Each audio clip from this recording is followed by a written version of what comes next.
mas nós é que lidamos com as apresentações? Vai ter que ser, porque as ligações estão péssimas.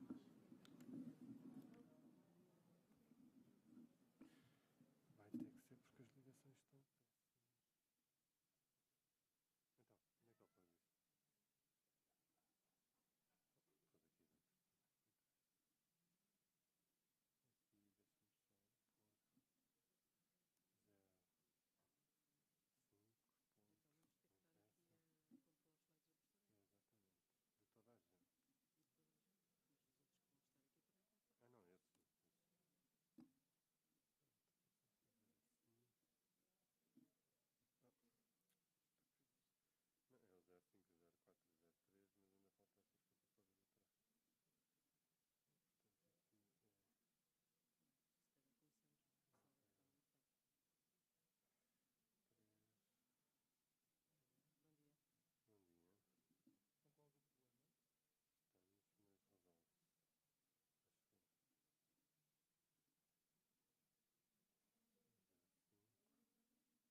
Isto preciso ligar.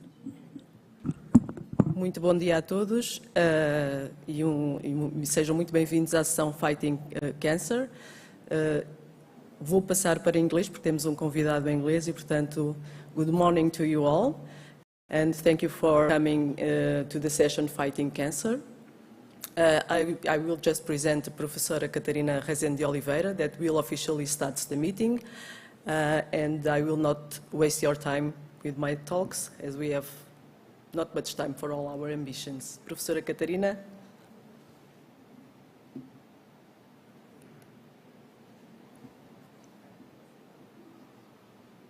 Everyone, first of all, I'd like to welcome all of you in this Ciência 2022 session dedicated to cancer, a topic that is one of the leading medical societal challenges today.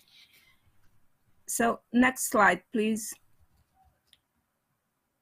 Next, please. Next slide, please.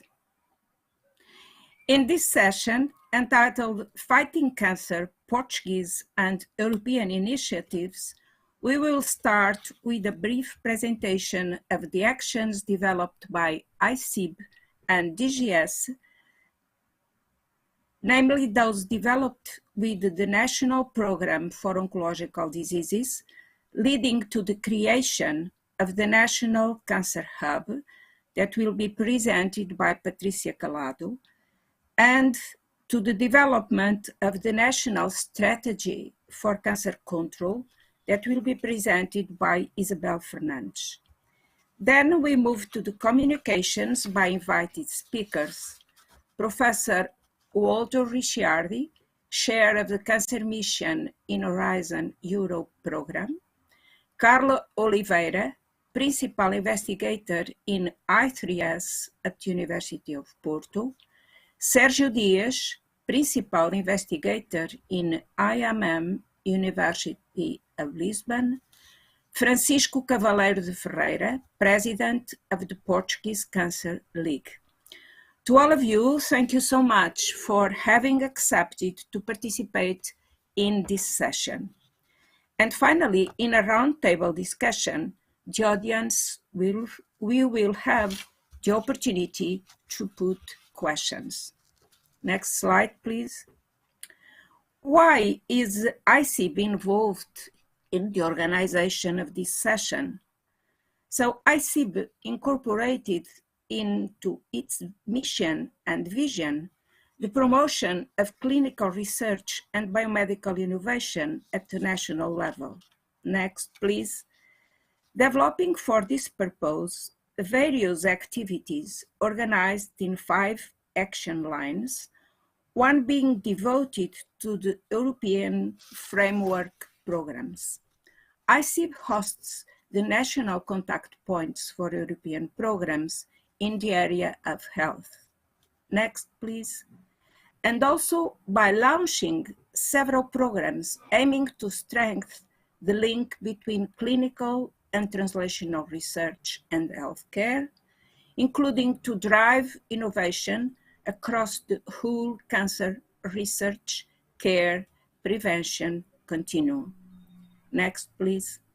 Aligned with the Europe's Beating Cancer Plan objectives, a national cancer hub was implemented, which we believe is essential for a mission-oriented approach to cancer.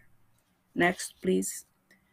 Finally, we would like to renew our thanks to the speakers who will share with us some of their experience and know-how. And to Professor Walter Ricciardi, we would like to address a special compliment and thank you so much for having accepted to join us today. ICIB team would like to reinforce its commitment in promoting the quality of clinical research at the national level and the projection of Portugal in Europe, particularly in the field of health sciences. Next, please. So we would like to reinforce once again our commitment to the field of health sciences, and we will be ready to answer to all our questions in this area. I wish to all of you a fruitful discussion and a successful session. Thank you for your attention.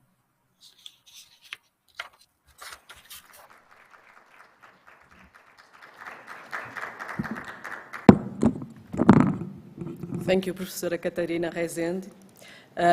Our next speaker is Dra. Patrícia Calado, a former member of ICIB and currently an advisor of us, and the co-coordinator of the Portuguese Cancer Hub, which is exactly the subject that brings her today here. Patrícia holds a PhD in biomedical sciences and has a well-known experience in the fields of research and innovation, research management, EU funding, and policy analysis. Patrícia Calado is currently the Vice Dean for Research at Nova Medical School. Please, Patrícia, come and tell us about the Portuguese National Hub.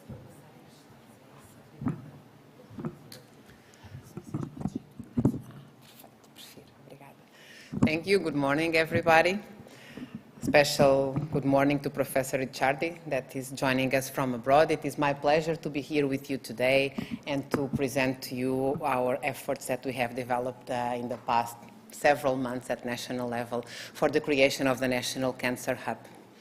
Very brief context because we don't have much time, and I think everybody is well aware by now that cancer is a political priority for the European Commission since the first days and speeches of the current President Ursula von der Leyen that asked the Commissioner for Health, Stella Kyriakides, to develop a plan so that Europe could fight cancer.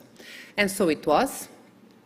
And in October 2020, in the scope of the European Framework Programme for Research and Innovation, Horizon Europe, that started in 2021, we had the first presentation, the first proposal for what is now established and up and running, the Mission on Cancer.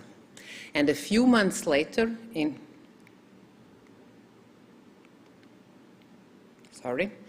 February 2021, the Commissioner for Health, Stella Kyriakides, presented the Europe's Beating Cancer Plan. This plan is a big umbrella that guides all the strategic initiatives for cancer in the European Union. It covers all the pathway, all the disease pathway, and it includes 10 very ambitious flagships. Many of these flagships will be delivered through research and innovation. So the mission on cancer is completely interlinked with the European Beating Cancer Plan. The European Beating Cancer Plan, it's a strategy, it has no financial envelope, and will be implemented through other European initiatives. In terms of research and innovation, it is the mission on cancer that will contribute to the goals of the EBCP.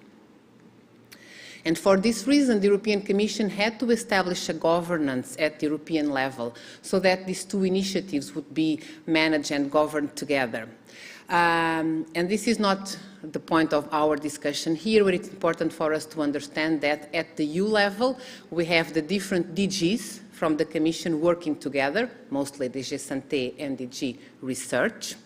And then we have the countries working together too. A new group was created to put together all the member state representatives and the European Commission. We call it a subgroup on cancer. And also we have all the stakeholders that want to participate were called by the Commission to integrate what the Commission calls the Stakeholder Contact Group on EBCP. So all this is by now up and running at the EU level. But we need to make things happen at national level. So we need to have some kind of structure and coordination at national level, and this was the challenge that we faced and we embraced in Portugal and also in other countries. So we created what we call the National Cancer Hub, which is a hub with a goal to coordinate, promote and support the implementation of the European cancer initiatives in Portugal. So we want to use this hub to define actions, to define funding strategies that will be in line both with the European Beating Cancer Plan and also the National Cancer Control Strategy for 2130 that my colleague, Dr. Isabel Fernandes, will tell you a bit more about. So the main image that you have to keep in mind is that we have a strategy that runs at European level. We have a strategy for cancer control that runs at national level. Obviously, they are in line. And for the following years, we have several programs. In this case, we are talking about European initiatives that will fund and leverage these strategies. And we want to have this coordinated at national level. We created the National Cancer Hub that consists of two different groups, a stakeholders group and a policy group. And we believe that by putting these two groups acting together, we will contribute to having and creating impact at national levels for Portuguese citizens, patients, and for our national healthcare services. Very briefly also, this is the constitution of our policy group. The policy group, it's constituted by representatives of national institutions that were nominated by both the Ministry of Science, Technology and Higher Education. And here we have ICIB, the Agency for Clinical Research and Biomedical Innovation. We have the Foundation for Science and Technology, the National Innovation Agency, and the Portugal in Europe Research and Innovation Network. And then we also have representatives nominated by the Ministry of Health, the Central Health Administration, where we have the Director General for Health, represented by the National Program for Oncological Diseases, and we have the Regional Health Administrations, and also our three national cancer centers. This group was nominated in November 2021.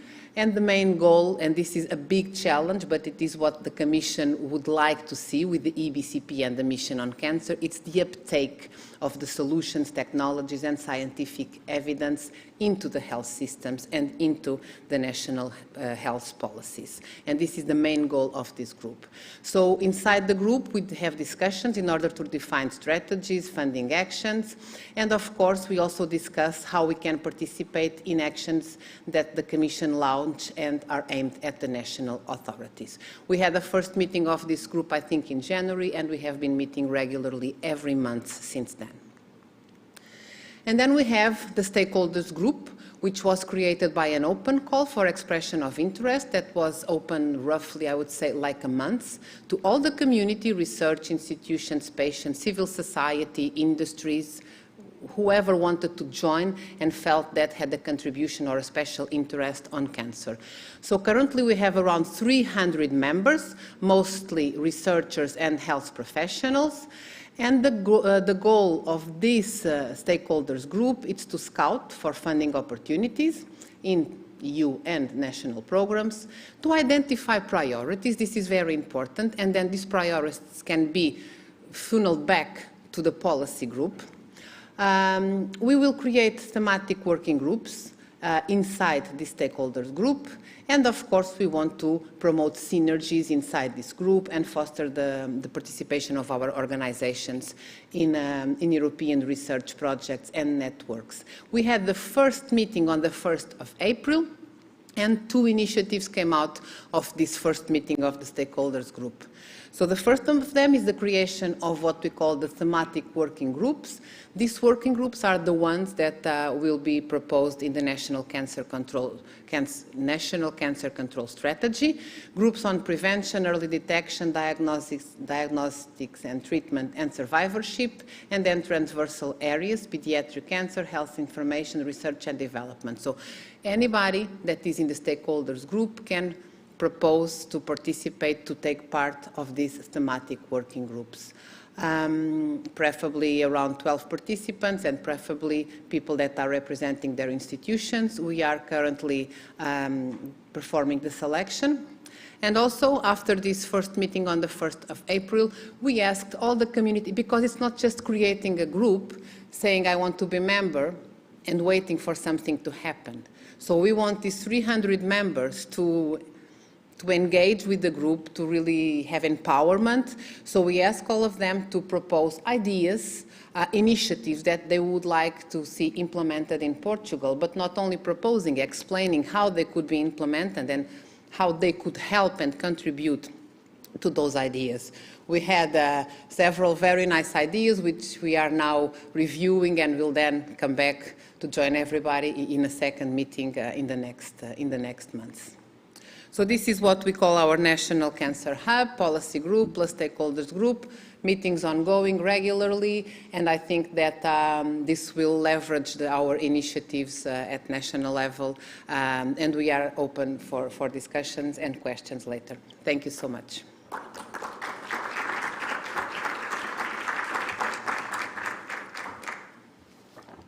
Thank you very much, Patricia. It is my pleasure now to invite Professor Isabel Fernandes to take the floor. Isabel Fernandes has a PhD in Strategic Management of New Drugs in Oncology. She is a medical oncologist at Santa Maria Hospital and invited professor at the School of Medicine of the University of Lisbon. Isabel is also representative in cancer-related groups of the European Commission, as the one that Patricia just mentioned, and associated to the head of the National Program of Oncology Diseases. Today, Isabel will provide us an overview of the new National Cancer Control Strategy 2021-2030. Thank you.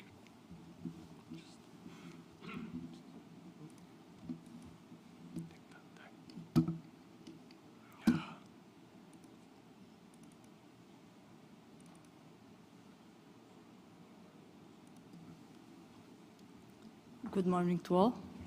It's a pleasure to be here today. I would like to thank the organization, to IC, to Patricia, to Hugo, and everyone that invited the National Program for Oncological Diseases to be here. I'm representing Dr. José Diniz, which is our director, and I'm also representing the Directorate General of Health from Portugal, and I will present the National Cancer Control Strategy for the next decade. This will be the it's not passing, I think. It's not passing in here. So, okay, I will try to speak a little bit before the presentation is on. But more than that, I think Professor Patricia Calado already presented some of the things. We are already working together. We have already some collaboration with ICIB in the National Program for Oncological Diseases, and I don't know why it's not the presentation, but I will speak without that. Okay, we have a vision. We want to be aligned with the Europe's Beating Cancer Plan, because Europe has main goals that we need to be aligned with them. So we need to have a strategy in order to accomplish that aims. Our vision for that strategy is a patient-centered vision. I will show you then, when the presentation is on, all the idea in a more easier way to see it. And we also want a collaboration with other ministries besides the Ministry of Health. In fact, why this is so important for us? Because at the moment, cancer is the second cause of death in Portugal. It's more than cardiovascular diseases at the moment. And we already have some numbers, and in 2018, we had more than 50,000 cases, new cases. So we need to have some strategy to minimize this impact in incidence and prevalence. So it's difficult to go on, but then I will show you the presentation in a quick way. When we decided to do this strategy, we aligned this with the European one. And you also already saw the groups that were defined. We have 4 pillars for clinical actions. One is the prevention. The other is the early detection, in which, but not only, but in which we have the screening programs. We have the 3rd pillar of diagnosis and treatment, and a 4th pillar of survivors. And this is a difference, because if you read the ABCP, you have in the 4th pillar quality of life and survivors. We only put then survivors alone, and we consider the quality of life in all the 4 pillars. More than that, we have 3 cross structures. We have transversal groups. Why? We have 3 groups that are transversal. One is pediatrics. We have a problem. Everyone wants to know more about the pediatrics, and the pediatrics has a lot of things in prevention, early diagnosis, diagnosis and treatment, and also survivors. You have survivors that are pediatrics. And what we are going to do to the children? More than that, we have another group that is information in health. And in here, we can consider the digital transformation, and we can also consider the data. It's a very, very important thing in all the pillars. And, but not least, the research, and the research is transversal to all groups. So when we did our granogram, after that, I will show you the slides very quickly, only to do the main messages that I'm trying to transmit to you. But we want this to be aligned with the main goals of Europe, and to be aligned with everything what is already being done with the stakeholders group and in the National Cancer Hub. So we don't have yet the strategy completely approved. It will be put for public presentation I hope in the next month. It's already approved by the ministry, but it's not yet published. And that, when it arrives to all of you, you will be able to give your position about that. Yeah.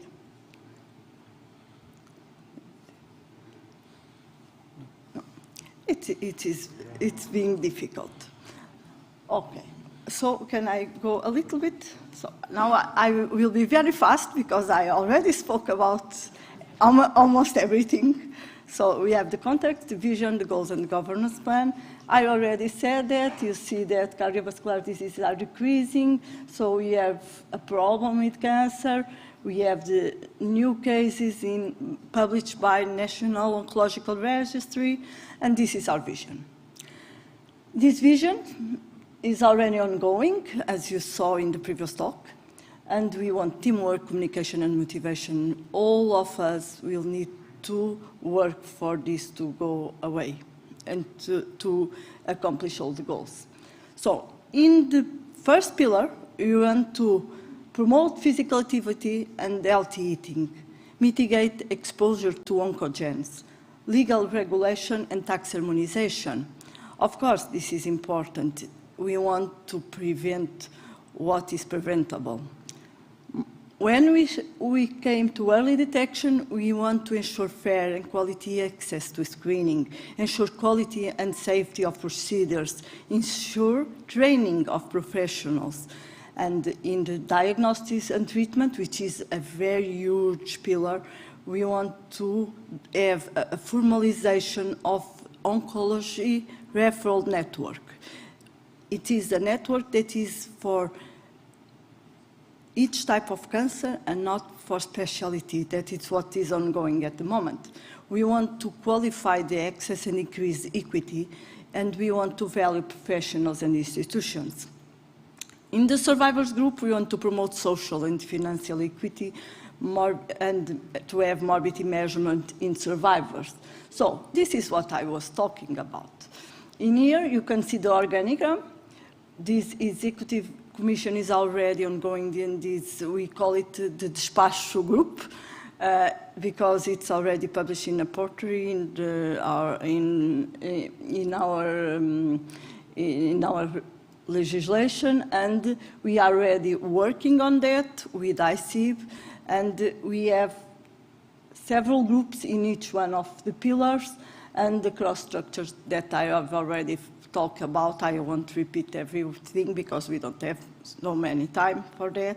So, in summary, we want the formalization of the National Plan Against Cancer, leveraging existing national institutions and mechanisms, streamline procedures, coherence and transparent promotion, health system empowerment, funding opportunities under the ABCP optimization.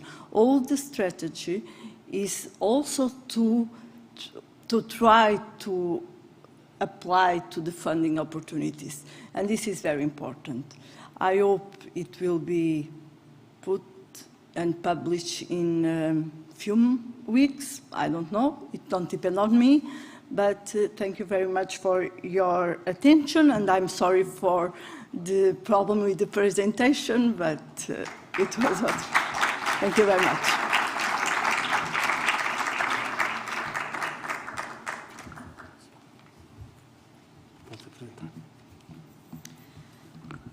Thank you very much, Patricia and Isabel, for presenting us the National Cancer Hub and the National Strategy for Oncological Diseases, essential for a coordinated national approach to such a tremendous challenge.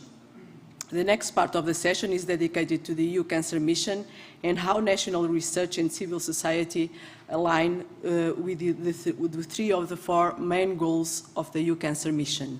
So it is my pleasure to present Dr. Walter Ricciardi.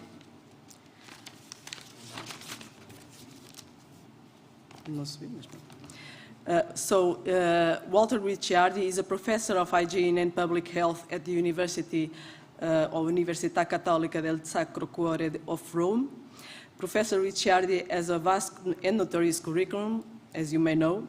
He is a scientific advisor to the Italian Minister of Health for the coronavirus pandemic and the scientific director of Istituti Clinici Scientifici, I don't know to read so much well Italian, so Mogherini.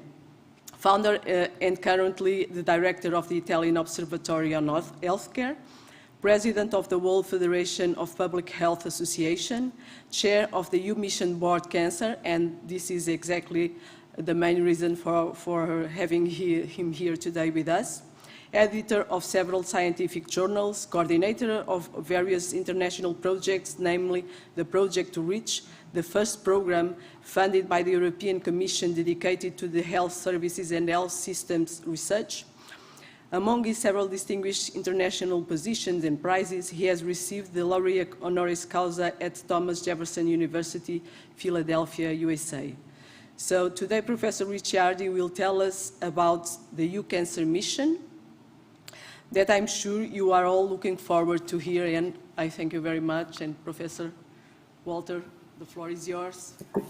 Please. Thank you very much. I hope you can see the slides that I prepared. Yes, here they are. And essentially, they speak about, can I have the next slides, about the mission. The mission is a new kind of initiative of the European Union that is essentially inspired to the mission that JFK, John Fitzgerald Kennedy, launched in the early 60s in the United States, the mission to the moon. The missions provide a solution, an opportunity, and an approach to address the numerous challenges that people face in their daily lives. And there are 5. I don't know if you can see the next slide. Yes, next slide, please. Yeah, and is to give directions to European research and innovation in solving society's pressing challenges and produce tangible results, and to involve citizens and stakeholders more closely in setting research priorities, which will lead to equal access for everyone in Europe to the best of European innovation and research resources and global know-how. The missions are 5. One is about climate change. The second is about food and agriculture. The third is about water and fishes. The fourth is about smart communication and urban health. And the 5th is cancer. Next slide is exactly about cancer. Why cancer? Next slide, please. Cancer is a problem for the world, but it's a particular problem for the European Union because the number of new cancer diagnoses in Europe is projected to increase by 25% by 2035. Just to give you a proportion, Europe with 10% of the human population has already 25% of the global burden of disease. If we don't act now, it will have by 2035 the 50% of the burden of disease globally. So we need a better and equitable prevention and diagnosis, treatment and care, survival rates, and post-cancer quality of life. If you go to the next line, you see what essentially the mission cancer is. This is a mission where the Horizon Europe program will provide to fund with 378.2 million in the period 2021-2023 to support the implementation of the mission, to implement a strategic research and innovation agenda to better understand, prevent, screen, diagnose, and treat cancer, and to improve the quality of life of patients and their families, to establish a high-level collaboration within the cancer community, and in particular also with the collaboration with citizens and patients. The mission has been co-created with them, and to set up the EU platform Understanding Cancer, a network of comprehensive cancer infrastructures, and the European Cancer Patient Digital Center. In the next slide, you see essentially the result of our work in the first 3 years. So the goal is 2030 to save more than 3 billion lives and to grant European citizens to live longer and better. We have structured the program according to 5 intervention areas. One is understanding research, which of course is a cross-cutting activity for all the 3 pillars of the mission, which are prevention, diagnosis and treatment, and quality of life. And all of this in the framework of a more equitable access, because Europe has incredible inequalities in both access to each of the preventive, diagnostic, and treatment strategies, but also in the quality of life according to the different indicators that we already have in mind. In the 3 years of our work, we have produced a plan, next slide please, with 13 recommendations. You can see there are 2 recommendations with understanding and research, 2 recommendations about preventions, 2 recommendations about diagnosis and treatment, 2 recommendations about quality of life, 2 recommendations about equitable access, and 3 recommendations concerning the cross-cutting actions. And next slide, this program was accepted and launched by the Commission in September last year, together with the other 4 missions. All of them have been launched and making Europe the best possible place to tackle these challenges. Next slide. I will go in only, of course, the first action, which has been launched, which is the Horizon mission UNCAN-EU, which is a European initiative to understand cancer that is already been launched and funded. The scope of this concerted supported action is addressing integration with research infrastructures and European reference network to create sustainable and interoperable data platforms, to integrate with other platforms proposed under the Cancer Mission, the Cancer Plan, the mechanism for determining clinical priorities, equitable access, engagement with citizen and patient advocacy organization, utility, feasibility, sustainability of the program, and take into account also the newly EU-funded initiatives such as Healthy Cloud, EOSC Live, and EHDS joint actions, essentially very important. We don't want to reinvent the wheel, but we want essentially grant continuity with other programs that are essentially important to grant our actions done effectively. In the next slide, you see already the actions that have been proposed for 2021, proposed and funded. As I said, the UNCAN.EU has been launched, but there are also some concrete research actions that have been funded concerning screening and early detections, the development of new methods and technologies for screening and early detections, for concerning quality of life, the establishment of a framework to collect and analyze data on today's unmet need of cancer patients and survivors, and also two support actions. One, the network for national cancer thematic mission hubs, and the blueprint for the European Patient Digital Center. In other words, for the new institution where all citizens of the European Union can essentially share their data and possibly share the possibilities of having the best possible access to research, diagnosis, and treatments independently of the place where they live. Next slide is about the mission program already funded for 2022, which is about research actions on understanding to better understand cancer and study patient-tumor interactions in poorly understood childhood and adult cancer. Concerning prevention, to conduct implementation research on cancer prevention. Just to give you an idea, you cannot be serious to tackle cancer unless you also tackle the commercial and social determinants of cancer, which of course is food, nutrition, physical activities, alcohol, tobacco, chemical pollution. So these are something where we have to do more in a much more coordinated way. And last but not least, diagnosis and treatment, so clinical trials on treatments using personalized medicine approaches and the focus on improving quality of life. And finally, next slide, please. There are already some related actions to the Mission Cancer under Cluster Work Program 2021, which have been funded.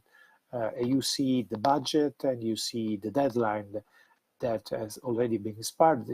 For instance, the improvement of supportive palliative survivorship and end-of-life cancer patient, the data-driven decision support tools for better healthcare delivery and policy making with a focus on cancer.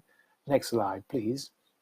The fair and open data sharing in support of cancer research, and the research infrastructure service to support research addressing cancer.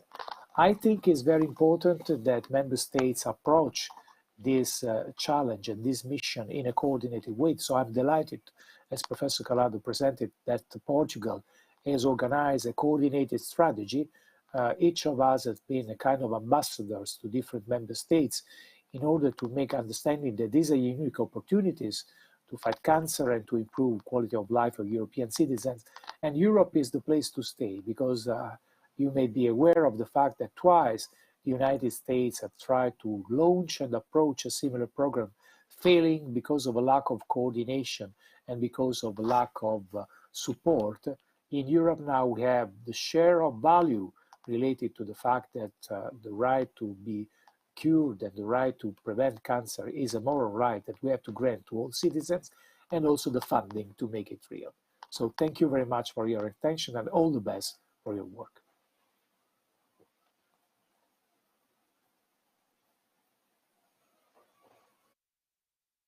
Thank you very much, Professor Ricciardi, for such an enlightenment talk. With no further ado, it is my pleasure to introduce Carla Oliveira.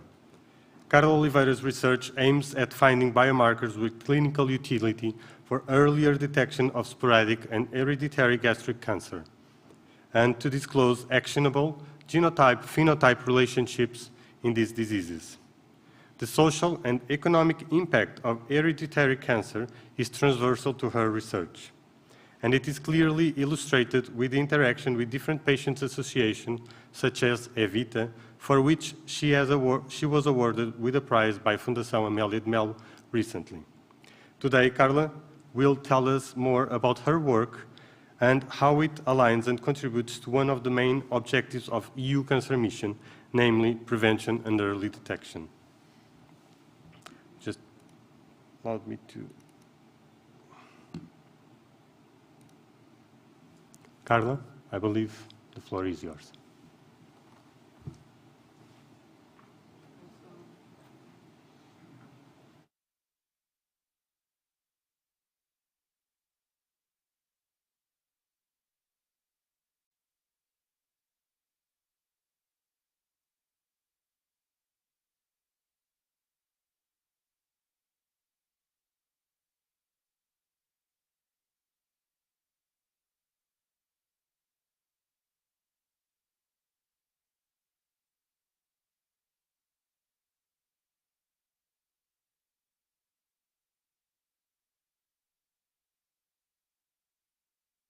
E agora?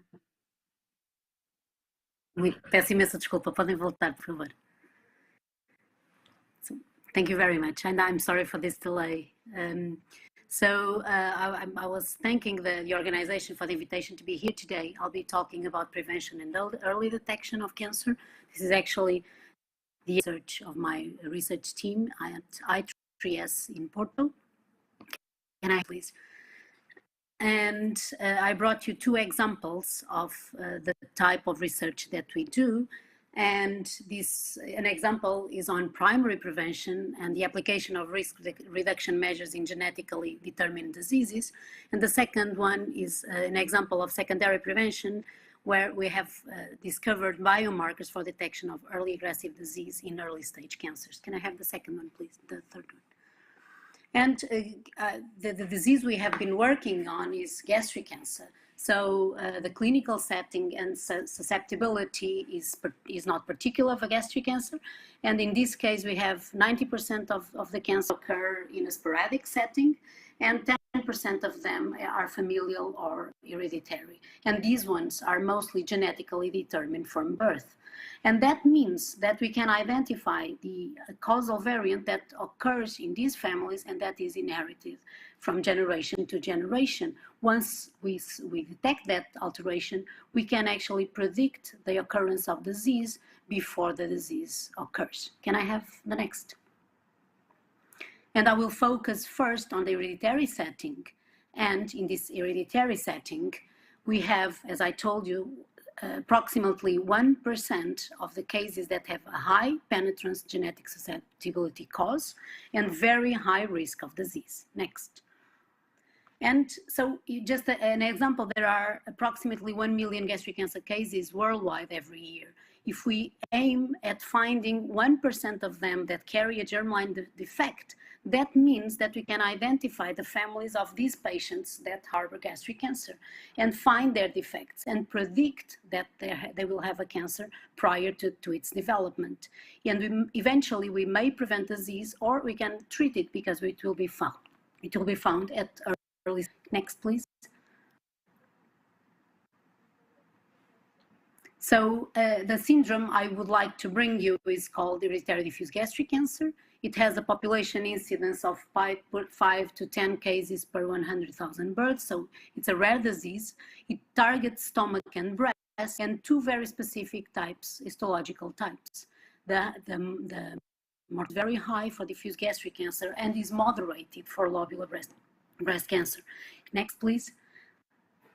Another one.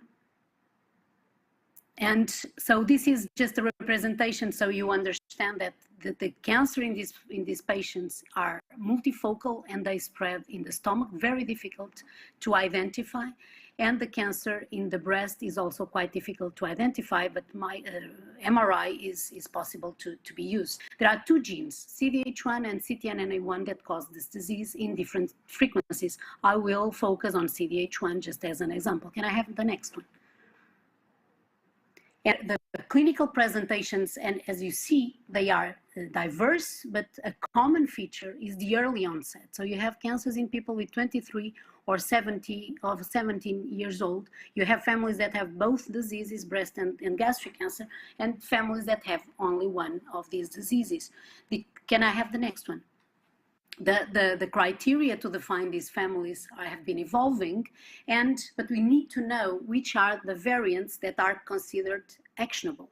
And being actionable, next, are the variants that are classified as pathogenic or likely pathogenic, and this occurs because they are able to disrupt the function of the protein and also to be present in many families with disease. This allows us to classify them as pathogenic or likely pathogenic, as they do not appear in normal populations. Can I have 2 clicks? Okay, previous one, please. Previous. So this is highly penetrant. So males have a risk of 75% of probability of developing cancer by the age of 85, and females have a 60% risk of developing gastric cancer by the age of 85. Additionally, breast cancer may occur in families, in these families, and the risk is additionally 60%. And next slide, please. So if in CDH symptomatic carriers, so these people carry these defects but are not yet sick, pre-symptomatic testing and the identification of a predisposing variant allows disease prevention. Next, please. So what can we do to identify this? We need to have clinical criteria to spot them. We need to have genetic testing to identify the causative germline defect. And then if patients are positive, we integrate them into a program of for risk assessment and application of risk reduction measures. Next, 2 clicks. And to prevent the diffuse gastric cancer, we perform risk reduction gastrectomy early in life in 20s or 30s, and we perform, for those refusing, we perform surveillance by gastroscopy and multiple biopsy. Another click. To prevent breast cancer, we bilateral surveillance by the age of 30 and surgery to remove early lesions, but we can also perform prophylactic mastectomy. So the question is, who should be tested? Who should undergo risk reduction measures, and to understand if all variants are actionable or not? And these are the questions we have been doing. Next, please.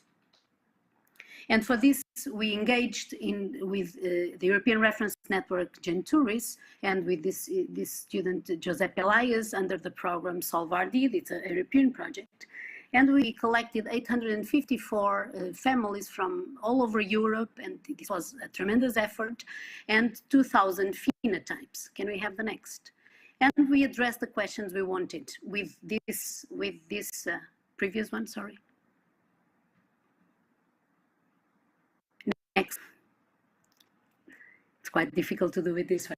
But okay, so the first thing is to understand whether the clinical criteria are correct, because this will tell us who should we test. And for this, we have the criteria have been evolving through time, and lately we have found an entity that is only occurs where only lobular breast cancer is found, and we need to understand whether that is the case or not. Next slide, please. And we understood that actually that is a very rare event. And you can see here in the middle panel that families with breast cancer only are very, very rare. And most of the families are found in the upper and lower panel together with breast and gastric, and this is seen by the color blue and pink. What you can see also here in small squares, it's that many families remain without criteria. Can I have the next one? And this means that the criteria that we have are not enough to find all the families that have mutations, because we find mutations and we don't find and the people do not have criteria. So we need to understand that most families that fail to comply with clinical criteria, they actually have breast cancer only, or gastric cancer plus breast cancer. And the breast cancer is missing in our criteria. We need to improve that, and this is something we have done only with the fact that by having all these families together. Can I have the next one? So the other thing was to understand the type of mutations that we should test, that are actionable. And on the top left, you have the ones that have families that have pathogenic and likely pathogenic variants, and lower you have families that have variants of unknown significance.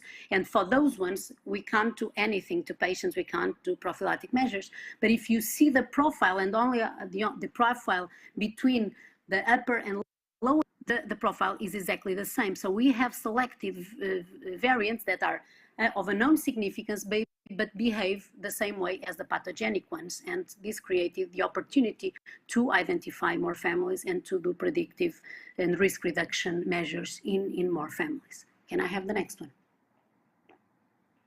So overall, this brings financial and social benefit. Because what we have seen as well is that the being affected often leads to death early in life, and the cost of treatment is very, very high, as opposed to where we identify patients that are asymptomatic, we perform risk reduction measures, and the cost is. And for those that are negative, with a simple test, they remain without need for care, clinical care.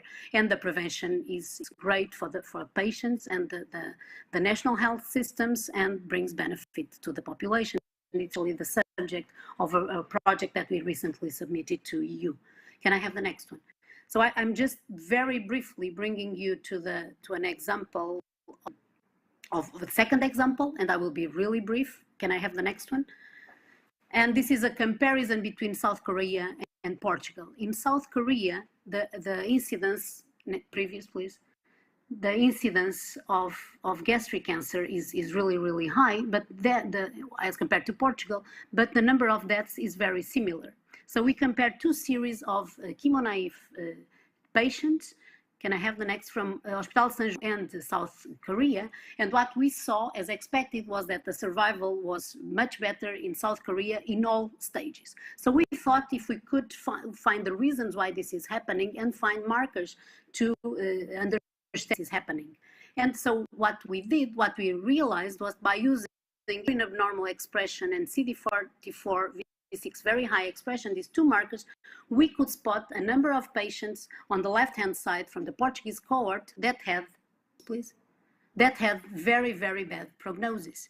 And this on the right-hand side, this was not the case for the Korea. So these markers could spot the poor prognosis patients in the Portuguese cohort, but were not good enough to identify the patients in the South Korean cohort.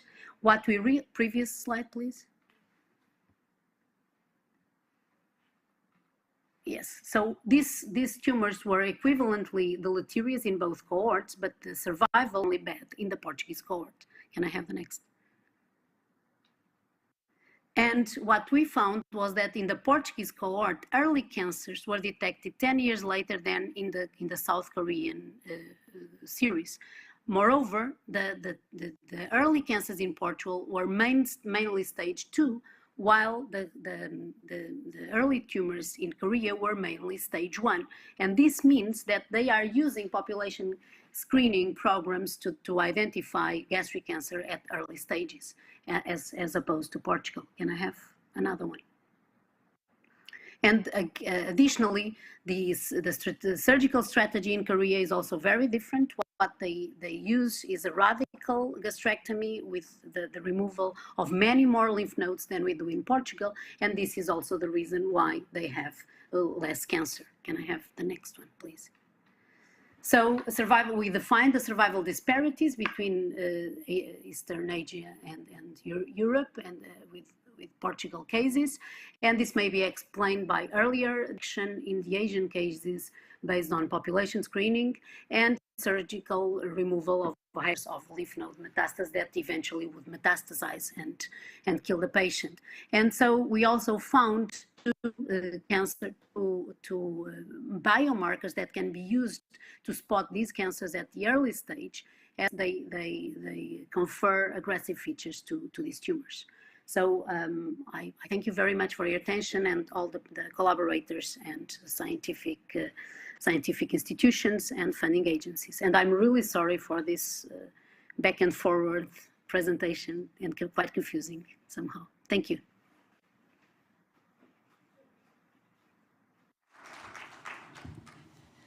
Thank you very much, Carla Oliveira. Now the next speaker is Professor Sergio Dias. Sergio Dias has a PhD in tumor immunology. He is a PI at the Molecular Institute, Medicine Institute, and an invited professor at the medical school from the Lisbon University. Professor Dias is also the coordinator of the IMM LASSO Hub, an initiative that promotes the multidisciplinary approach involving scientific research with the civil society through knowledge, technology, and clinical practice. At IIM, he is the coordinator of the IIM Biobank and the coordinator of the National Biobank infrastructure. Sorry. So, Sergio, please come and tell us a bit. Thank you. Good afternoon to you all. I'll be extremely brief because Patricia is in apoptosis. So what I'll do very briefly is I don't need to explain to you why it is important for us to study cancer. So I'll give you very, very briefly a couple of examples from research done in my lab over the last 15 years or so, which overall focuses really on finding biomarkers of disease progression and response to treatments, as you will see. So the advantage or the importance of research for cancer diagnosis and treatment is obvious to us all in this room, and millions that will look at the film afterwards, or the images. And so what we've done is we've gone from a stage of cancer diagnosis and treatment where it was one size fits all, meaning one treatment would fit all types of cancer. And now we are more and more approaching the stage where for each cancer in each patient, we do need specific characterization of biomarkers and of disease progression markers overall.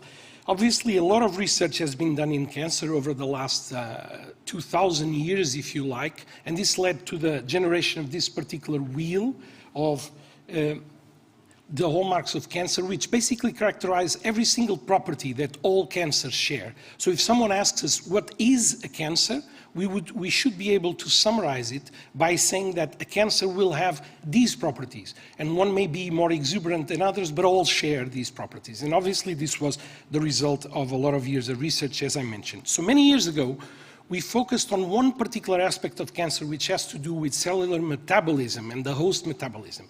And for a number of reasons, we focused on obesity and particularly on LDL cholesterol. And our question is summarized here, whether a systemic metabolic stress could act as a selective pressure, and specifically in breast cancer. We published a number of papers, a number of clinical papers, translational research papers, and more basic research papers. And on the basic research side, basically what we were able to see was that if we use mouse models of breast cancer, and basically we generate a diet that is similar to an obese-promoting diet, if you like, in the mouse, and this is not novel, this has been used for a number of years, basically what we see is that the progression of these breast cancers, regardless of the hormone status of the cancer itself, is faster. So it progresses faster. The tumors proliferate more, they form more metastases in vivo in the mice, and you find a correlative number of increased circulating tumor cells, which we use to predict metastases in these mice. Obviously, this allowed us to ask a number of questions. What were the extrinsic, so the systemic host factors, and the intrinsic factors regulating this particularly exuberant phenotype? And a number of studies generated in the lab led us to conclude that LDL cholesterol signaling through the LDL receptor on breast cancer cells leads to increased proliferation, increased migration, decreased adhesion, and increased epithelial to mesenchymal transition, allowing therefore faster progression of the cancer. Then we studied a few years back in collaboration with a colleague at the IMM whether a systemic altered metabolism could impact on immune response against breast cancer. And in this setting, we studied the importance of gamma delta T lymphocytes, which is a cellular therapy that basically was developed at IMM by Bruno Silva Santos' lab.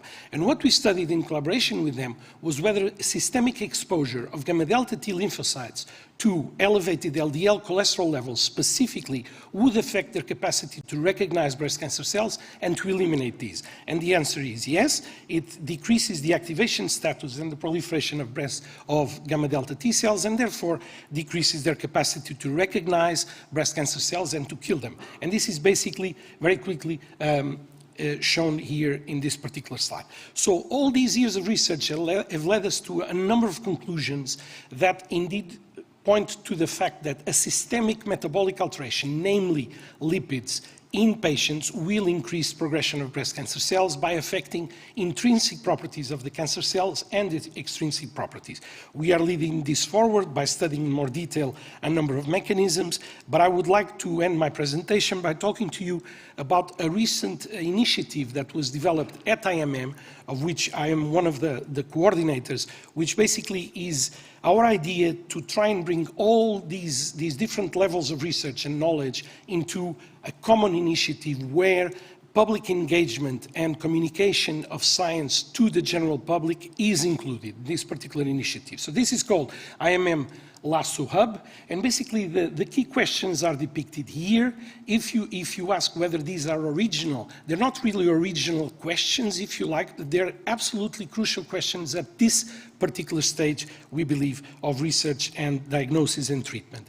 Our approach is to do a detailed cartography, if you like, of breast cancer by performing transcriptomics, genomics, metabolomics, and cellular composition in detail within the tumor microenvironment with the aim of improving diagnosis of the cancers and predicting progression of the cancers and response to therapies. I thank you very much for your attention, and this is it. See, Patricia. Thank you.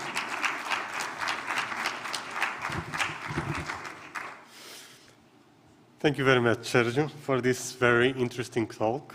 Heading towards the end of the second part of this session, I now call Francisco Cavaleiro de Ferreira to the stage. Francisco Cavaleiro de Ferreira is the president of the Portuguese Cancer League, national reference in supporting cancer patients and their families, promoting health, preventing cancer, and encouraging training and research in oncology. Francisco Cavaleiro de Ferreira is an engineer by training, and in parallel to his volunteer work as president of the Portuguese Cancer League, he has also held several executive board member positions, namely and more recently as CSO of Multi-Iberia, an European leading developer in real estate and retail. Francisco was also lecturer in team management and in retail at Católica University of Lisbon and holds a post-graduation in management by Harvard Business School. Thank you, Francisco.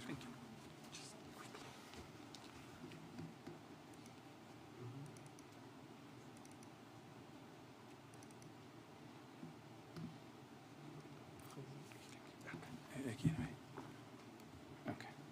Thank you. Good morning to all of you. First of all, thanks for the invitation. It's a pleasure to be here and have the opportunity to speak about the Cancer League and our work. We were requested to speak about quality of life of patients and the action of the Cancer League. I will take 1 minute from Sergio's presentation because he took 5.5 minutes, so I think I have more or less 2.5. So let's go for it. Liga Portuguesa contra o Cancro, it's a public utility institution created in 1941, and we have 4 strategic axes on our action. We have the supporting for the oncological patients, families, and caregivers, the primary prevention, secondary prevention, and training and research in oncology. On the first one, which is the one where we will always have our resources attached, we have the hospital volunteering support for mutual support groups, which is the self-help that you have there, psycho-oncology, juridical support, social support, home support services, patient transports, and cancer support helpline. I think I need a bit of water, otherwise I won't do it.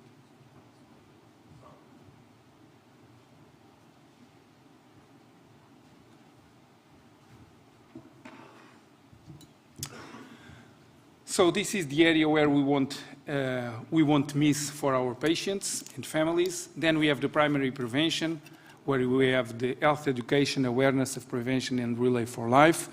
This is what we have as a priority for the future, and this is where we will put our resources as a second choice. Then we have the secondary prevention with breast cancer screening, where we are doing the breast cancer for all the country with the exception of Algarve, and early diagnosis of skin and oral cavity cancer with around 40 initiatives per year. Last but not least, research grants, training scholarships, training of help technicians, and research congresses.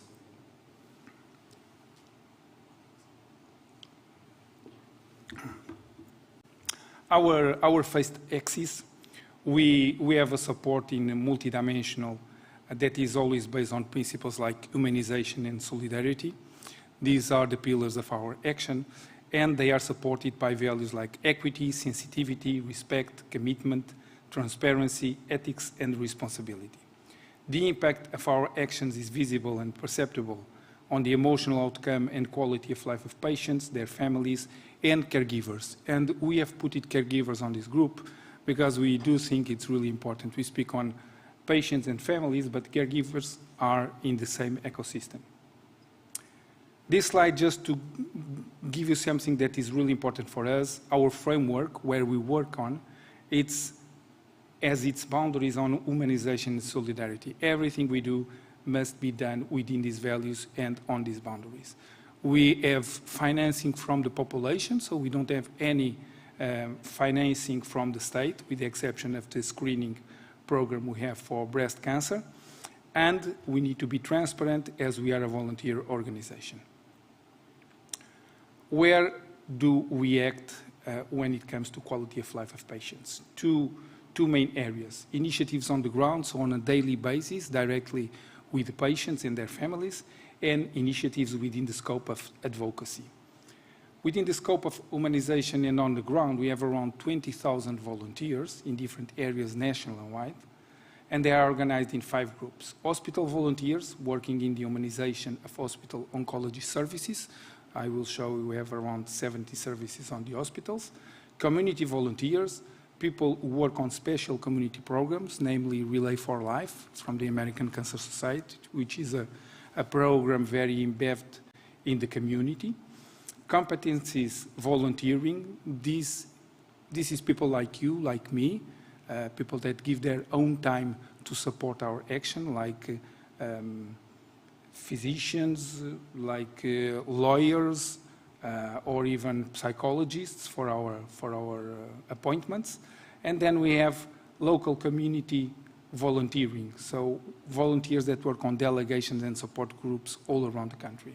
We are speaking of around 100 points of contact all over the country. We have on the districts installations where we have all the things that we do here in Lisbon, Porto, or Coimbra, and we have then smaller communities spread it all around the country. And last, mutual support. So these are specialized support groups only for relatives, caregivers of cancer patients, as a way of sharing experience, dilemmas, problems, and joint search for solutions and ways of acting. This is people that went through the disease and is available to support others. Very briefly, an example of, we have around 10 hospitals where we are presented, and this is an example of what we can give and what the needs are. So we need to match our capacity of giving something, because we are volunteers. Sometimes we are not able to give what is necessary on an hospital, and the needs of the hospital, depending if it is a central hospital, regional one, local one, whatever.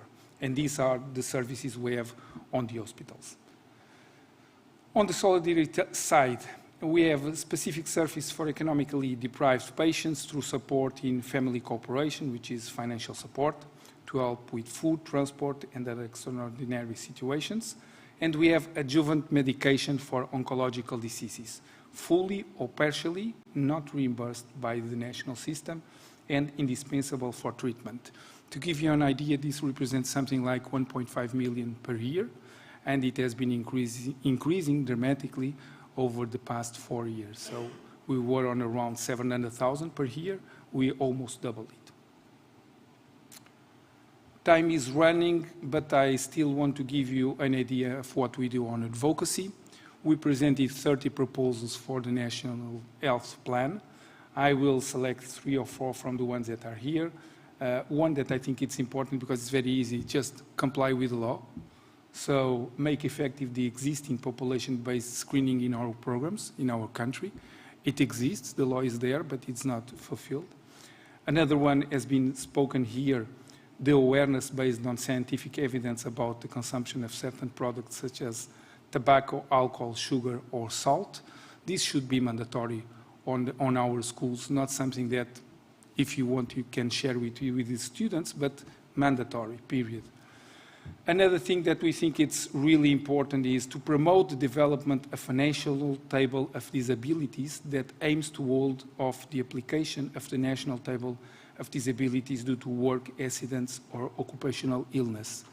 I don't know if you have the idea, but there is no table of disabilities for someone that just had a disease. So you are cataloged within the National Table of Disease due to work accidents, nothing to do with the disease, or due to occupational illness. So basically, if you are a teacher, you have a breast cancer, you cannot move your arms, but you have 60% of disability. And if you want to lecture, you just cannot do it because you cannot raise your arm. And this is not tackled for years and years and years because there is no table for a simple disease. So this is something really important for our patients. And it's in the order of the day, and it's a reality. We need to improve the primary health service care because you cannot have early diagnosis, you cannot have screening programs if people do not have the access to the services. And if you are a patient, you are fragile, you cannot go at 5 a.m. in the morning or 6 a.m. in the morning to have a place on an appointment just to have an early diagnosis consultant. So I will leave just these ones. If I need to give you a message, I would say that the first one is the fragility of patients. So for an improvement in the quality of life of patients, family members, and caregivers, it is essential that policymakers and all health professionals always bear in mind the fragility of those who face the disease and the limitations that arise from it. It's the fragility and the limitation. Don't forget it. The pace of today's society, this is the second important thing, does not allow us to put ourselves in other people's shoes, but when we do it, this perspective is always different. And this is again a reality. We speak a lot about it, but we don't do it. It's completely different if we are able to really do it.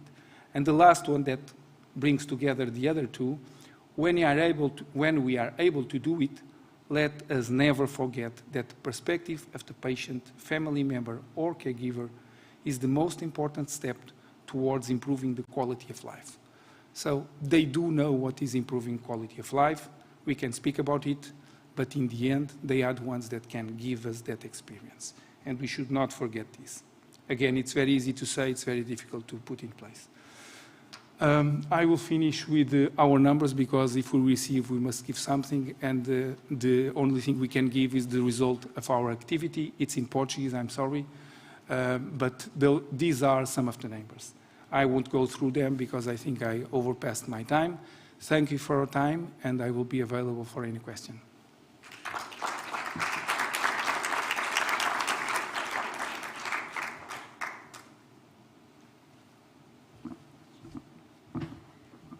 So thank you again to all the speakers, and I now invite you for the excellent presentations, and I would like to invite you all to come here to the stage, all that we are only 2 or 3 here. And for a round table, we have prepared some questions, so come here, Sergio. And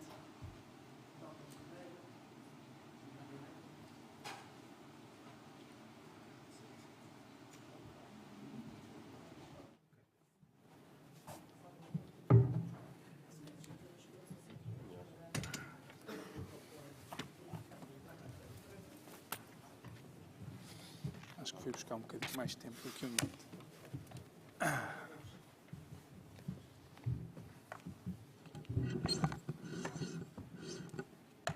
podemos ver as pessoas que estão online?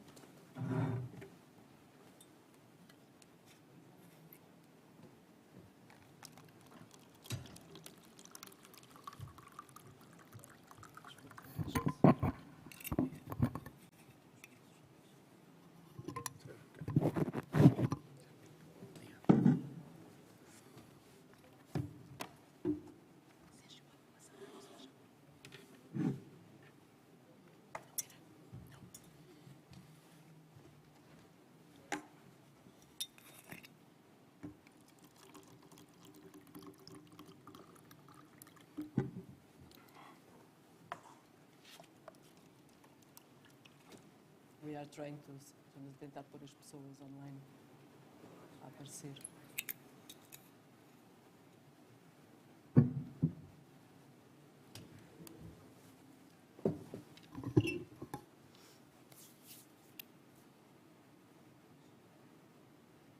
Can we have the people in?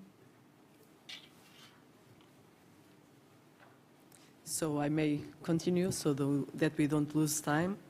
O Walter não está, é só o Carlos. Não? Então, se calhar passamos a fazer isto tudo em português, não?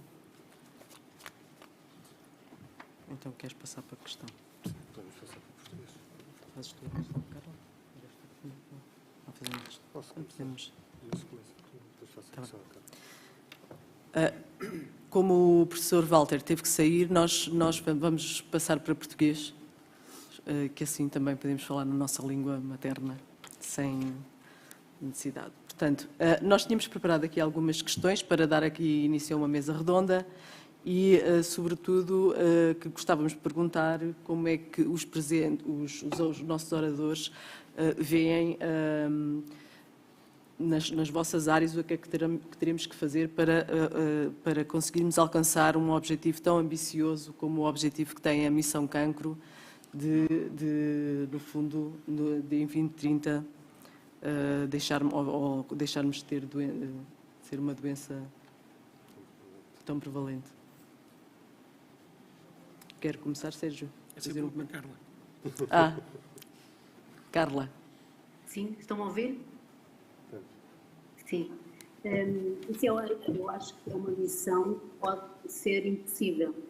Pelo menos até 2030. Espero que seja melhor. Está-se a ouvir um bocadinho mal. Está-se a ouvir mal. E agora? Melhor. Sim. Obrigada. Eu peço muita desculpa pelas condições técnicas. O que eu estava a dizer é que a missão pode ser impossível até 2030, mas o esforço que os investigadores estão a fazer é certamente importante e o esforço que a União Europeia fez para gerar esta iniciativa é certamente importante. Eu penso que o exemplo que eu dei da cooperação de Portugal e da Coreia, sempre um exemplo do que se passa na Europa, pode ser um forte nos fazer pensar nos segredos populacionais de cancro, especialmente aqueles que são mais prevalentes, é importante e certamente a prevenção passa por aí, assim como identificar pessoas assintomáticas que carregam um risco enorme de desenvolver, podem ser intervencionadas para falar de Ok, muito obrigada, Carla. Não conseguimos ouvir muito bem, mas ficou, pronto, fica a mensagem. Que não vale a pena. Peço desculpa. Sérgio, quer comentar? Sobre esta questão. Sobre esta questão. Obrigado. Olá, Carla. Estás bem? Tudo bem? Olá, Sérgio, não. Já percebi. Complicado. Pois, tem que ser possível. Os desafios são possíveis. Os cientistas, quer dizer, somos treinados para resolver problemas, não para criar problemas.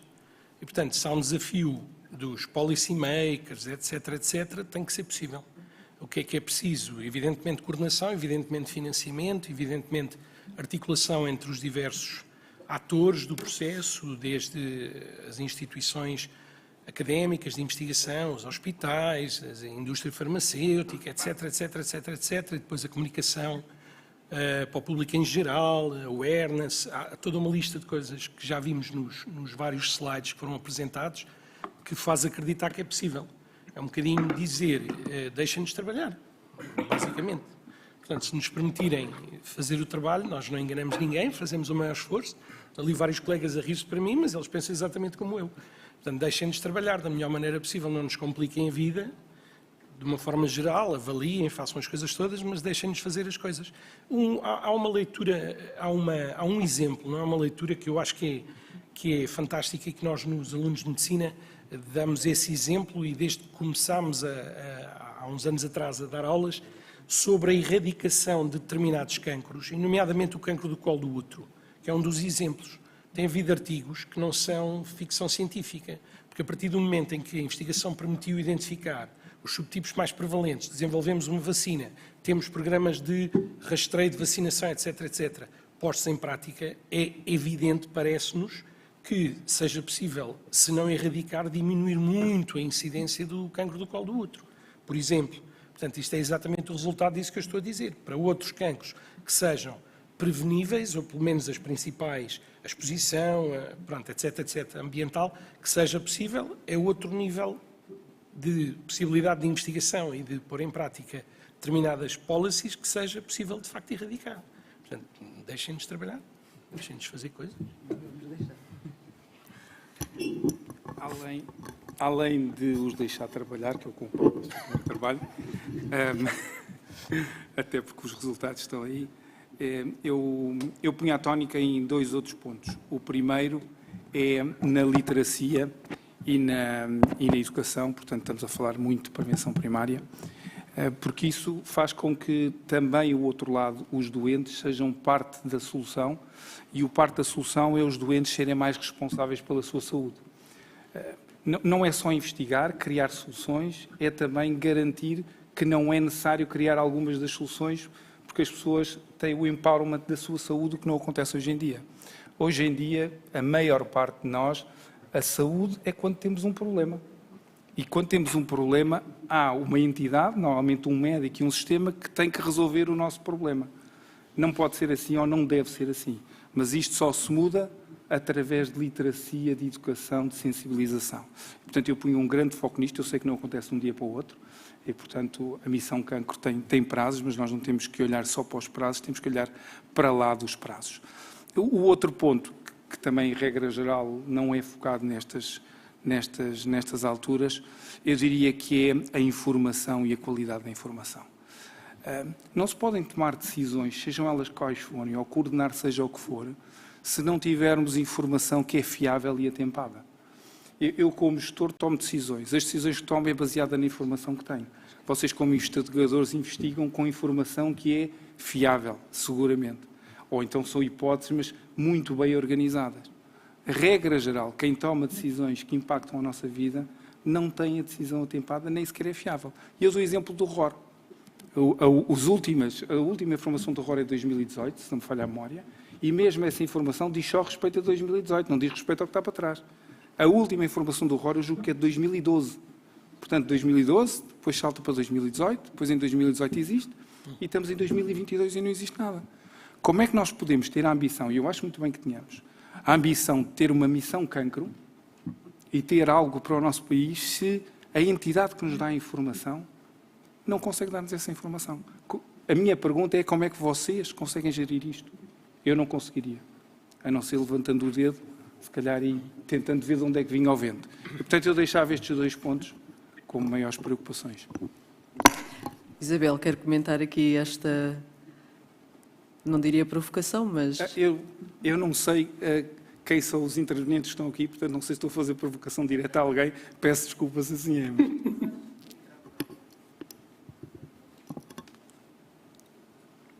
Boa tarde a todos, que agora já estamos na parte da tarde. Eu acho que os dados é uma grande preocupação e não vai ser assim tão fácil resolver, até por causa do RGPD. Nós não podemos ter assim acesso aos dados, que forma é que têm os dados, quem são os detentores dos dados, isto está sempre a ser discutido. E, portanto, a informação existe. Como, a quem e de que forma a podemos divulgar é que é a questão. E não vai ser tão fácil assim, e é isso que nós também queremos, em algumas áreas, conseguir atingir os objetivos. Para ter uma ideia, nós falhámos no Working Package 7 do IPAC, precisamente por causa disso. Não é por falta de dados, é porque não os podemos divulgar. A nossa legislação não o permite. E, portanto, também não podemos permitir o fácil acesso a tudo e a todos. A questão é como e de que forma. E eu acho que isto levanta muitas questões, tem sido altamente debatido até por pessoas especialistas nas áreas, mas isto é transversal a todas as áreas e a saúde, ainda por cima com os dados sensíveis que implica, ainda mais vamos ter essa dificuldade. Mas que existem as bases de dados e que os dados estão lá, isso estão, porque nós às vezes a nível central conseguimos alguma informação, mas não podemos passar. E nós tínhamos uma ótima solução, que é o RON.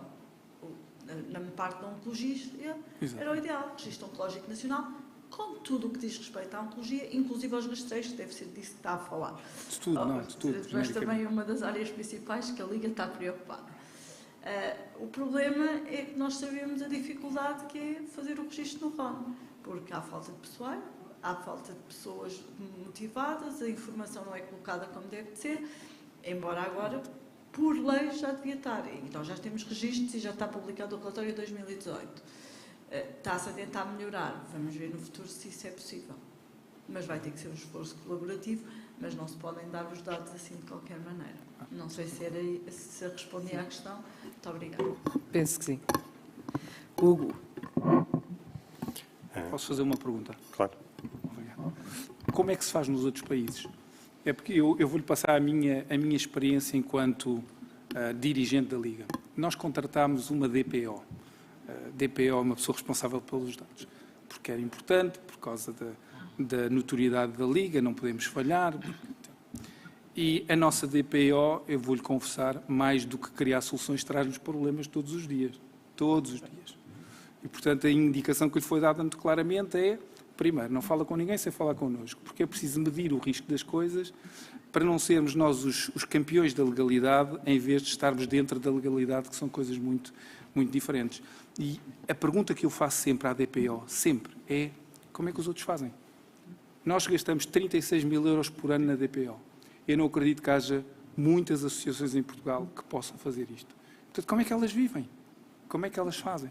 E eu transponho esta pergunta para os outros países. Eu sei que têm mais dinheiro e, portanto, terão outros recursos, mas como é que eles fazem? Este problema não pode ser assim tão complicado dos dados que bloqueie muitas das coisas que nós fazemos. Não é só na saúde, é em todo o sítio e tem toda a razão. Então, a minha pergunta é, nós sabemos como é que os outros fazem e podemos copiar eventualmente o que eles façam de bem, porque o RGPD é, de facto, uma complicação. Por isso mesmo é que eu estou a perguntar como é que os outros países fazem. Os dados agregados que estão no RON, já há países que fazem isto de uma forma mais eficaz.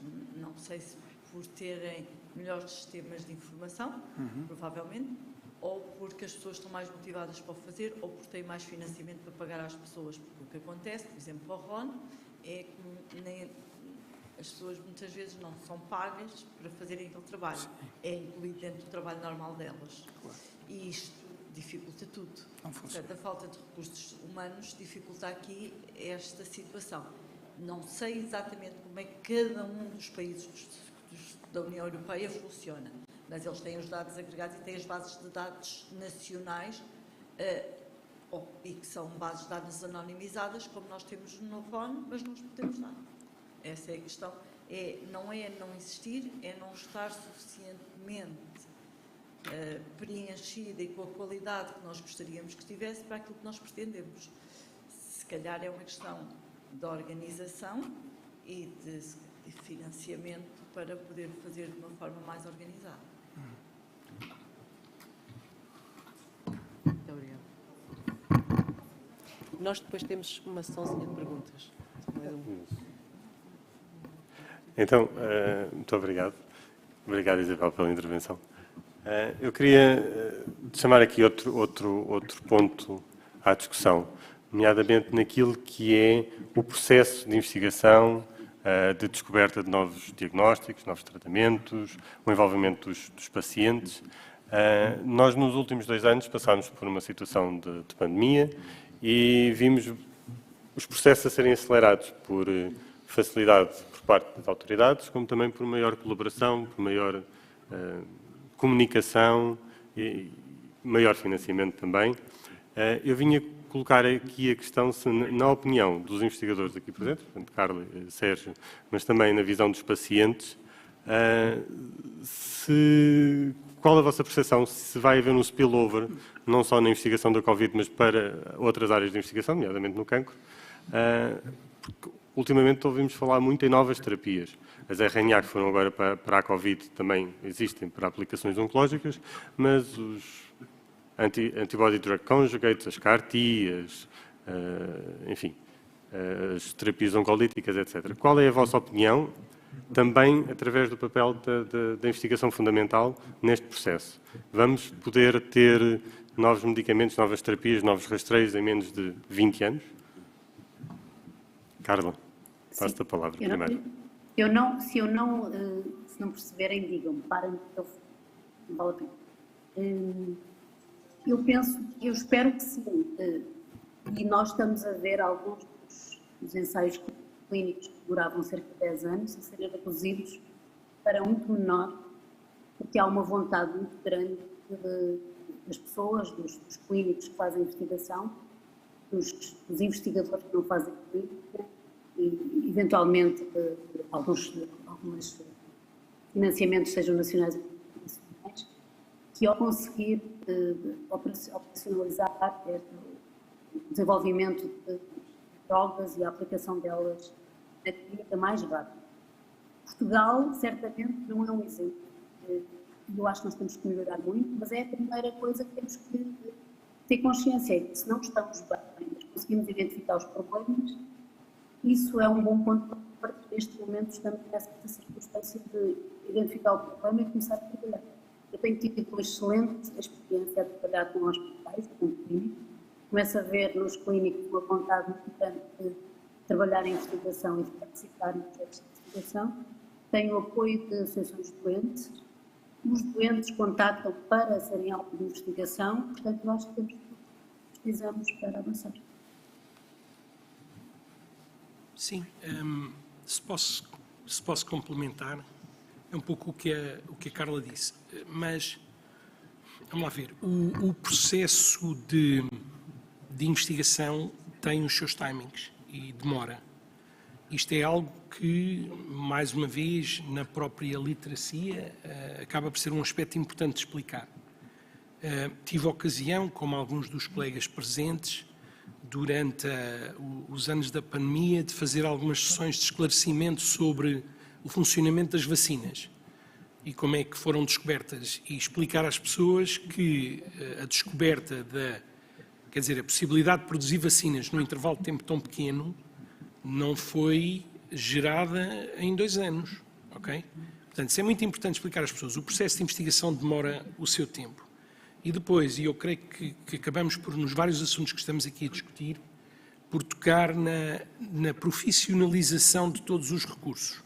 Para haver uma transferência de descobertas que sejam realizadas no laboratório para ideias patenteáveis e depois, finalmente, que isto possa resultar num processo que leve à produção à geração de um produto, seja ele para diagnóstico, para tratamento, etc., precisamos de estruturas existentes, de pessoas, de estruturas nas instituições de investigação que nos permitam fazer essa passagem. E eu creio que em grande parte das estruturas de investigação em Portugal nós não temos essa capacidade instalada. Eu recordo-me perfeitamente, há muitos anos atrás, trabalhando no estrangeiro, de haver a presença habitual de pessoas do que agora se chama, e existem em algumas instituições, nomeadamente a instituição onde eu neste momento trabalho, os Technology Transfer Offices, assim, um nome um bocadinho pomposo, mas que são os tais estruturas e capacidades que nos permitem fazer a passagem. Muitos investigadores, pela própria natureza do trabalho, somos, regra geral, pessoas curiosas e com atenção ao detalhe, etc, etc. Mas a capacidade de percebermos se uma determinada descoberta é possível ser aplicada num determinado produto não existe em todos, certamente. E, portanto, eu creio que, para além de evidentemente, ter que haver uma sustentabilidade do processo de investigação e a compreensão por parte do público e dos doentes, etc., de que isto tem o seu timing, precisamos de estruturas que nos permitam fazer essa passagem, para termos mais descobertas, mais depressa, e depois, como tocou no assunto, a parte de legislação e de aprovações já não depende de nós exclusivamente, da parte dos investigadores. Portanto, penso que isso ainda é outro nível. Portanto, compreender que tem uma visão positiva, de que, ainda que não seja para amanhã, é possível. Exato. É possível lá chegar com. Pergunto também então ao Sr. Engenheiro Cavaleiros de Ferreira se, na visão dos pacientes, a pandemia teve algum impacto negativo, nomeadamente no atraso de algumas consultas e de rastreios e afins, que, tanto quanto eu sei, tem vindo a recuperar esse passo. A médio e longo prazo, imagina que esta nova velocidade e estes novos processos que foram, entretanto, implementados poderão beneficiar a comunidade de pacientes oncológicos? Sem dúvida que podem. O haver mais conhecimento é sempre benéfico para todos, seja em que área for, porque hoje em dia tudo se toca e, portanto, pode-se aproveitar muita coisa de áreas em que nem pensávamos que iria ser utilizado para outras. O micro-ondas que nós temos em casa foi por causa da ida à Lua. Não tem nada uma coisa a ver com outra, mas é importante. No caso da investigação, só há algo que, do ponto de vista dos doentes, preocuparia um pouco neste acelerar dos processos. Nós vivemos, às vezes, de mitos ou de crenças, e isto não é um mito ou uma crença, mas o facto é que o aparecimento de novos tratamentos e novos medicamentos tem que levar tempo para ser testado.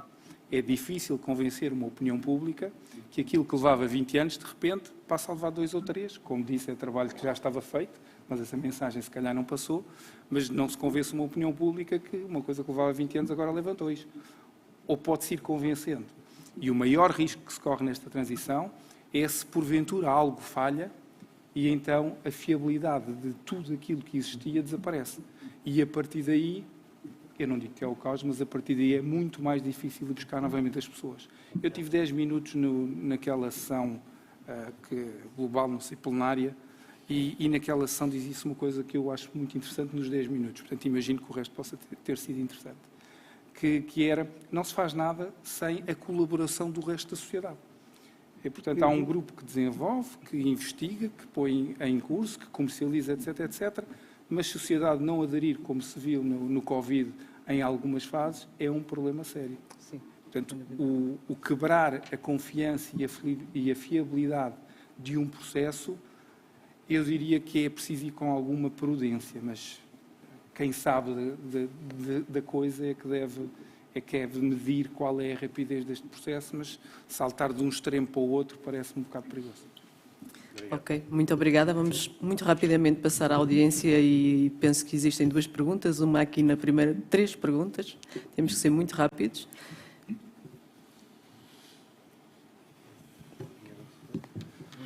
Então, bom dia, muitos parabéns pela sessão, acho que é muito interessante.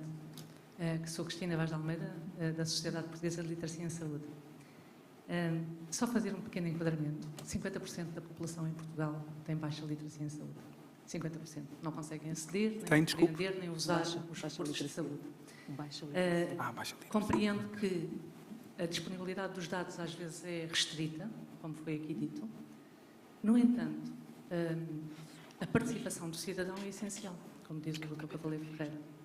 A minha pergunta é como é que nós conseguimos, por um lado, qualificar o acesso, que é um dos objetivos, maior equidade, ou seja, como é que isto é obtido. E eu penso que tem que ser feito aqui um caminho, como há muita investigação publicada na área oncológica, e o cidadão precisa de saber, se nós não devíamos fazer aqui, já para a investigação publicada e disponível, fazer aqui uma transferência para uma linguagem mais leiga, mais entendível pelo cidadão. E talvez isso seja o passo inicial para compreender. Os cientistas estão sempre com pressa na investigação e não gostam de revelar os dados, mas há muita investigação dentro da área oncológica que se calhar o cidadão beneficiaria nesta transferência da linguagem complexa para a linguagem leiga. E por isso a minha pergunta é como é que conseguimos este objetivo da maior equidade no acesso?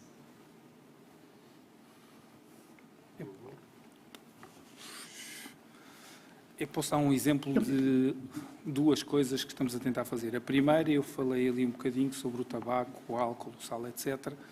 Porquê é que isso não é obrigatório na disciplina de Biologia ou de Educação Física? É uma matéria de legislar, nada mais. O esforço que nós fazemos para chegar a 350 mil alunos, que é o que conseguimos fazer neste momento, se calhar é muito mais fácil se for legislado, for implementado. Portanto, parece-me que há também aqui alguma literacia ao nível de quem decide, politicamente, para que possam implementar algumas das medidas.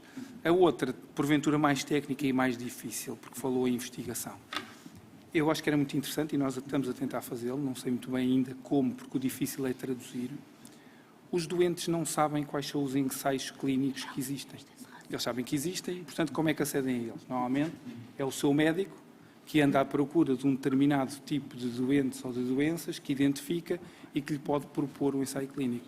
Eu acho que seria muito importante para os doentes poder haver um local, e nós, Liga, estamos disponíveis para ter isso no nosso site, porque estamos a tentar montar isso, onde estejam todos os ensaios clínicos, obviamente filtrados por uma entidade nacional, porque eu julgo que existe, não sei se será o Infarmed ou será alguma outra entidade, mas, no fundo, inverter o ciclo, que é as pessoas que são os mais interessados, que são os doentes, terem acesso à informação e, com isso, aumentar-se a acessibilidade e a equidade no acesso aos ensaios clínicos. Porque hoje em dia tem acesso, eventualmente, quem está mais próximo do seu médico ou quem tem um caso mais específico que se adapta melhor e não o contrário. Devia ser o contrário. Todos deviam ter acesso e depois deve ser feito o filtro para aqueles que podem e não podem, são ou não são elegíveis. Só uma pergunta a mais, já se fomos avisados, temos mesmo que encerrar a sessão, infelizmente. Gostávamos de estar aqui mais tempo na conversa e a discutir estes temas que são tão importantes e interessantes. Não sei, quem tem... Bom, muito bom dia ou boa tarde a todos. O meu nome é Maria Paula Macedo, da Universidade Nova, Nova Medical School. Eu gostaria de dar os parabéns pelo Hub, por esta transferência europeia. O que eu não consegui ainda materializar, e por falta de conhecimento com certeza, é como é que a AICIB está a fazer o enquadramento daquilo que é a relação dos investigadores com os clínicos, com os doentes e com os centros académicos. Se calhar, doutora Patrícia. Obrigada, Paula. Eu acho que a resposta rápida não está. Não. Gostaríamos muito e talvez lá cheguemos um dia. O que a AICIB se propôs fazer, em coordenação, eu olhar para a minha colega, aquilo em que nós temos vindo a trabalhar há um ano e qualquer coisa, foi em montar uma estrutura que pudesse apanhar o que vem da União Europeia e ajudar a passá-lo para o país. Nós não vamos conseguir, pelo menos neste momento e com os recursos de cada lado, fazer tudo o que a Paula referiu, que me parece muito bem. Por isso é que lançámos o desafio aos stakeholders, a quem se juntou a este grupo, que nos deem essas ideias. Porque se queremos criar esse tipo de redes nacionais, é possível, nós podemos ajudar como catalisadores, mas precisamos, quem está nessas instituições, de propor ações concretas e de nos ajudar e de propor um plano e força de trabalho. Nós não chegámos aí ainda. A pergunta específica é se vai haver ligação entre o Hub e os centros académicos. Os centros académicos clínicos devem estar no Hub.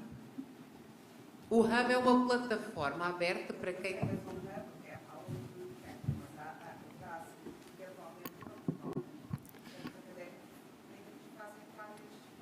Com todo o respeito, eu se calhar sugeria que continuassem a conversa depois desta sessão, uma vez que já começou aqui um diálogo e gostaria... No final da sessão poderão, com certeza. Neste momento temos que encerrar. Não posso permitir mais continuar a sessão. Agradeço a todos os oradores presentes, presencialmente e remoto, e a todas as pessoas na audiência. Muito obrigado por terem vindo.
past achievements and with our minds set on some of the most pressing challenges our society faces, we take every annual reporting exercise as a self-improvement opportunity and a statement of the values we uphold: transparency, trust.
and beyond, at a time when digital seemed to be the only setting where people could meet and interact.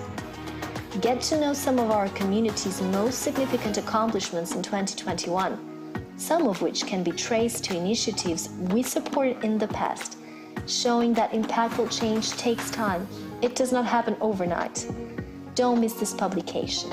Have a snapshot of our progress last year and how we are bracing for the future with more ambition and a true conviction that transatlantic cooperation has seldom been so important.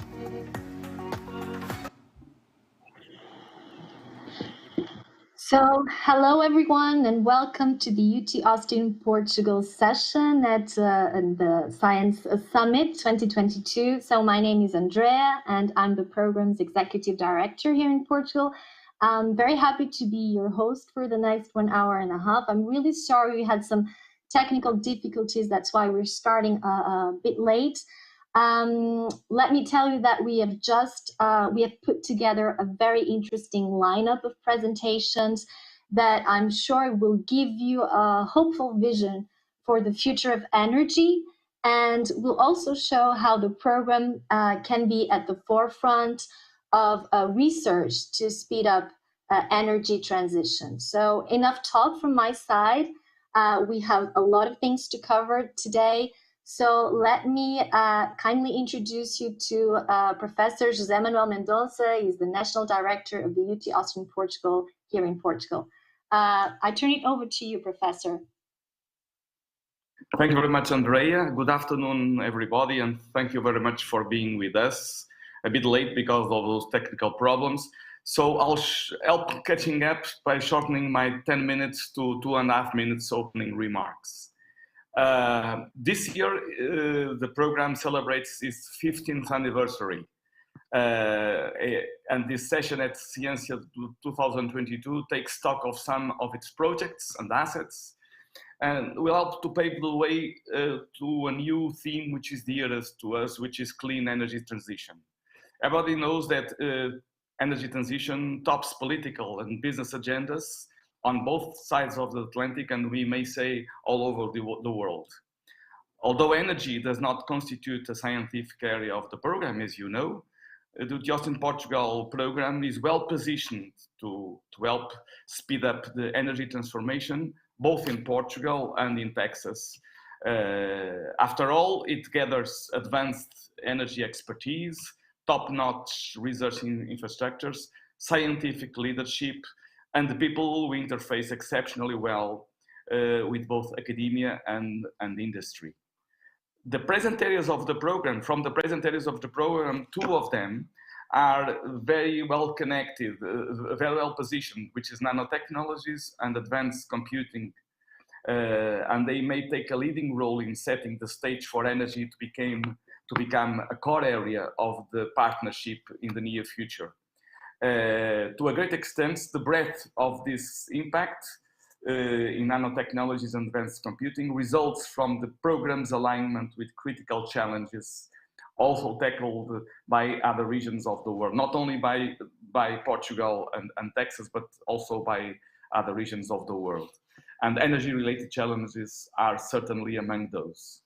So the objective of this session is shedding light on the synergies Portugal and Texas share with this Egypt Science 2022 guest country regarding their standing and in the global energy landscape and potential to become global renewable energy hubs, and also the importance of science and international scientific cooperation to build a sustainable future for us all. So I wish you a very nice session, and I'm very much looking forward to what we will be hearing and from the presentations and also from the discussion. Andrea, and I pass to you the floor to introduce the next speaker.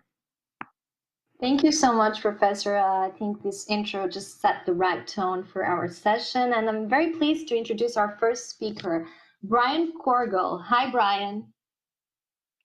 Hi everyone. Hopefully you can hear me.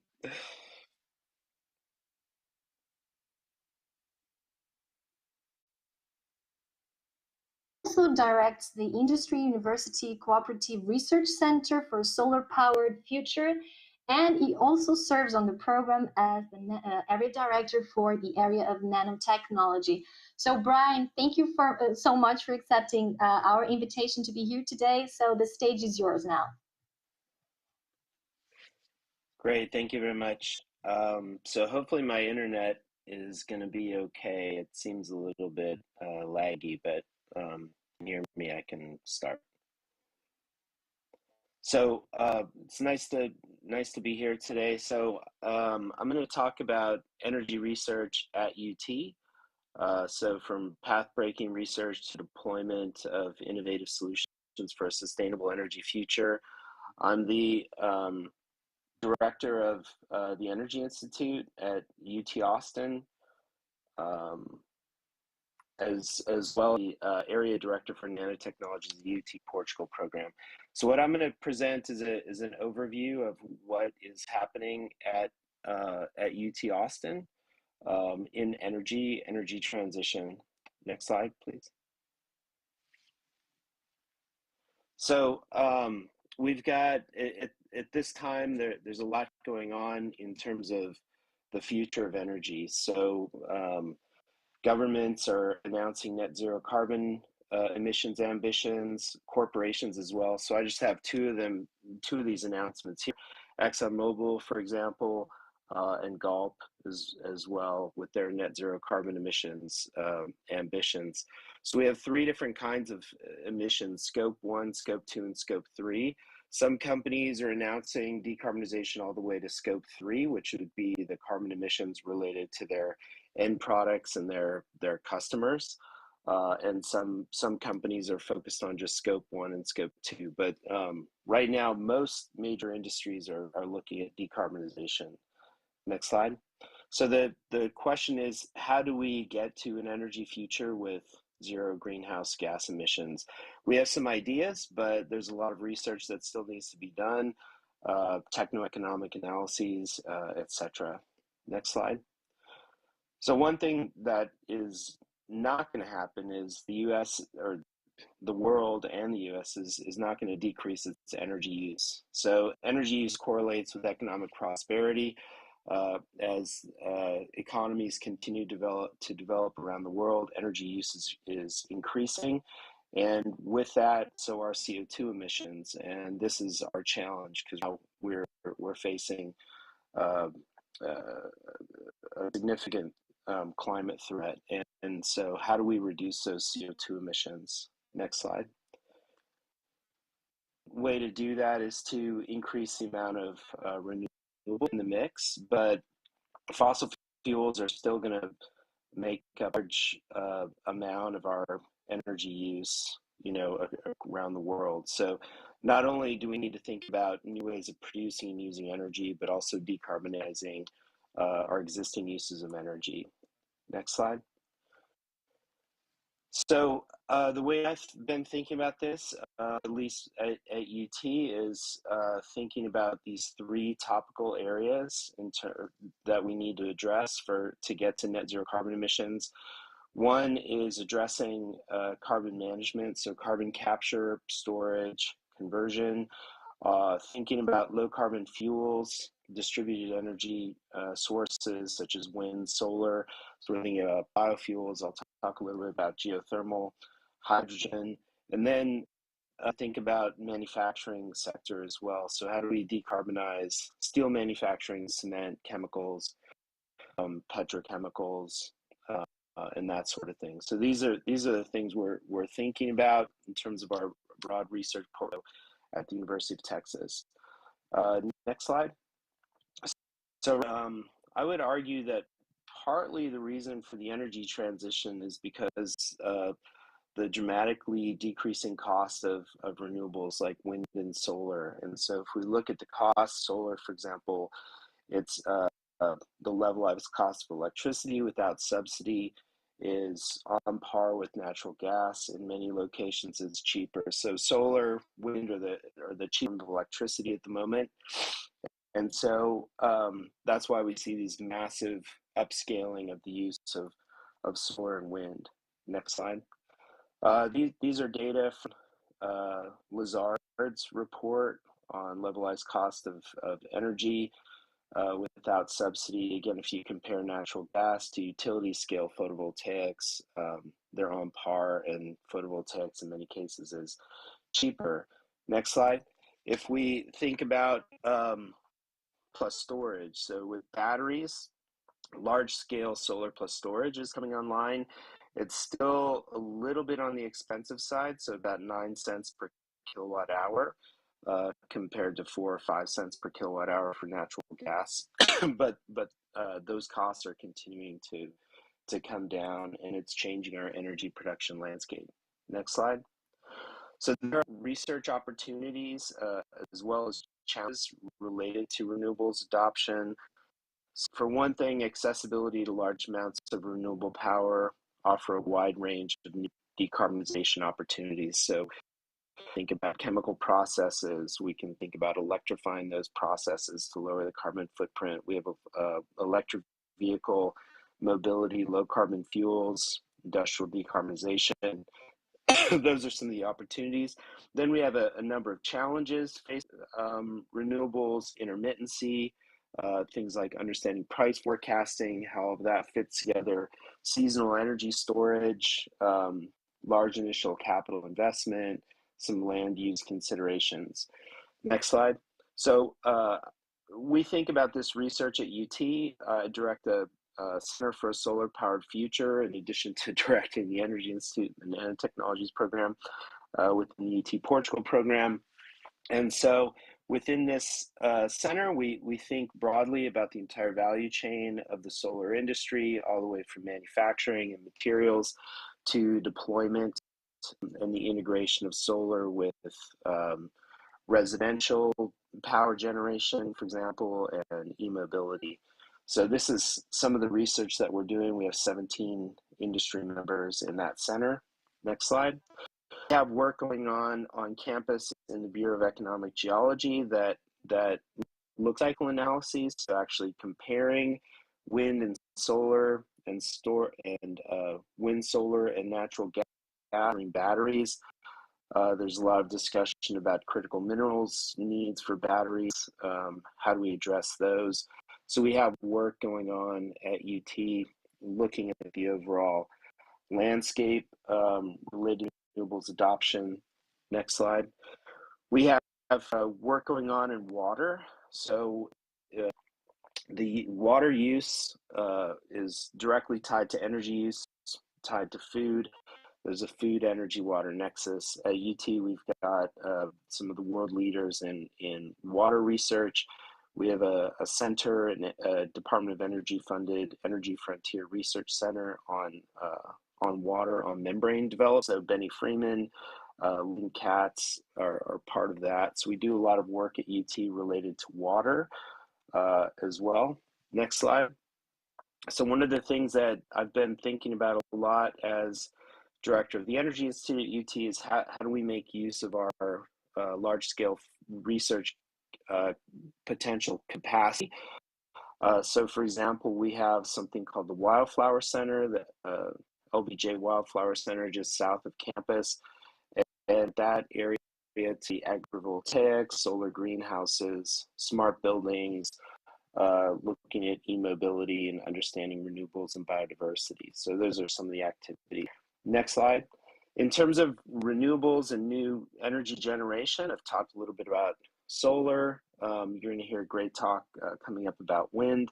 We're also looking at geothermal quite extensively on this as a renewable energy resource. Next slide. Some people think about geothermal as a renewable energy resource. They tend to think about Iceland, for example, and volcanoes and that, which clearly have a lot of heat available for extraction. But our Bureau of Economic Geology and Petroleum and Geosystems Engineering Department, Ken Wistian and Sylvia Levescu, have been examining in some detail Texas, for example, for geothermal. And I was just thinking about the Azores, and I bet there's some decent geothermal power capability in the Azores. Next slide. We have a project run by Ken Wissian of UT in collaboration with in Houston that's actually developing and demonstrating new geothermal energy production for a military base at Ellington Field. So this is one reason I was thinking about the Azores a little bit. And so I think that there are a lot of potential for geothermal energy production that people aren't thinking about so much. And this is a very active research area at UT. Next slide. So if we consider how energy is produced in the end use sectors, we basically use energy either as electricity, so we call it power use, or as energy production or energy use in terms of heating and that sort of thing. And so if we look at where the energy is supplied versus where it's used, how do we decarbonize the production and the end use? And again, you know, one thing people think about is widespread adoption of solar. In May 2021 of last year, 5% of U.S. electricity was generated photovoltaics. That continues to go up. So as we have more and more renewable generated electricity, how do we utilize that energy effectively, for example, like heating of chemical processes? Next slide. So we're looking at that kind of research at UT. We have a pilot plant for looking at processes. It's called the Process Science and Technology Center. So we're in the process of looking at how to electrify that power plant. So again, how do we decarbonize the chemical processing? Next slide. At UT, we have a lot of work on carbon management, so carbon capture and storage. Next slide. So I don't know if you can you hit the video? Let that play. So for example, we have work that's going on in terms of monitoring methane emissions. So this is a really important problem related to spurious methane emissions. First of all, understanding those methane emissions and then creating policies to address them. And so David Allen in our Department of Chemical Engineering is one of the world leaders on this, understanding where those emissions are coming from. It's a challenging problem. It relates to the sensors themselves, putting methane sensors out in the field, understanding how to adequately sense where the methane is coming from, and then figuring out policies of what to do on that. So we're one of the leaders on that. Next slide. So Dave Allen has a research consortium. It's called Project Astra with several industry partners where they're monitoring methane emissions in the Permian Basin and trying to understand, is there a way, for example, to create a like clean natural gas standard where you know kind of how your natural gas is produced. Next slide. We've got a really strong effort on point source carbon capture. So Gary Rochelle in our chemical engineering department has actually commercialized a new amine piperazine for scrubbing Honeywell. Has licensed and they're actually deploying it out in the field. So we have at scale research going on point source carbon capture. Next slide. We have research going on the next generation of amines for point source carbon capture. Joan Brennecke, Michael Baldea, Mark Stather. Next slide. Where they're looking at a new class of amines for point source carbon capture of ionic liquids. So Joan Brennecke is one of the world's experts in ionic liquids, and she's working with her team to help discover and develop new classes of chemicals. Next slide. And what they're doing is looking at the chemicals themselves, but then how they would be used in a chemical process. And so both of those are related, and the costs associated with those as well. Next slide. So the research team is examining all the way from the new materials to the chemical process and the economics of that as well. Next slide. In our Bureau of Economic Geology, we have a leading carbon storage consortia called the Gulf Coast Carbon Center, led by Borka. It's been doing this work for years and looking at how CO2 can be stored and managed. Slide. They've been examining, for example, how CO2 can be stored, and then the policy implications. Next slide. And go ahead to the next one after that. So again, they're world experts in the storage and looking at what are the risks associated with long-term storage of CO2, and related to that are policy issues. Next slide. So we have the LBJ School of Public Policy, and we've got some of the, again, leading thought leaders in CO2 storage looking at policy constraints. And so you've got technical constraints, but also policy constraints related to CO2 storage, and we're looking at that at UT. Next slide. And then in our petroleum engineering department, we have a new industry affiliates program that's also looking at carbon storage, but also utilization as well. Next slide.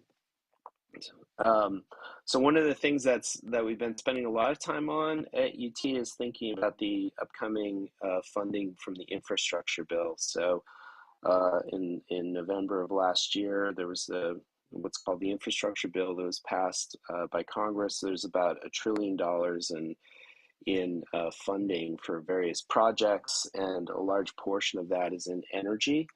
And so next slide. So for example, this funding is starting to come out in requests for proposals. There's a call for about $3 billion of funding in batteries. And this work in the infrastructure bill is really exciting. It's a lot of money, but it's also requiring large-scale cooperations between universities and industry partners. So next slide. So we're working on those things. In the battery area, we're creating a battery research facility to do panel manufacturing. Looking at that, and this facility, it's supposed to come online February of next year, is really well aligned with the new DOE call. Next slide. We're also doing materials discovery and development. Batteries, but I showed that ionic liquid research. We're looking at ways to combine artificial intelligence and machine learning with rapid, high throughput experimental science. So we're trying to discover battery technologies that go beyond lithium. Next slide. We've got a lot of work going on in hydrogen at UT. So in the infrastructure bill, there's funding $8 billion set aside for at least 4 regional clean hydrogen hubs. So these are really big funding opportunities. We have a lot of expertise on hydrogen at UT. We have a hydrogen at scale project out of the Center for Electromechanics, and also a geological hydrogen industry affiliates program that can form the key components to that hydrogen hub. Next slide. So these hydrogen hubs, I think they're important. So I'll just tell you a couple things. The RFP is supposed to come out on May 22nd from DOE. Maybe there's a way to loop in Portugal into our hydrogen hub efforts. Texas is really well positioned for a hydrogen hub. We're the largest natural gas producing state, so largest producer of renewables. So we have the resources for blue hydrogen, we have the resources for green hydrogen. Next slide. Texas also has the largest hydrogen economy in the US at the moment. Hydrogen is used mostly for petrochemical manufacturing, but when it's produced, it produces a lot of CO2. So how do we take our hydrogen economy in Texas and move it forward to the clean hydrogen standard? Next slide. UT is playing a really big role in that. So we have this hydrogen at scale project that is essentially a demonstration project with over 18 company members, Department of Energy funding, looking at installing at scale, pilot scale infrastructure for hydrogen to understand the techno-economics, how all the various various technologies can play together. Slide. So within Texas, we're looking at, so next slide. So within Texas, we're looking at how the different regions within Texas and also nearby New Mexico and Louisiana play into a future hydrogen economy. So we have our local pilot scale test facility at UT for examining new technologies, all the way from materials to actual, field level technologies. And then we're doing the techno-economic analyses to see how these things can fit together in a hub or in a local ecosystem. Next slide. So, for example, we have resources like natural gas for blue hydrogen, but where that hydrogen would be used, at least now, is in Houston. So, what is the best way to produce and use that hydrogen? That's what we're looking at. Next slide. Geological storage is really important for this, and UT is one of the world's leaders in looking at subsurface storage of hydrogen. Next slide. They want to think about a hydrogen economy. Large-scale storage of hydrogen is critical to that. If we look at the natural gas economy, a lot of that natural gas is stored underground and used, and that's a critical component to the natural gases is utilized, and that's going to be true for hydrogen as well. Next slide. So our GeoH2 team is looking at where do you store the hydrogen, where can you store it, what are the trade-offs economically, geographic, how close they are to end users. Next slide. And there are some significant challenges related to hydrogen in terms of its mobility underground. Next slide. In terms of its mobility underground, its viscosity, and that sort of thing. Next slide. So we have the Brian, we have 2-3 more minutes. Okay, great. I should be able to wrap it quick. So we've got the comparison between natural gas storage and hydrogen. We're looking at that. Next slide. We have examination of how storage of hydrogen will be used in the economy. Next slide. And we've got a wide, almost 79 faculty doing research on hydrogen across the board.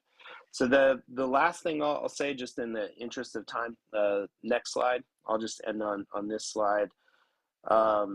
So we're in the process of creating something called the Permian Energy Development Lab. We've got partners across the western part of Texas and into New Mexico, as well as the 2 national labs, National Renewable Energy Lab in Sandia, and examining this region of the Permian Basin, which is one of the largest energy producing regions in the world, as a living laboratory for exploring energy research at scale. So in terms of thinking about the UT-Portugal partnership and going forward, hopefully the PEDAL, the Permian Energy Development Lab, can be part of that as a resource as well. So anyway, happy to answer any questions if there are any. Thank you.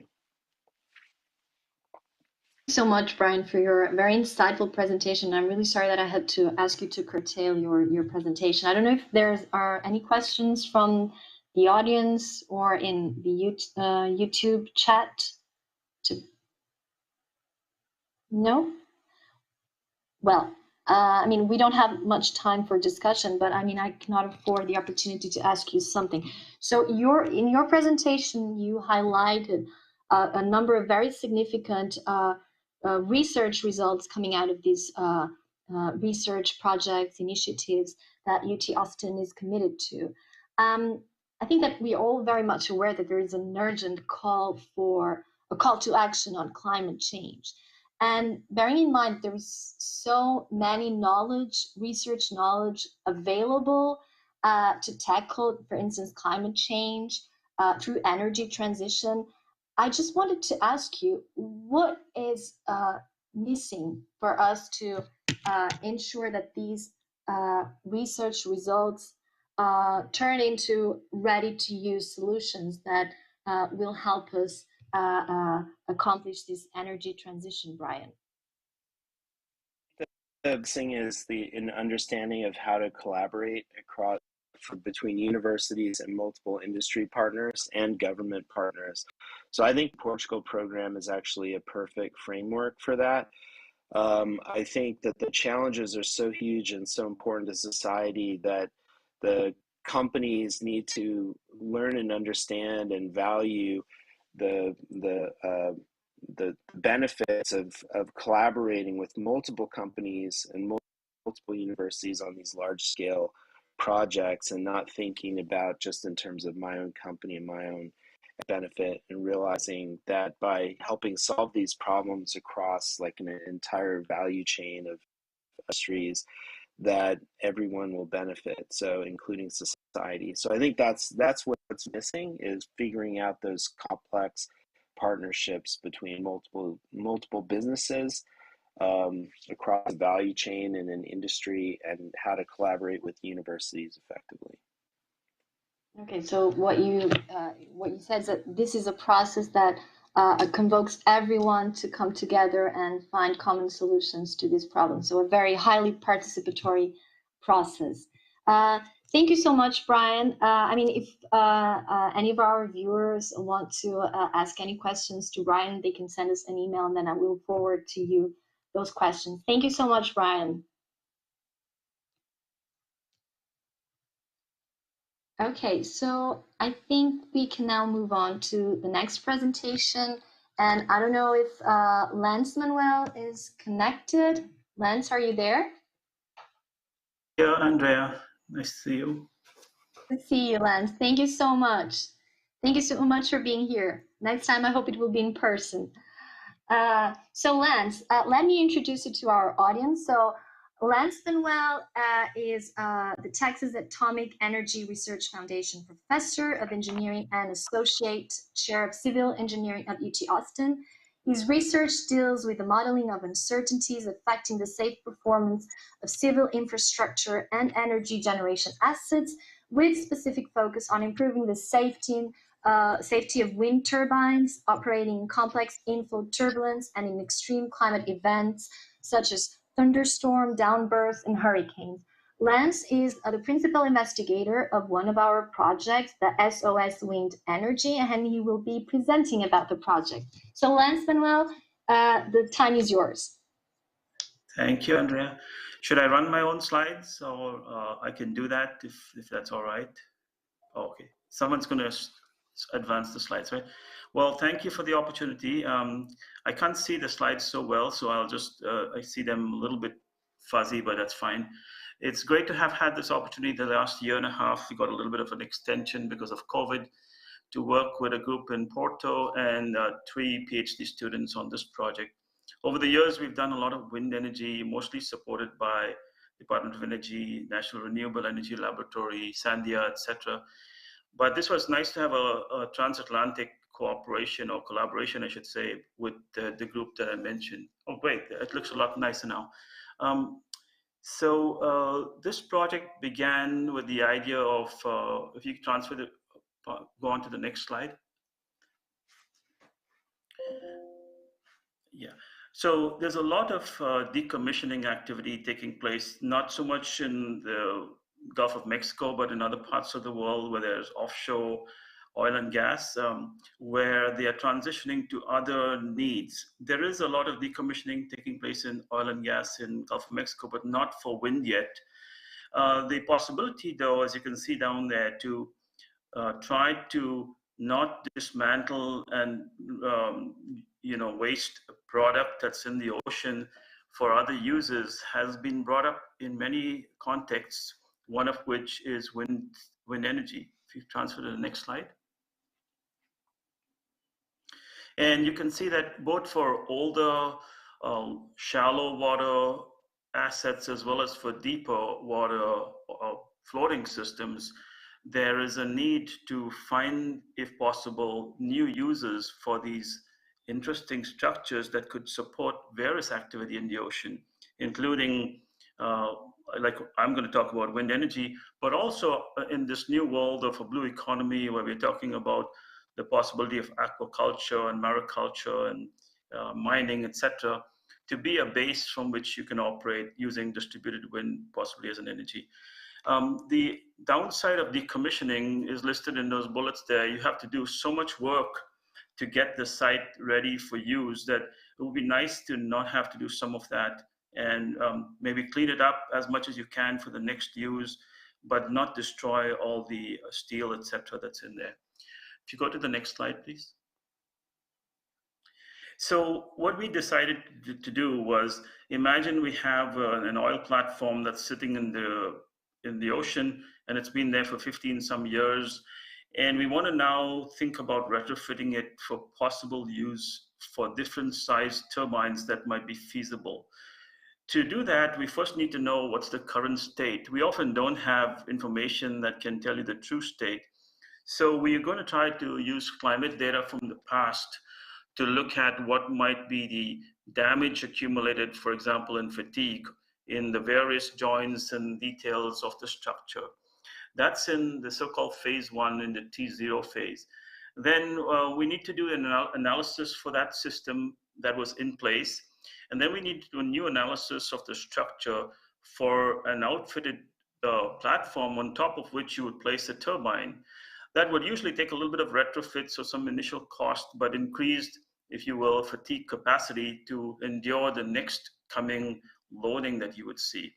So that on the second phase, when the turbine is installed, and we're doing a study here for 2 and 5 megawatt turbines placed atop oil platform, you'll get different performances in the sense that their reliability will be adjusted based on the load they see in this new system.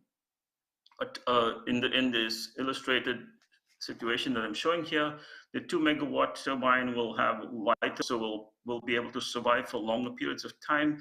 But in that same period, it's producing less energy, so there's less revenue generated. So we are going to evaluate in step 3 the life cycle of these two systems, and also look at costs in step 4. So that's the sort of big picture view of what this project set out to do. If you go to the next slide, and I'll break it down now step by step. So in step 1, we're looking at typically wind and wave statistics. So in step 1, we're looking at what's called met-ocean or meteorological and oceanographic data. And then we need to look at all the possible scenarios that the platform has experienced in the past and what it'll experience in the future. We do in step 2 a structural analysis of the systems under various loading configurations or situations. And then we evaluate the life cycle. So there's some uncertainty quantification involved here, looking at possible use scenarios in the future and what kind of reliability we can expect. And then we need to put in costs. We're doing some benchmark related work with NREL to try to use some data that they've provided to us. I'll break it down a little further down into the next slide, please.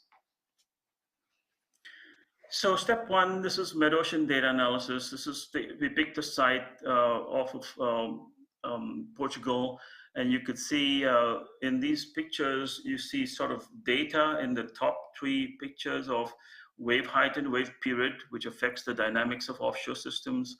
And then you see wave height and wind speed, and then you see wind speed and period, wave period. That's the data from which we then, given the limited data, we do some kernel density estimation of models to describe jointly the occurrence of these various combinations, because that's the kind of data, or that's the kind of mid-ocean sea states that the structures will encounter.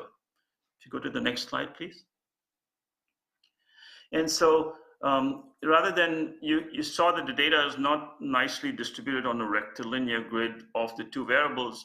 It sort of has a cloud shape, which is suggesting that there's a band that may be more efficient to idealize or to represent if you do some principal component analysis. So we established some, manageable number of sea states, 24 for the oil and gas phase, and then 96 where you count 4 different wind speeds over the operating range of a wind turbine for the offshore wind turbine phase. And we look at those various scenarios, and they're going to be used next in our analyses. Next slide, please. So the analysis then looks at a typical detail that's of concern, where damage might be accumulating, let's say at a leg or a brace on the jacket platform, typically a steel platform that supports the oil and gas needs that it had first, and then that will later support the wind turbine. So we're going to analyze all the sea states that I mentioned before and establish what kind of fatigue damage has probably occurred and what will occur in a new scenario where the loading is not coming just from the waves, but also from the wind. Next slide, please. And so this picture, I'm leaving out several details, of course, for this high-level talk, but the parameter on the left on the vertical axis is a reliability index. So your reliability index starts out high, but with time, in the first phase, it falls due to usage and waves that have been encountered and wave loading. And then there's a small blip at year 30, which is assumed to be the year where we retrofit the structure. So it gains a little bit more in terms of perhaps weld details that are improved, etc. And then now the new turbine is placed on top of the platform. So the orange curves show a 2 megawatt scenario, and the green curves show a 5 megawatt scenario. In this research study, we looked at various ways in which you combine relative importances of aerodynamic versus hydrodynamic loads on the system. And that's why you see 3 different scenarios. And the next slide, please. So this picture you saw before, and again, it's just showing a little more detail about it. The reliability index related inversely to the probability of failure decreases with time, or so the probability of failure increases with time, the reliability decreases. It's retrofitted, it's helped to get some additional safety or reserve strength, if you will. And then the new reliability curves fall off at different rates in the future. Again, this is all based on probabilistic models of first, the mid-ocean conditions, second, the structural response to them, and then some kind of bookkeeping of the fatigue that might be encountered and the possibility the system might fail. So the 2 options, again, in the first option in blue, you see retrofit costs incorporated into the calculations that account for the fact that you're going to try to use a turbine that didn't used to have a platform that didn't used to have a turbine on top. So you got to retrofit it to carry the added weight as well as the possible lateral loads. The second consideration is that the larger turbine will probably require greater amounts of costs to carry this new system. So the platform is going to be heavier. Then there's going to be the fact that because you're going to put larger loads on this new system, in that second phase, it'll last a shorter time, T1, compared to the other case where it'll last longer. But again, as I mentioned before, there's a generation of energy for the 5 megawatt turbine, which is expected to be greater per unit time. Let's move on to the next slide, please. So we account for costs of the various items I've gotten there. I'm going to leave out all the details here, but you can see the definitions related to the various characteristics that I introduced before. There's the capital expenditure involved with the turbine. There's the saved expenditure from not having to waste the old jacket. There's retrofit costs, there's operational expenses, residual costs, etc. And you're accounting for the possibility that the system might fail. So there's a failure probability in the numerator. And then there's energy generated in the denominator. All of this is accounted for, if you go to the next slide, in the 2 scenarios. Next slide. Yeah. And so again, this is data that is still something we're working with to try to make it sort of specific to the needs of our research project. But NREL had some studies, paper studies on various types of turbines, and the 5 megawatt benchmark was used in this case. The 3 cases I mentioned were related to the possible scenarios in the future where aero versus hydrodynamic loads could have different degrees of contribution relative to each other. And by and large, when you do all the calculations, in our case, we found, this is a very simplified overview now for this presentation, that the cost of energy for doing something like this may be feasible in line with expected costs for this kind of asset.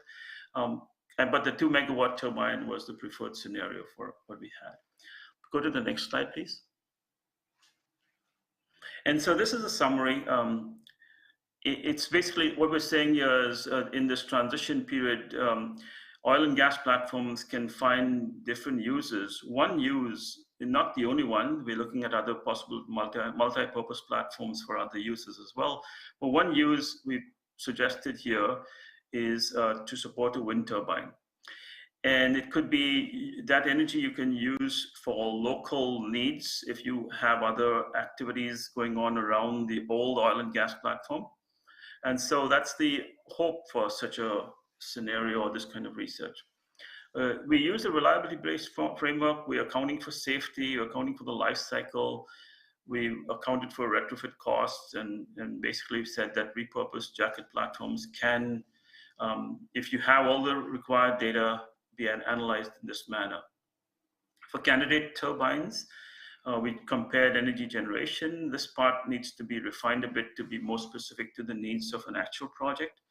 And finally, the case study was for a port around Les Choices, and I don't know if I'm saying that correctly, and so it's saying that if you can get the climate data, if you can do the fatigue analysis for the jacket that exists, if you can investigate reuse scenarios that are possible, and you want to do an optimal design that accounts for life cycle costs, this is possible in a comprehensive manner as we've outlined, and with more site-specific or project-specific information, we could readily include that in this kind of work. And then one more last slide, please.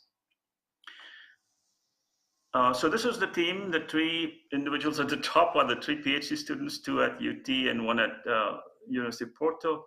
And Professor Correa in Porto is the supervisor on that side, and I was supervising our students. I want to acknowledge again the grant that we got, the exploratory grant we got for this work, and thank Andrea and Marco for providing support to this project.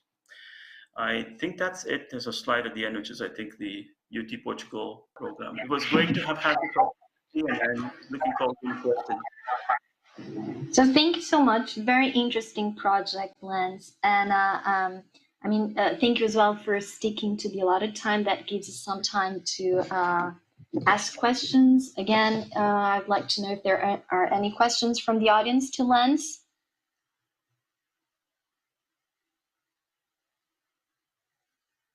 Okay, so again, I have a question to ask you, Lance, if you allow me. Sure. So I understand that this project is very much, providing the knowledge just to know how we can use out-of-service offshore jacket platforms. But I was wondering, and this is just curious to know if you have thought about extending this study just to understand if there are any other potential applications for these decommissioned platforms, besides wind power generation.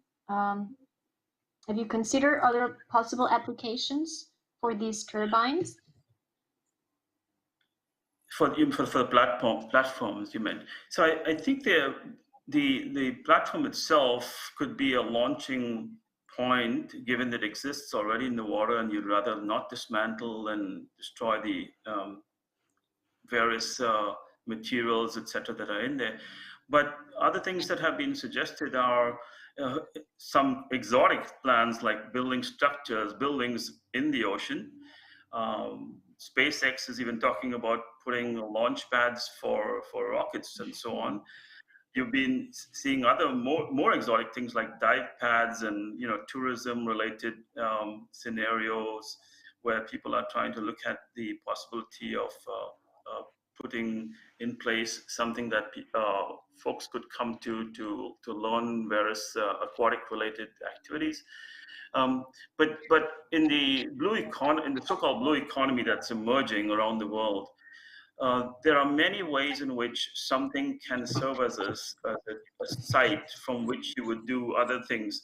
So the question is, what can you do given that the asset is large enough to take pretty large payloads as well as support things like aquaculture, mariculture, mining, as I mentioned before. I also mentioned tourism now and a few activities related to it. These are all things that don't require quite as much retrofit as a turbine would, but they're all possibilities. And I think we've been thinking about those as well, and looking at possibilities for multi-use activities on platforms of this kind. Yeah, Especially I the know larger that. ones. Yeah, I know that. For instance, I think it's in the Gulf of Mexico. Some of these platforms are being used for artificial reefs. So there are many potential applications for sure for these platforms. Lance, thank you so much.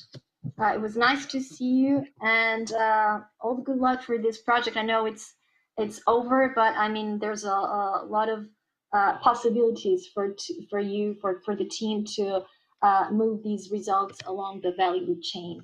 So thank you so much, Lance. Thank you, Andrea, for the opportunity.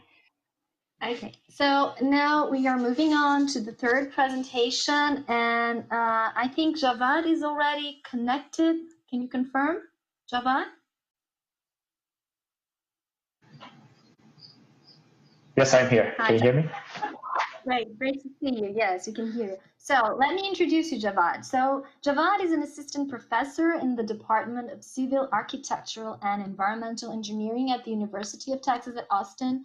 Prior to joining UT, he was a faculty member in the Electrical and Computer Engineering Department at Carnegie Mellon University.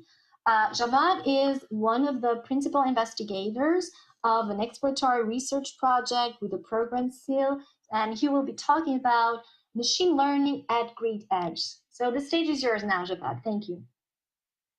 Much, Andrea. If you can share my slides, please. Awesome. Hi, everyone. Thank you for the opportunity to be here. And thanks to the support from the UT Portugal program. Prior to joining UT, I was involved in the Carnegie Mellon Portugal program as well, and I truly appreciate the partnership between universities and the Portuguese university systems. So this project that was recently funded, and we started this late January this year, looks at addressing some of the emerging issues that we had related to managing the electric grid and electric infrastructure. If you go to the next slide, please. So we are in the middle of a transition, and our energy value chain is transforming as well. So the way we built our electric grid 100 years ago, it was a supply chain set up with big generators on one end that are producing electricity, and we had end users on the other end, and we usually have transmission and distribution systems in between. And you can think of this as a highway that we built for electrons, a one-way highway for them to get from the supply chain to the end use. If you click enter, can you go to, okay, yes. And but we have a lot of emerging technologies getting connected to the system right now. We have energy storage, we have we have different kind of energy storage. We have batteries, we have solar panels, we have wind power, we have electrified mobility systems that are getting connected to the system. And this system is transforming. And going back to that one-way highway discussion, so now you have a highway that you are allowing electrons from different streets into that highway. So you need a better traffic control that you originally didn't have in the system. So you need to revisit a lot of these decision-making protocols that you put in the system originally, because the system that we designed didn't have this much emerging technology getting connected to it. And this is one of the questions that we are looking at answering this in this research project. What are the needs for what are the decision-making protocols that needs to be revisited? How we can upgrade those, and how we can use some of the novel machine learning techniques to make that happen. If you go to the next slide. So, this is in addition to the energy transition that we see because of the emerging technologies. Electric grid also is under pressure to reduce its carbon footprint. Electric grid and energy production is one of the largest contributors to the CO2 emission. And if we want to combat the climate change, we need to decrease our CO2 production dramatically by 2050. And in the recognition of this need, we have a lot of policy changes going on around the world. We have a lot of people working on technological advancements to make this happen. If you go to the next slide. At the same time, we have a lot of resiliency issues with the electric grid. In the US, we had Texas grid issues related to a winter storm, and in California, we had wildfires that impacted the life of many people and also impacted the grid operation. So we have a lot of resiliency issues going on around the power system. And if you think of an electric grid, that's ultimately a supply chain setup that you want to make sure that supply is equal to demand at all times. And that's the basic governing principle that this system is operating on this foundation. And every other principle that you have governing this system is basically built on this one simple principle: supply equal demand. But that needs to happen every millisecond. That has to be there all the time. So to make that happen, we need to add more flexibility to the system. And we need to remember that as we're adding more intermittent resources to the grid, like solar panels, wind power plants, and all of those intermittencies to the grid, we need to add more flexibility to the system to make sure that we can manage that supply chain need, and making sure that the supply is equal demand at all times. Can you go to the next slide? So one of the issues that we are very interested in looking at, how we can better manage the system. And in order to better manage the system, we need data from the system. Okay, and when I say data, we need data from big power plants, nuclear power plants, big wind turbines, big solar farms. But we also need data from the distribution side of this grid. We also need data from end users. We also need data from substation. And this has become a challenge because of the data volume that we are collecting, also distributedness of the data. We are collecting a lot of data from different points in the grid. How do we manage those? How do we use this for better operating the system? To give you an example, we have a lot of advanced monitoring infrastructure being rolled out by different utilities in the US, and they have a lot of capabilities, but given the data volume that they're collecting right now, those are being mostly used for billing purposes. And they have a lot more potential, but the challenge that utilities are facing, how to deal with the data volume that these smart meters are collecting, how to process them, what will be the best way to keep the confidentiality of the data that we are collecting from the customer. And so that brings up the question of data ownership. Who owns the data? How can we preserve privacy? And how do we deal with this with the heterogeneity of the data that we are collecting from different customers? And sometimes you have these sensors that are installed in the grid. Their information that are sending, sometimes they're delayed. They cannot be used. So how would you deal with this heterogeneity of the data that you're collecting? And this is really the key for managing the grid. If you want to have a grid that is sustainable and you have a lot of solar panels connected to the system, you need to have a system. You need to have decision-making protocols that can ensure supply equal demand at all time. And to make that happen, you need data. You need data to make sure that to use flexible resources that you have in the system. So this is exactly the focus of this project: how we can leverage the data that we're collecting from the customers, and how we can integrate that into our decision-making protocols. If you go to the next slide, please. So, and if you think about the electric grid, you have you have a wide range of energy production and consumption resources here. And we, in particular, we are in this project, we are interested in looking at a bottom-up approach, starting from the end users, looking at the data that we are collecting from them. Traditionally in power system, they have been set system in place to collect data from big power plants and managing those. But as on the distribution side of the grid, we haven't invested as much on rolling out sensors, making the system monitoring of this system easier. And but this really needs to change now, because this system is not the rigid system that we built around 100 years ago. We have a lot of intermittent energy resources being added to the system, and we need to manage the bottom of the grid better. And smart buildings and connected communities are really the cornerstone for this future power grid. And the first research question that we're answering in this project is how we can better predict the consumption and production of these smart buildings. And this is really the key for resilient operation of our energy infrastructure.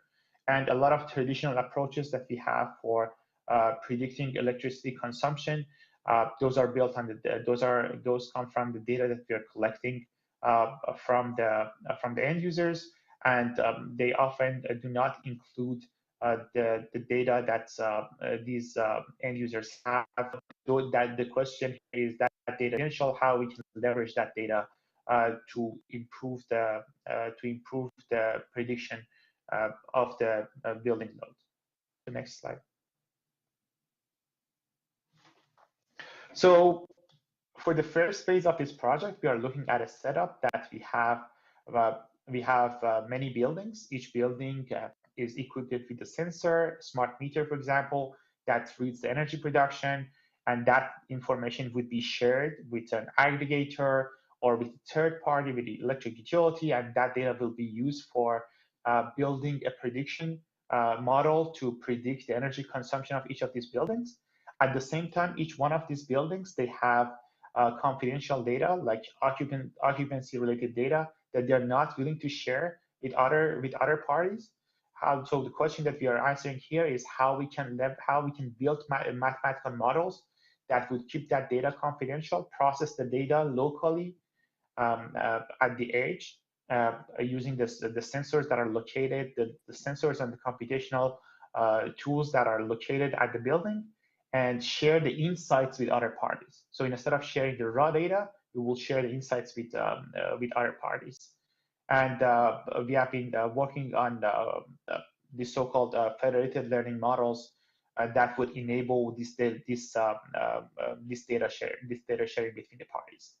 And really, that's the first step. So after developing a better tool for predicting the energy consumption of each building, our goal would be now to develop tools that will enable each one of these buildings to better participate in the grid activities.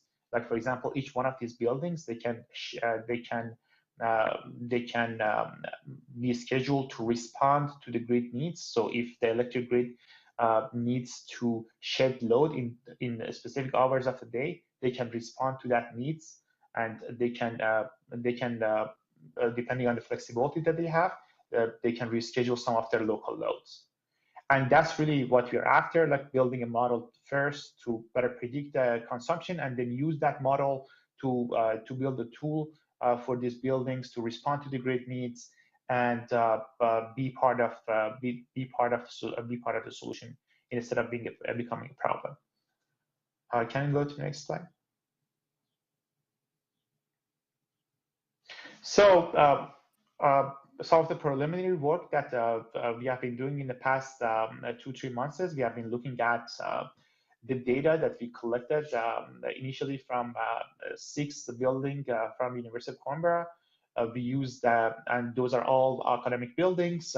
So we are using some of the common feature sets like net energy demand from those buildings, whether they have PV generation installs on the rooftop, and what kind of other feature sets can be used from those buildings, class schedules, exam schedules, vacation, and typical data that you use for prediction. Also, we are looking at a specific occupancy data and trying to integrate that with better prediction models. And I'm not going to get into the details of this, but we have been, if you go to the next slide. But we have been testing this, and we have been getting promising results. And I don't know if you see this in good quality or not, but we have been using this model to test for different days and different months and different years of data that we collected, and the model has been showing great adaptability to different setups. And as we integrate more confidential data into this process, the model will improve. But really, the question that we are looking to answer is what will be the privacy preserving setup that would enable this data sharing, and that would ultimately improve the prediction model. If you go to the next slide, please. So in addition to this, as I said, the next step that we are really looking at is after having a better prediction model, we are looking at building a decision-making tool. And one of the way that we envision the future of the grid is having a grid that is, at least on the customer side of the grid, that we have a plug-and-play setup. Plug-and-play meaning that if you have an electric vehicle that is going to get connected to a charging infrastructure, and that electric vehicle has a battery, it can charge and potentially discharge their energy. As soon as that electric grid gets connected to the charging station, how can we enable that electric vehicle to share its flexibility with the system? How can we use that battery for better managing this, better maintaining the supply and demand equality? And if you think about the scale of the decisions that you need to make, that will be a very large scale problems, because you will have a lot of these small scale resources, like we will have a lot more electric vehicles coming online. We will have a lot more solar panels, stationary batteries getting connected to the system. So that would be a huge problem to solve, because each one of them, as soon as they get connected to the system, they need to start making decisions. So that would make it challenging to bring all the information that you're collecting from all of these parties to a center and process that information. So the right way to do this would be to have this distributed decision making and information processing setup, that you process a lot of data locally and share insights with others. And ultimately, you have a lot of entities that are talking to each other, and they will come into an agreement, and they would provide the services that would be needed for the grid. So you would have a truly plug-and-play system, and that would enable maintaining the supply and demand equality, and making sure that supply is equal to demand at all time. That's really the key to have a sustainable, resilient grid. And if you go to the next slide. So this is this project I'm leading from the UT side. I have a great collaborator, Pedro Mora from University of Coimbra. From the Portugal side, we have been working with each other through the academic partnership between Portugal and Carnegie Mellon and now UT for a couple of years, and we have 2 PhD students involved in this and 1 master's student, and we are looking forward to the next year of this project. And next slide. I would like to appreciate again the support from the not the previous slide. So I would like to appreciate again the support from the UT Portugal program. And with that, I would be happy to take your questions. Thank you so much, Javad. I just have a very quick question, and because I'm being told that we really need to move on to the next speaker. So this is an exploratory research project. You have a few months ahead of you to complete it. So after this project, how long will we have to wait to really benefit from the research you're undertaking currently? So that's one of the aspects that we are exploring as of now. We are trying to look for partners in Portugal and talking to utilities to see to look for deployment partners in Portugal. I've worked with REN before joining UT Austin as a partner, and I know there are other utilities in Portugal that are potentially interested in this. So we are looking for partners in Portugal and try to see how we can deploy this in the field. And on UT campus, we are trying to also deploy this in the setup that we have on campus, the hardware setup that we have in my lab, to do some initial testing here before deploying this to utilities. But we are looking for partnerships, utility partners in Portugal. So if you have any in this in the audience, I would love to talk to you. So please reach out. We would be very excited to discuss possibilities. Or other opportunities to move this project along the value chain. So our final presentation will be by our colleague Carlos Silva. Carlos, are you already connected? Can you hear us? Yeah, can you hear me? Carlos, very quickly, a brief introduction for our audience. So Carlo has a master's in mechanical engineering from the Faculty of Engineering of the University of Porto.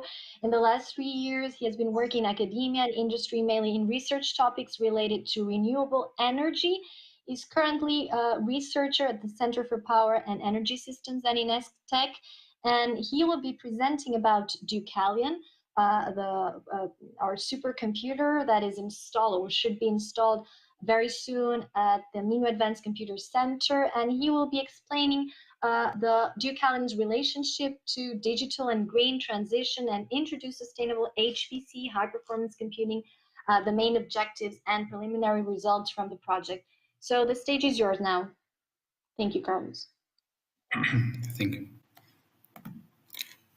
So thank you for the opportunity of doing this presentation. I'm here on behalf of Luís Seca, which unfortunately could not make it.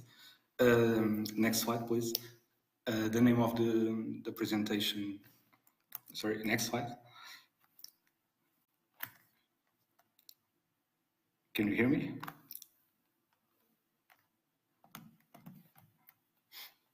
Yeah, thank you. So the name of the presentation is Coupling Digital Transition with Green Transition, the case of Deucalion. And I'm going to talk to you about how Deucalion, a high-performance computer, can be contextualized within these two concepts, so digital and green transition. And furthermore, I will also introduce you to the Sustainable HPC project and the preliminary results from the project. So next slide.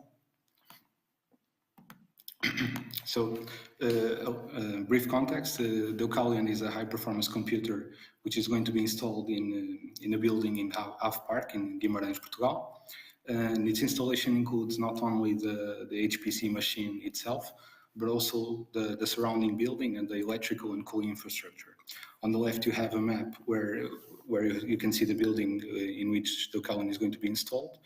In the center, you have Deucalion, and in the right, you have some of the available terrain slots that we have to install our assets, namely some renewable energy systems. Next slide. So HPC are infrastructures that are very used for computing-intensive applications in which we have access to large computing resources. And its carbon footprint are mainly due to the computing power itself, but also the consequent cooling power that we need to provide to the system to remove the heat from the computing and assure a safe operation of the machine. So why do we need sustainable practices in the HPC industry?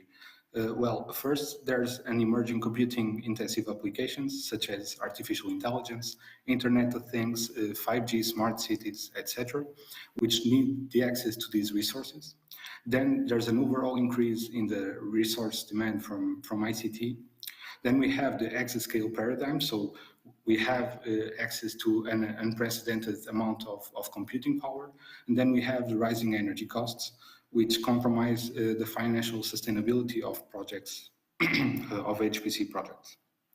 So the usage of HPC results in a large carbon footprint, but also in operational costs. And these factors have to be minimized so that we can achieve a sustainable operation, either environmental or economic. So we can conclude that HPC is a key contributor to the digital transition because we are bringing all this computing power and computing resources. However, its implementation must be tightly aligned with the green transition due to the discussed carbon footprint of the HPC. This results from the interdependency that we have between the computing and energy. Next slide. The main objective of the Sustainable HPC project is to decarbonize the operation of the Ucali. This is achieved through a combination of multiple strategies. First of all, we want to reduce the overall electricity consumption of the Ucali, which is above 1 megawatt, by means of energy efficiency measures. For example, in infrastructure, such as cooling or software. We want to integrate renewable energy, such as around 1 megawatt of photovoltaics and possibly 600 kilowatt of wind energy in nearby terrain slots, or even integrated in the building itself. And also multiple storage technologies, for example, electrical, lithium, second life lithium, vanadium redox flow batteries, and also thermal storage solutions. We want to optimize the operation and also the allocation of computing resources via a combination of methods. This is our computing management module, for example, via job scheduling, no job level management, and other strategies.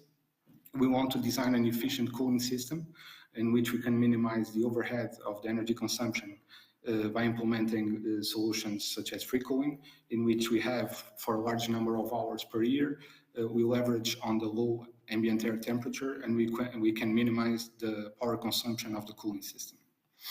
Next slide.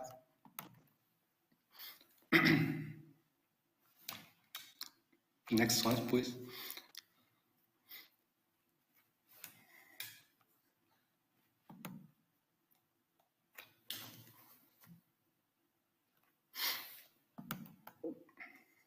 Sorry, next slide.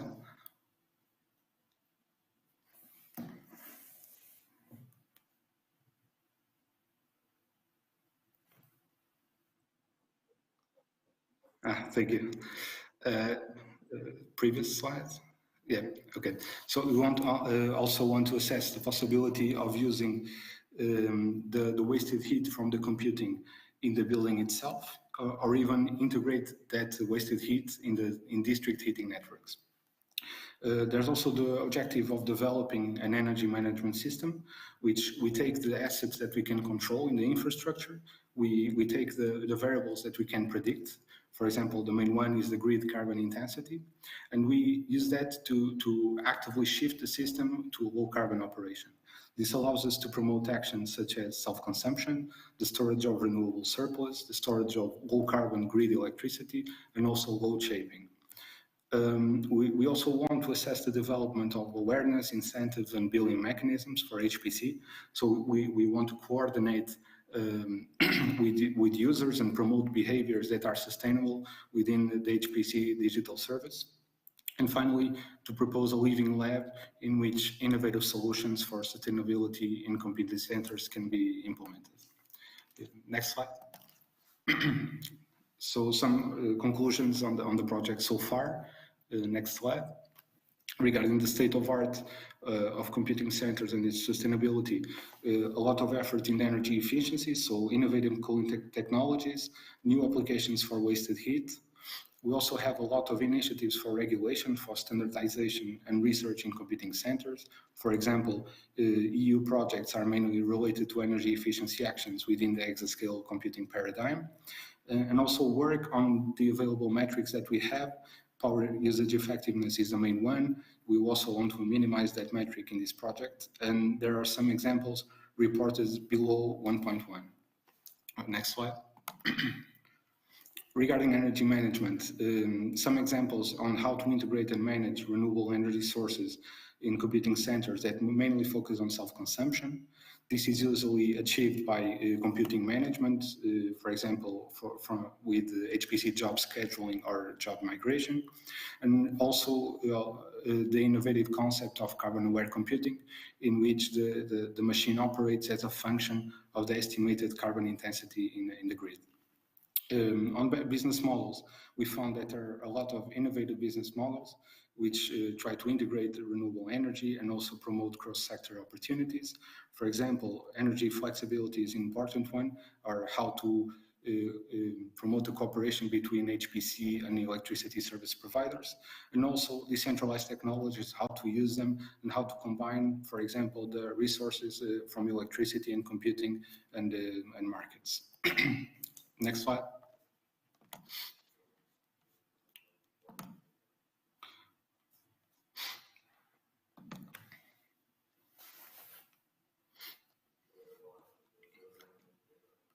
Next slide, please. It seems like we're having some technical problems. Okay.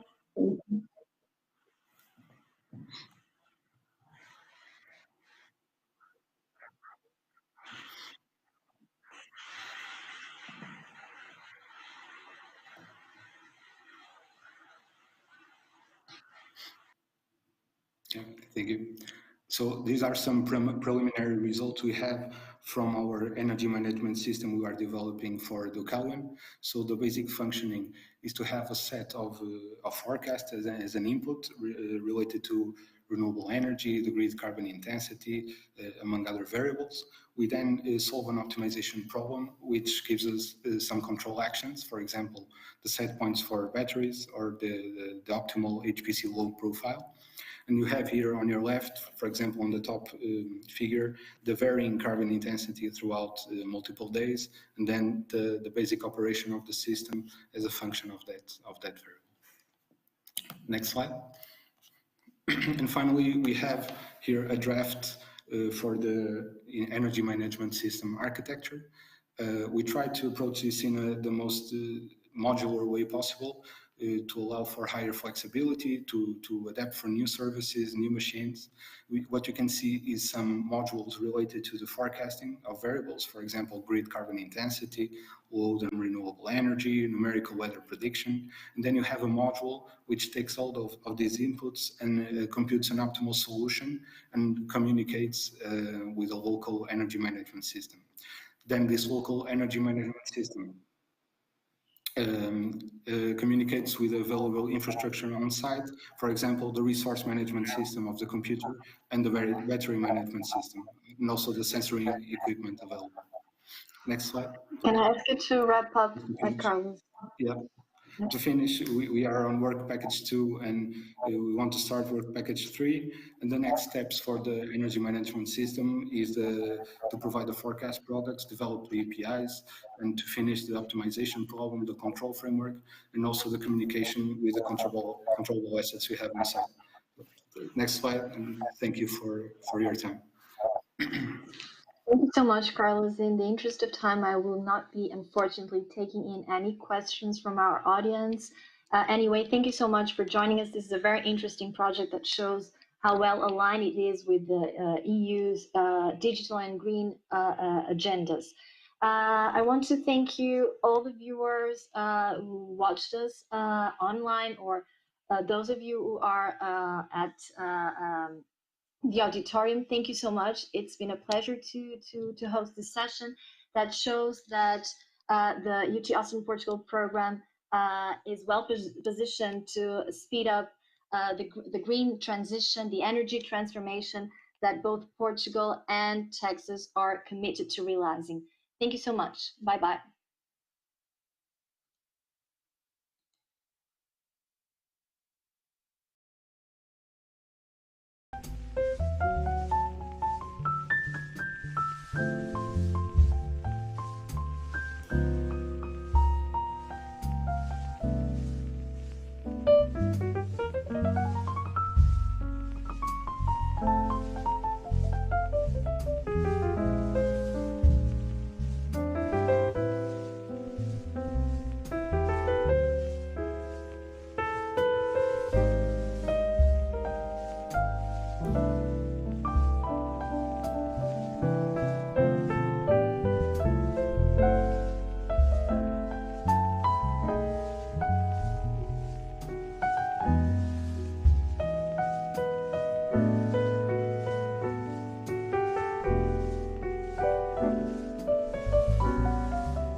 And, okay, you cannot see my slides, right?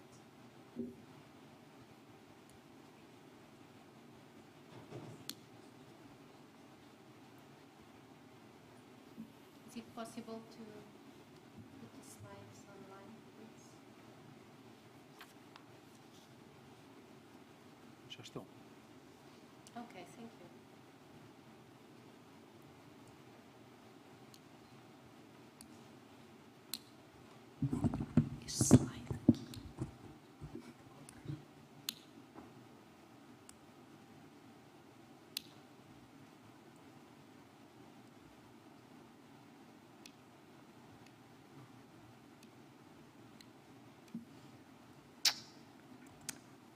We need the sound, so it looks like there is no sound in the video.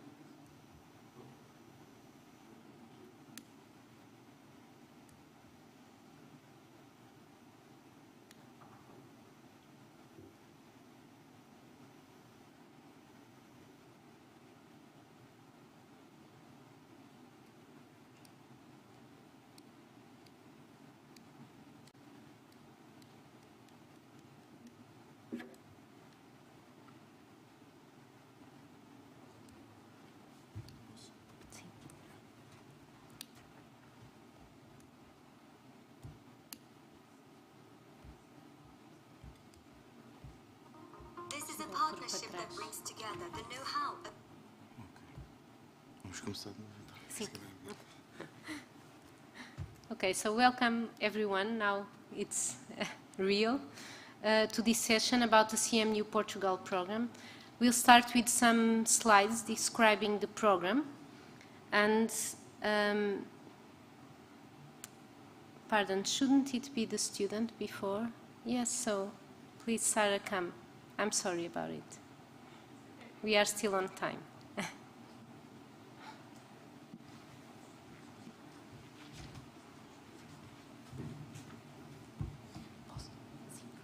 Good afternoon, everyone. My name is Sarah Philippe, and I'm an 11th grade student in Cartaz High School. I was invited by Ciência Viva to talk about my experience in the space design competition. Initially, I participated in the Portuguese phase, in which my team won. After that, I participated in the European phase, in which the previous team was divided, but the team I was in won again. Due to this, me and 3 other Portuguese teenagers were chosen to represent Europe in the international phase of this competition, the ISSDC, which will be held in Kennedy Space Center, Florida, USA. This competition consists in the creation of a settlement, which is in an asteroid of a solar system. It can be any asteroid, which is done by teams organized in the same structures as companies. This project was sponsored by Ciência Viva and PT Space, and it's, in my opinion, very important because just like the CMU Portugal program, it promotes and supports educational initiatives between high schools and space design technologies. Thank you. Thank you, Sarah.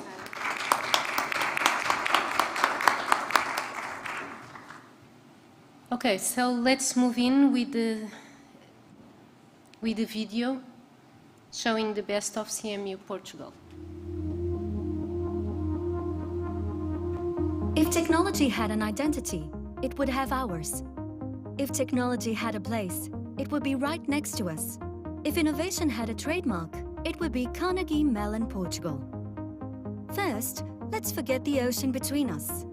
This is a partnership that brings together the know-how of Carnegie Mellon University, a world-class institution from the US, with the experience of the best academic and industrial institutions in Portugal.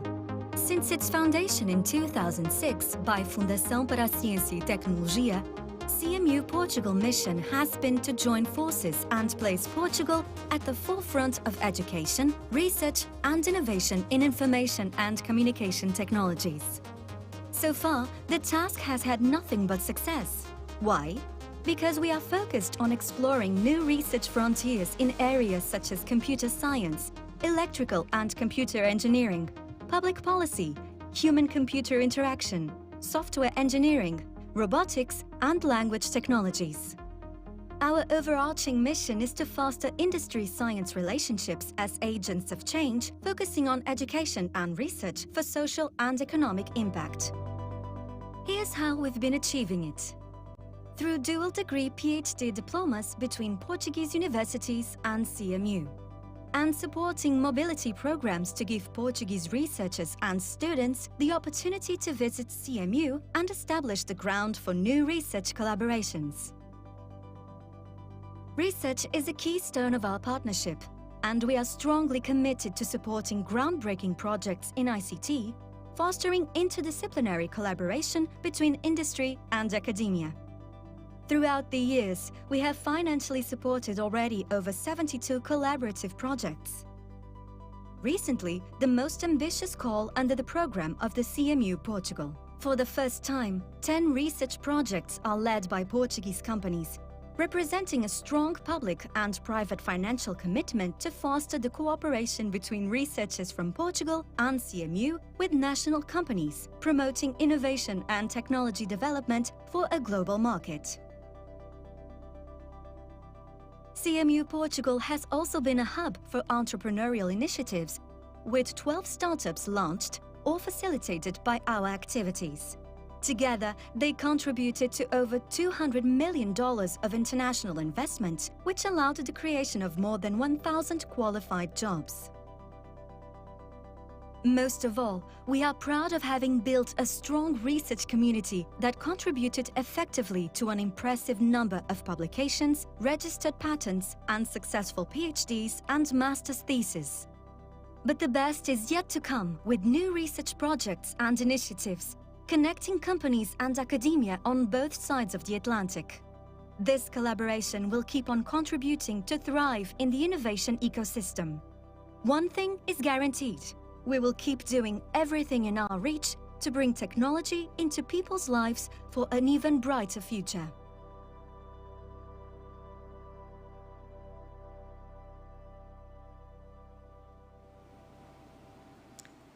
So let's move on. I will introduce the program briefly, and next we are all here to listen to the students, former and current students of the CMU Portugal program. So CMU Portugal program is in phase 3 right now, that will end by the end of 2023. Our focus areas are in ICT, where we can range from software engineering to robotics, language technologies. Actually, we'll see that the students we have here come from different backgrounds. The phase 3 of this initiative we'll talk today about education, so the PhD programs, the dual degree that is well known, and also the affiliated PhD program. We currently have exploratory research projects and large-scale projects, and also we are very connected to startups, and we have a good number of affiliated companies. So just to briefly see what is happening with our mobility programs, one important thing is that there is currently a call that is open for visiting students. Actually, we had, as you may imagine, to stop the initiative, to cancel the initiative due to COVID-19, but now things are restarting. And we have, in terms of education, 2 different programs. One that is the dual degree program, where students spend up to 2 years at CMU and 3 years in a Portuguese university. At the end, they get 2 diplomas, one from CMU and another one from a Portuguese university. And we already have a good number of students in this dual degree program. We started last year with the affiliated programs, that is a 4-year program. The students are hosted by a PT university, do research here in Portugal, and can spend up to 12 months in CMU, and also have a co-supervisor from CMU. So let's move on. And things that are quite important is that we have the PhD candidates are connected with the projects, with the industry, and also they can do summer internships. and the goal here is that we have a strong industry collaboration. So let's move on. I will start by introducing João Magalhães, who will be sharing the session with myself. João Magalhães, that he's from FCT, Universidade Nova de Lisboa, and we will then move on to listen to João Mendonça, Maria Casimiro, Alex Gaudio, who will be joining through Zoom, and Susana Brandão and Zita Marinho. So welcome and thank you for being here.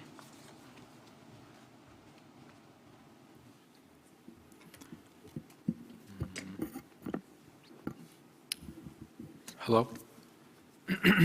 Good afternoon, everyone. Welcome to this session. It's my pleasure to introduce now John Mendonça. So John Mendonça just started his PhD in the affiliated program, which is a new program within the CMU program that aims to have PhD students that do a PhD here in Portugal. They stay some time at CMU in a collaborative effort with a company, in John's case, and Babel, in the context of the Maya project. So, John, please.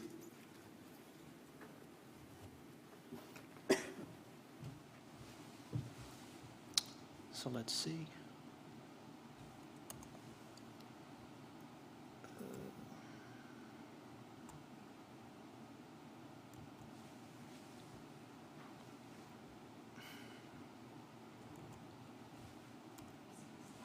Okay, cool.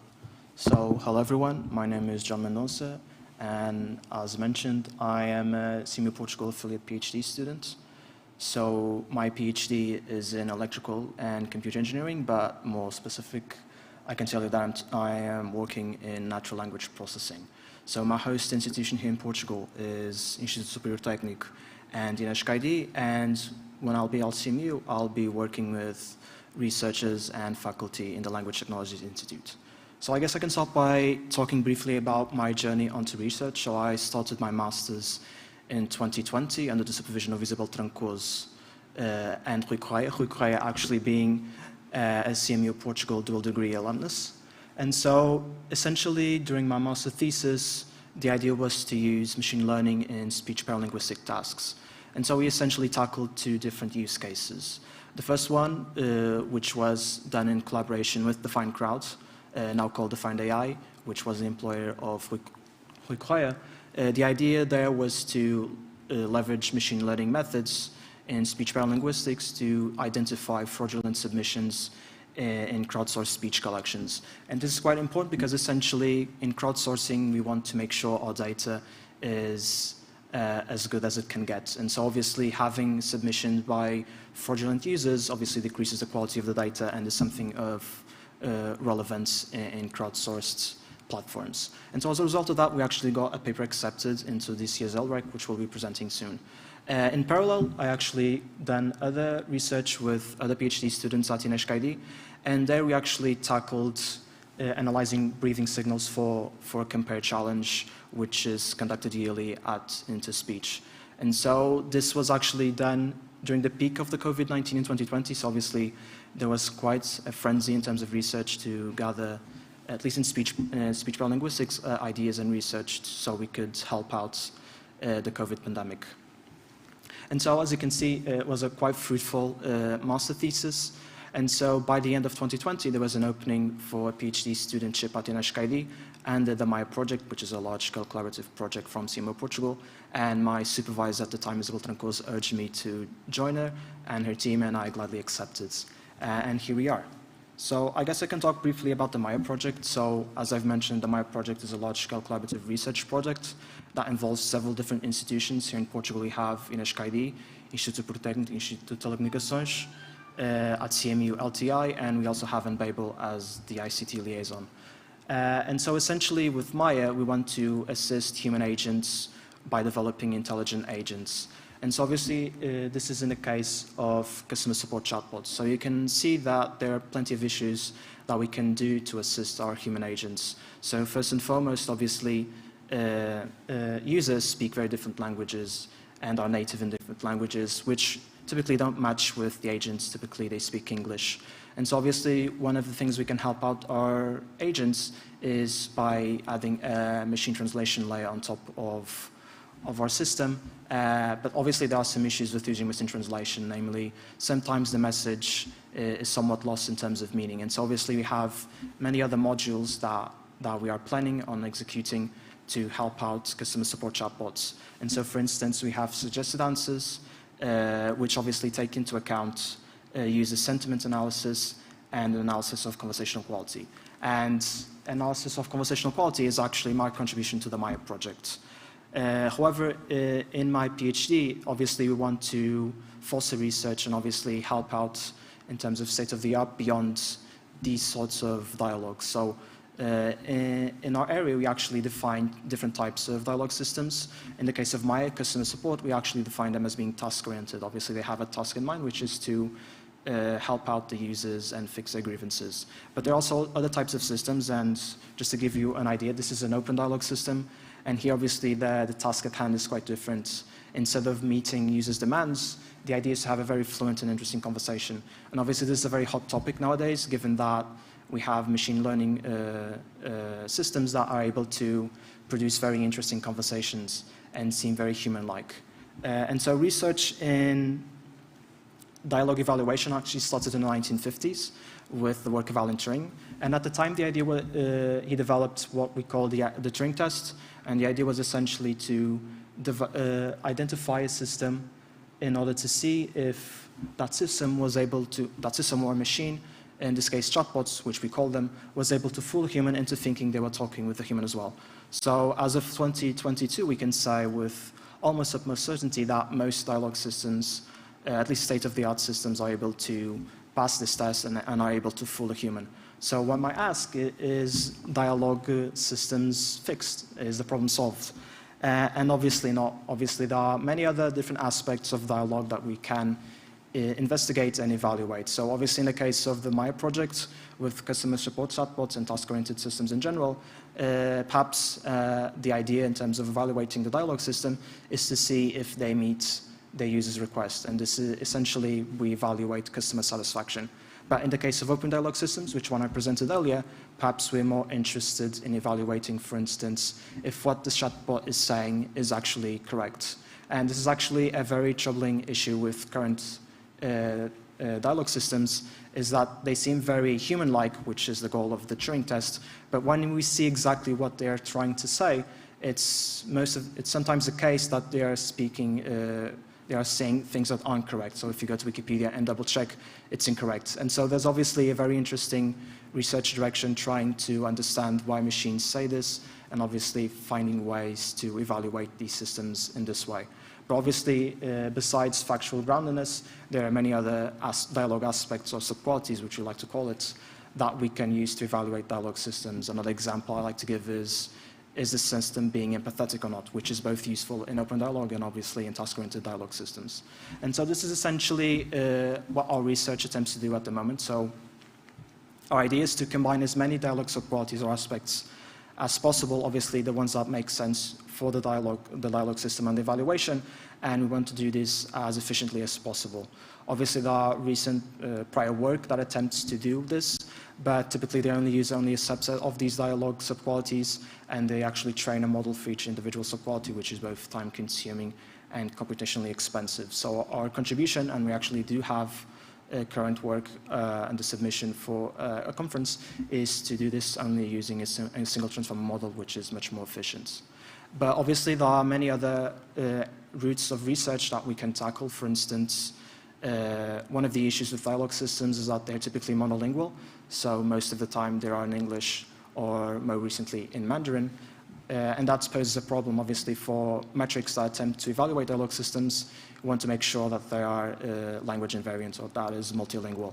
And so this is where NBabel joins us. So essentially NBabel, and we're working with NBabel in order to develop data sets that are both multilingual and domain independent, multi-domain. And so by domain, I mean, for instance, you can think of a single domain ticketing systems for airlines, another domain online marketplaces.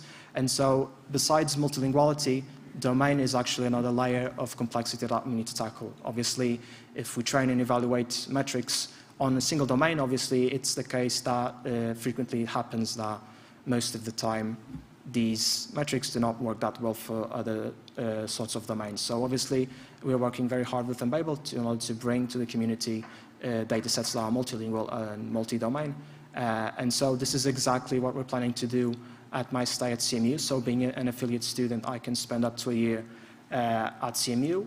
There I plan to do research with my co-supervisor in the United States, Alan Levy, and obviously other like-minded PhD students and faculty at the LTI which have dialogue systems and dialogue system evaluation research in mind. And so for that I'd like to obviously thank FCT and CMU Portugal program for providing me the opportunity of staying in the US for up to a year, and obviously being a liaison between CMU and my host institution here in Portugal. So that's all in terms of my brief talk. If you have any questions, I'm not sure if we can discuss questions at the end, but if you have any issues or questions you might want, especially those online, you can send me an email. Thank you.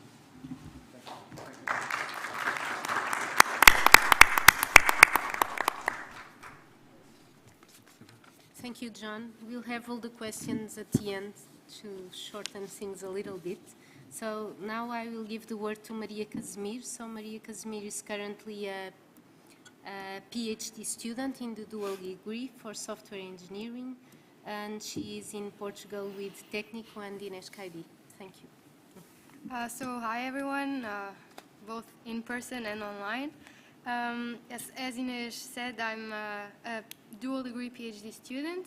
I'm more or less halfway in the program, and I've already had the chance of spending 1 year at CMU. Then there was COVID, I came back, and next year I'll be going back for my second year at CMU. I got my master's degree from Técnico in 2018, and then I joined the program a year later in 2019. And at the time I did not really know what I wanted to do in the future. And so the reason why I decided to apply for the CMU Portugal dual degree PhD was because I thought it was an amazing opportunity to explore more of the huge area that is computer science, which would allow me to understand what it is that I really like and wanted to do in the future. And it would also give me the opportunity to go to the US, spend time at a top university, and just allow me to learn from other cultures and from other schools. And so that's why I joined. And right now I've been working at the intersection of self-adaptive systems and machine learning. Basically, self-adaptive systems are systems that can change themselves during their operation, during runtime, in order to do better what they were built to do. And these systems, they now sometimes rely on machine learning techniques to make better decisions. And the problem I'm trying to address is how to ensure that the machine learning system, in these systems is performing as well as it should. And when it's not, then if we should do something to try and improve it. That's the general idea. And also, I've been applying these ideas to the specific context of fraud detection, which arose also, last year due to the CMU Portugal project called Camelot, in which both my advisors are involved. And due to this project, which is a collaboration between multiple institutions here at Portugal and FIDSI, it gave me the opportunity to do a summer internship at FIDSI last year. And so their use case of fraud detection has been the use case for my research so far. And it was a great opportunity last year to be able to do this internship. Despite being remote, so I did not get the opportunity to actually interact to the people at FeedSci. I really learned a lot. It's very different doing research at a company or in academia, and it was really valuable to see how they organize themselves and plan for the future in order to ensure that their research succeeds. And so besides using their use case as my use case, I've also been trying to apply what I learned during my internship to improve my research methods. So yes, it was well, the whole CMU Portugal journey has been extremely fruitful, and I'm really happy to be part of the program and to have been given this opportunity. Okay. And yeah, I think I'll wrap it up here. Thank you so much.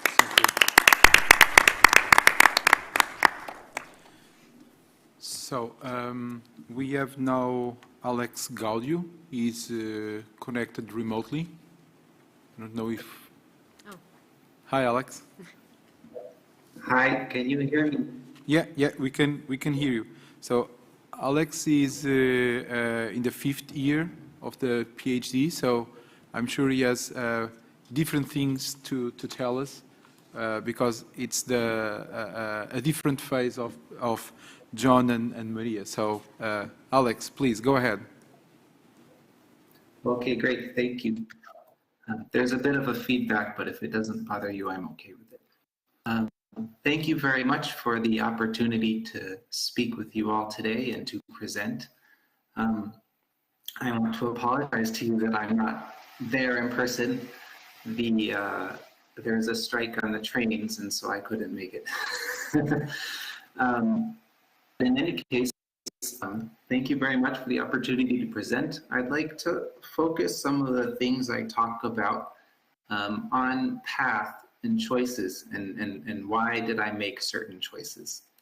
And so following the suggestions from Mariana for the outline of this presentation, I'll kind of cover 3 topics: my previous experience and how I got to where I am now, a little bit about my research, although probably that'll bore everyone, so I love it, and where I'm going with it, and then my future plans.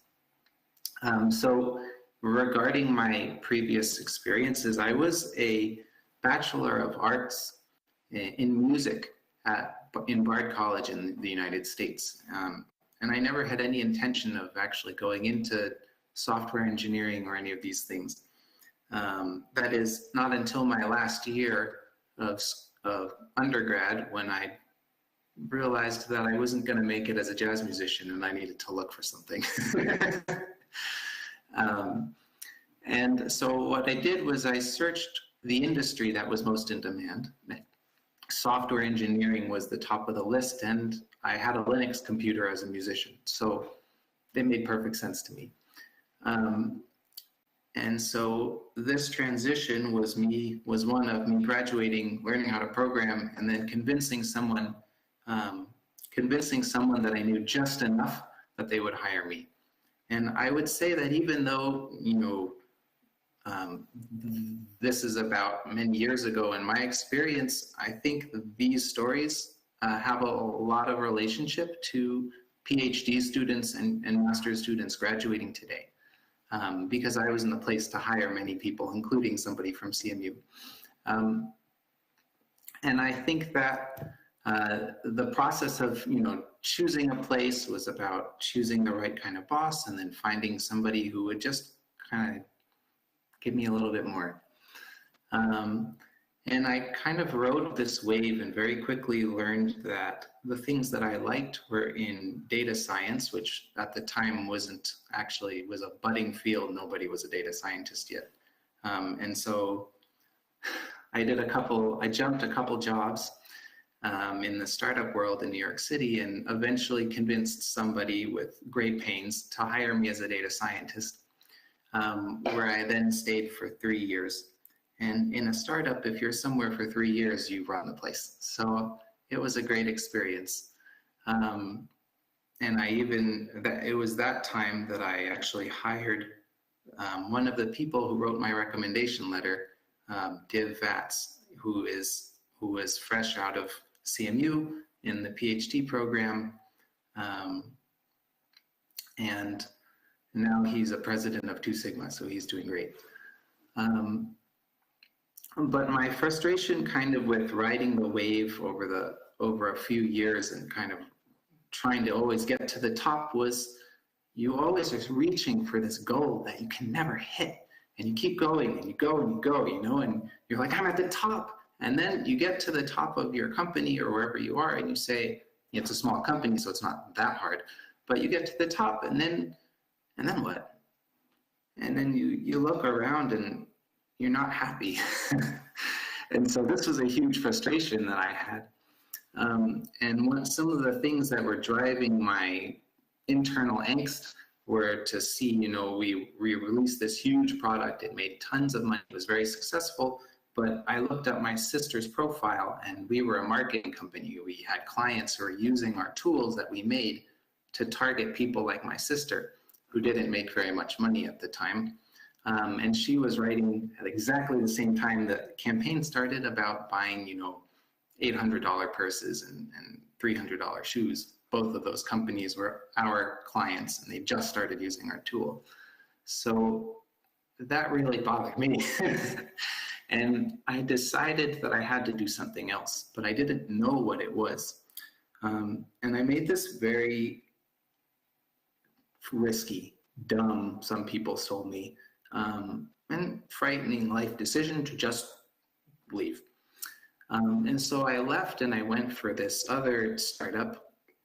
My boss, I told my boss, who I had actually hired, he was like my professional dad. I told him, you know, I didn't want to do this anymore. Get me a new job. And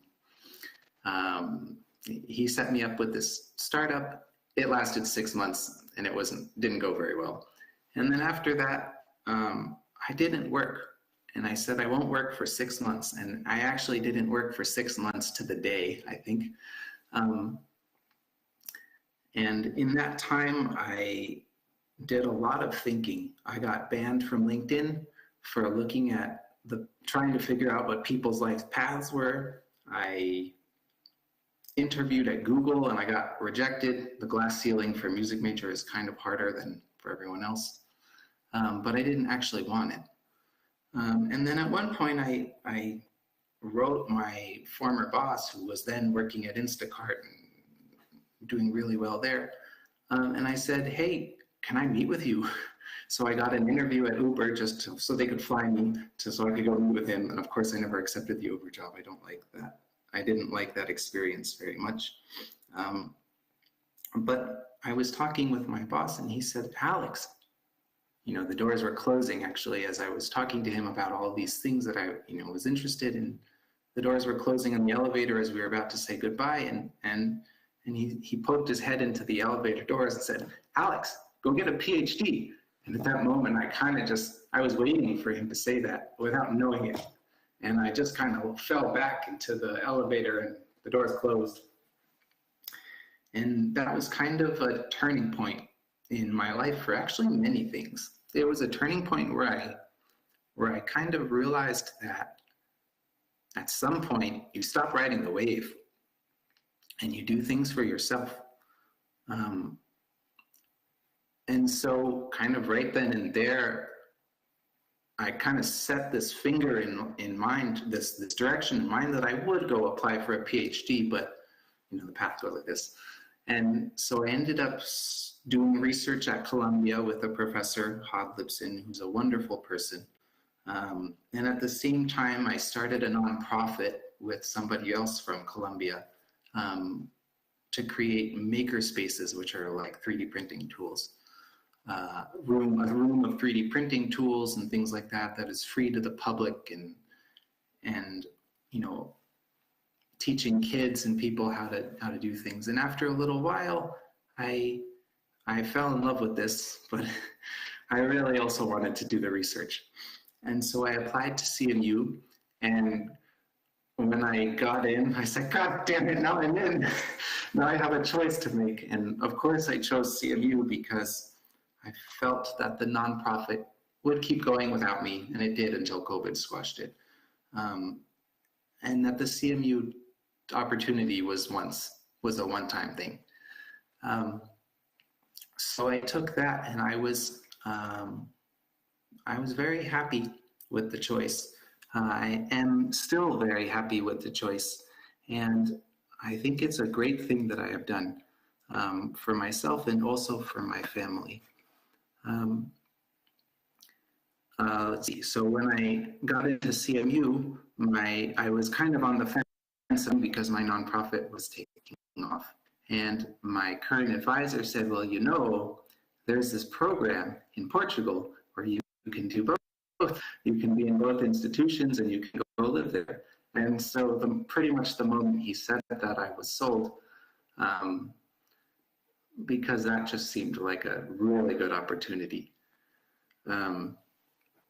And it's a great opportunity, and I have really benefited by it. I've also been pained by it because of COVID, but it's not the program's fault at all, I don't think. And so now I've moved here with my 2 children and my wife, and we've lived in Portugal, and we're going to live here for about another year, a little more.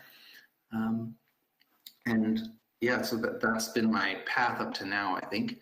And the research that I've been working on is explainable machine learning. So the first direction that I went in was diabetic retinopathy detection, and that was at CMU. And that was a fantastic area. I really, really loved it. And the pictures of a fundus image are beautiful. A retinal fundus image is the back of the eye.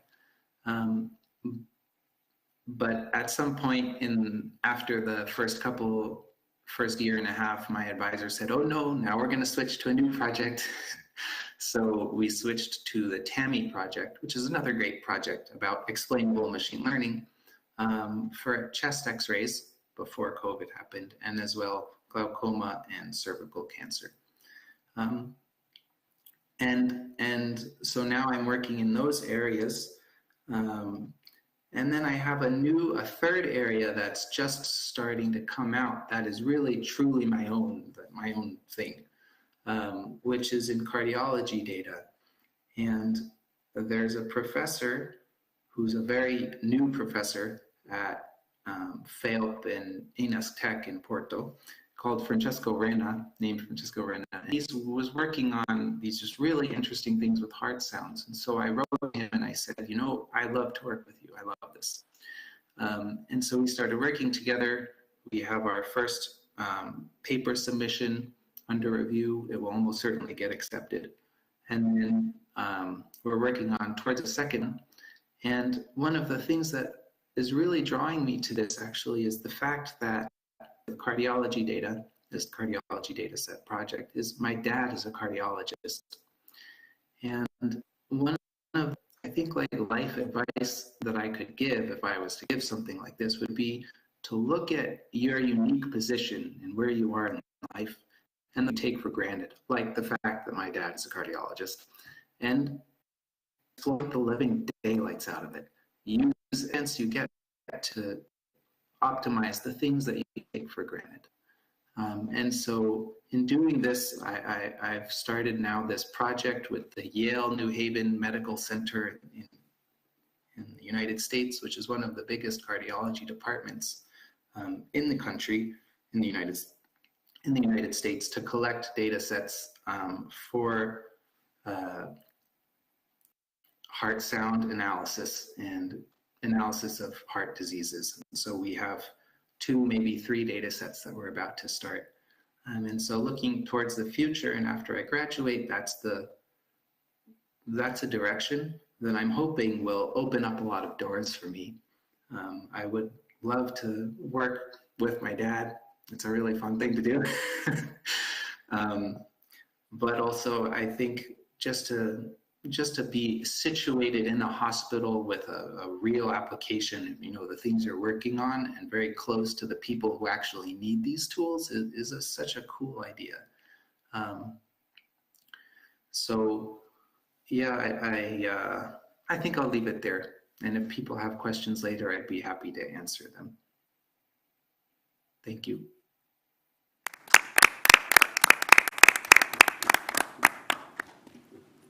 Thank you. So we will now move on. So we had one student, John, from the affiliated program. We had Maria and Alex with the dual degree program, who are currently students. And now we have two former students. We'll start with Susana Brandão, who finished the dual degree PhD in 2015. She was supervised by Manuela Veloso, and after the PhD, she became a data scientist, first at NOS and now at FIDSI. Thank you, Susana. So, hi. I think my story kind of overlaps with some of the stories I've heard here.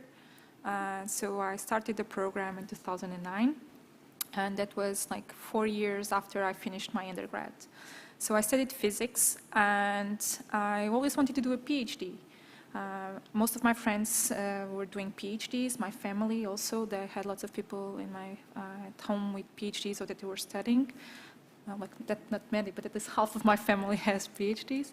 So that was expected from me to have a PhD, basically. And after studying astrophysics, I started 1 year still doing research to see if that's what I really wanted to do. So I was not really ready to commit after my undergrad.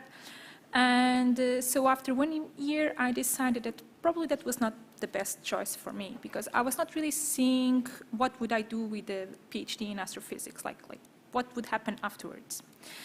And so I decided to go and find a job, which seems like a little bit more interesting, at least from the financial point of view, and to be independent and blah, blah, blah. So yeah, let's go and find a job. And luckily, and surprisingly for me at the time, it's kind of easy to get jobs when you come from physics. So I was working in space engineering, and then I was also working in strategy consulting at the Boston Consulting Group. And it was kind of nice, like I was well paid. I think it took me a while to get that much money as I was getting there. And so, but after a while, I was really, really bored. So after doing these the jobs, what the feeling that I got was like the jobs that you get with an undergrad are not really that fulfilling. And so I went back to my initial dream, which was to do a PhD, but I wanted to do a PhD that will give me something when I finished, that I could actually use it and that I could create value with it, that I could create something in the society that I could give back. Not that I think that physics does not contribute to society, don't get me wrong, I really like physics and I think it's important to understand what is around us, but it's not the same thing, really. When you think about it and what makes you feel happy with yourself, it's not the same thing. So I had the opportunity to meet someone that had finished his PhD with my advisor here at IST, with João Paulo Costeira, so he was working at BCG, and he suggested me, go and talk with him. He's very good, he's very nice, just go and meet him. And I went, and he proposed me. He was at the time very involved in the CMU Portugal program, and he presented me the program. And for me, the program was really interesting because it had the opportunity to go abroad. And for me, that was also important because again, most of my friends were doing PhDs abroad. My sister was also in Netherlands. I didn't want to be the one that stayed at home. But I also knew that was going to be very difficult. If I went abroad, it would be very difficult to return because I also had some friends that had finished their PhDs, and it's difficult to get a job back in Portugal, either in research or in a company. So it was very important for me, this opportunity to be abroad and to have a degree from Carnegie Mellon, but I would still be in Portugal when I finished my degree. So I would still create a network in Portugal that then will help me to go back to the industry, or even if I wanted to do research, I would have a network here. I would build a network here. And this is very important. I think probably people underestimate the power of networking, but I think this is really valuable. The CMU Portugal program, this is what it offered me, the opportunity to have the experience of going abroad and also building a network abroad. But in the end, because I wanted to stay in Portugal, I also had the opportunity to have it here. So after I finished my PhD, I was working in computer vision and robotics. And after finishing, I actually didn't want to continue working on that field because like, okay, so done, finished. I think the most important thing about the PhD is to finish. So finish your PhD and then you are able to tackle whatever problem. Like this is how I felt when I finished. Like now I can solve anything. Like I finished, like everything seems easy compared to finishing a PhD. So I finished my PhD and I went to work actually at, not at NOS, I went to work at Ciscog where I was working. I think I had some classes with you there. And so because I wanted to learn more about like optimization and Ciscog has this really nice innovation center where they actually work and they have really cool solvers and they work with nonlinear optimization. So it's really fun and I was there learning and it was really fun. But then again, like the market, it's something that does not really call for solvers, optimization solvers yet. I think probably in a couple of years it will go back to optimization, but currently it's not. And I had a PhD where I had learned lots of machine learning, and I worked like all these positions for data science, and so I just went to data science. I was working at NOS, and NOS is a really nice company for generalistic data science. So you get a project where you can build from like beginning to the end. Like you can think about the definition of the problem, you can work with the business side, and you can actually see the value. This is what I really wanted, like to see the value of what you are building. You can, like, I was working in quality of service, so I had to identify clients that had problems in their internet or television service. Please don't tell me if you had, like, I don't care. Right now, I no longer work there, so but it was really interesting because, like, I got to think not just how to detect these clients, but also how could we solve the client's problem. And the fact that I had to do this trade-off of, like, what is the best things that I should be identifying with my problem? Like, how can I really create, what type of use cases actually create value? And so this is something that it's really interesting because you get to use the knowledge that you gain from the PhD point of view. And I also got to use what I had from like Boston Consulting Group, like a business mindset. And I got to put things like from the beginning to the end. It was really, really interesting. And like lots of doors open when you have a PhD from Carnegie Mellon. So yeah, so eventually I also like I'm now currently like as an expert data science at FeedSite. So it's very recent, so I cannot even like talk much about it. Like I can talk more about what I did at NOS. And so I've just started like less than a month ago. So, but this is one of the things that you also get. Like you are recognized as a knowledge person in the field in different companies. I'm also currently invited professor and in some like at Nova Business School and also at Católica. So this is again things that having a PhD, a dual PhD from Carnegie Mellon gives you. And that's it. Okay, thank you. Thank you very much. So now to close the last former student in this case, so Zita. So Zita did a PhD in computer science and robotics, also in machine learning and optimization. So there are similarities here. So please, Zita, would you like sharing your story with us? Yeah, thank you for the invitation. First of all, my journey was also very peculiar. As everyone else's. So I started from physics as an undergrad, and after finishing the master's, I went and worked at ESA for almost 2 years at the operations center, and I started working as a project with some robots with Lego, and I really fell in love with it, and so I decided I wanted to do more machine learning and more robotics courses. So I enrolled in a few PhD programs. One of them was just a tick box on a CMU Portugal program. And as I got in, I was super happy. And CMU is a great place for computer science. So if any of you is interested, I would definitely recommend. It's one of the top universities. And it allows you to learn a lot of things. And one of the best things is the people you meet there. You will meet great people there. So one of the best advices I got as I was a student was talk to everyone around you. Ask, and just, because everyone around you is super interesting. and they're doing great things, and in the future you might be able to collaborate with them or even just be friends with them. So that was one of the greatest advices I got. The other one was when I was starting the PhD, I went to one of the like open houses, and when you get to know the program and things like this, when they introduce you to the university, they first tell you that your PhD is like a marathon.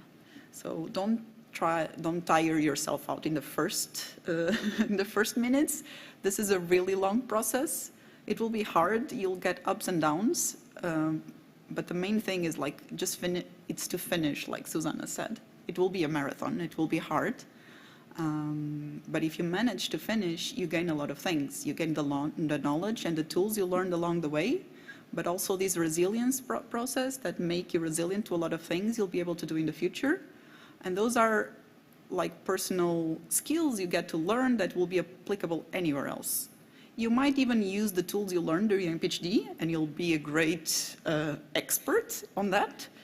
But if you don't, that's okay as well. And the other tools you learn will be also useful for anything you'll be doing in the future. So I think that the journey in itself is interesting and important, and will help you grow as a person, and also as an expert, obviously, but also as a person. So I would recommend it. I was also working in jobs, and I was, after finishing the PhD, I was not happy, and I wanted to keep doing research. When I finished the PhD, I was done with research and wanted to do jobs. But then I went for a job, a normal job, and was like, no, I want to go back to research. And I think I'm good now. And so it's okay to fail, and it's okay to make the wrong decisions. You can always correct them. And yeah, but if you want to think about whether you go to academia or whether you go to industry, I think I taught a course, and as I started my PhD, I thought I wanted to be a lecturer and work in academia. But it turns out, in the end, I really like working in research in industry. You also get to collaborate with a lot of good researchers. You get a lot of interesting discussions. You get to do good research. So I think my advice is try it out and see what it feels for you, what kind of things you like. And I think the PhD is what you make of it as well. So a little bit, I know there's a lot of pressure from the project you're in and from the advisors you get, but you can always spin it a little bit under your preferences and what you want to pursue in the end. And always keep that in mind so you don't get deviated too much. That's my advice. Yeah, that's it. I don't know if you have any questions or further thoughts. Zita, thank you. Thank you very much.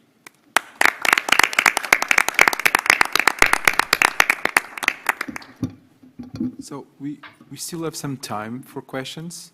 Maybe we can give a preference to remote people, because people that are here can follow up if needed.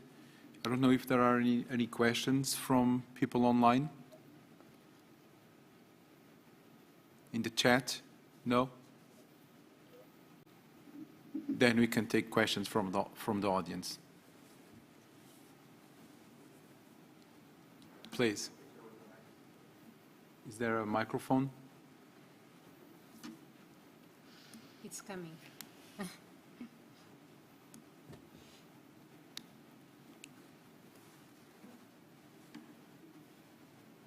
Hi.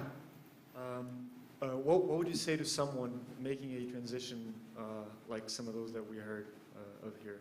Maybe the more drastic one was Alex's from music to startup world and PhD, but also Susanna.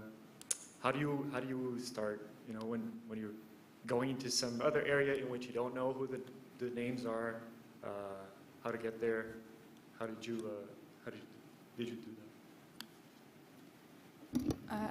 As I said, I first talked with someone that pointed me to someone, and only then I knew about the program. But I also started to look into other universities, and that's really a problem. Like, usually you should really start before. If you want to go to other programs, start to do your homework before. Like, try to engage. Because I was just basically submitting things. Like, people did not know me, so it was more difficult. And here it was easier because I already had a contact with someone, and I knew the people, so it was easier.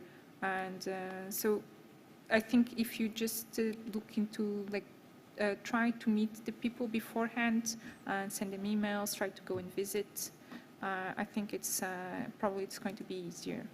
For me, it was not that much of a question because, like, in the end, this is what I wanted, but I was searching for other things. So, like, if I had the fallback plan, usually it's good to have fallback plans. But yeah, try and contact first, and it's difficult. I don't know if Alex can also answer this. Yes, can you hear me? Yeah, we can hear you. Yes, I would second a lot of what Susanna said. Which is that if you can find people and meet them and basically shake hands with them and make friends with them, I feel that people have always wanted to help me when I had an idea and I could point a direction and point a finger in some kind of crazy direction, and it was, as long as the direction was something that the person who was listening to me understood and internalized and appreciated, I generally found people want to help.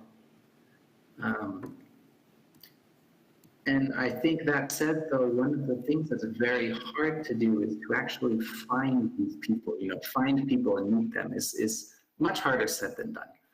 And sometimes I think that, at least in my approach to how I've solved this very difficult problem, I'm not the best at it, obviously, but my approach sometimes has been to rethink my goal of what I'm trying to do.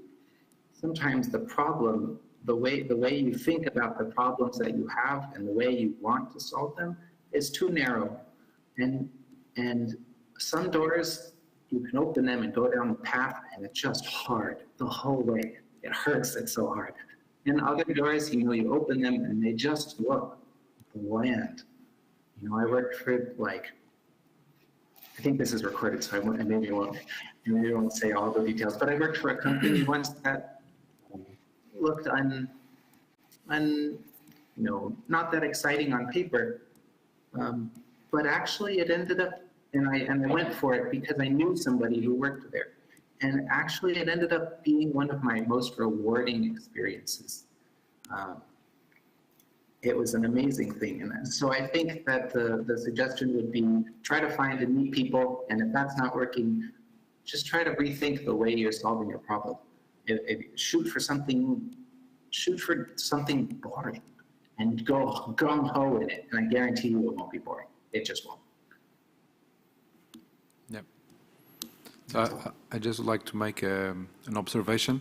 So you have one of the directors of the program here, and Inês can somehow route you to the right person that may match your interests. So, any more questions? Yes, Pedro. Okay, so there's different backgrounds here, but I noticed most of them are what you would describe as hard sciences, so physics, computer science, although there is the case of music, but he did take a qualification in computer science, if I understood correctly. Yeah. But do you take people, for example, from environmental or ecological sciences, even if they don't have a computer science or, let's say, a supposedly hard science background?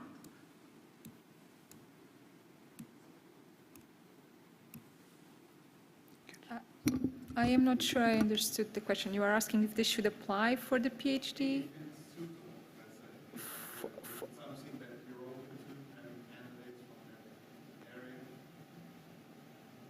I think that, well, what Susanna described is quite nice, and also what Alex described. So at some point when you make your application, people have to believe that you have all the capabilities and the guts to get to the PhD and that you will be able to make it despite what is your background. So sometimes, even if you are not from computer science, you can have a different perspective, and that is good. But for example, as I understand from Susanna and Zita, they get some experience, or they could make the case that they had all the background that was needed to be successful in the PhD. So that's what you need.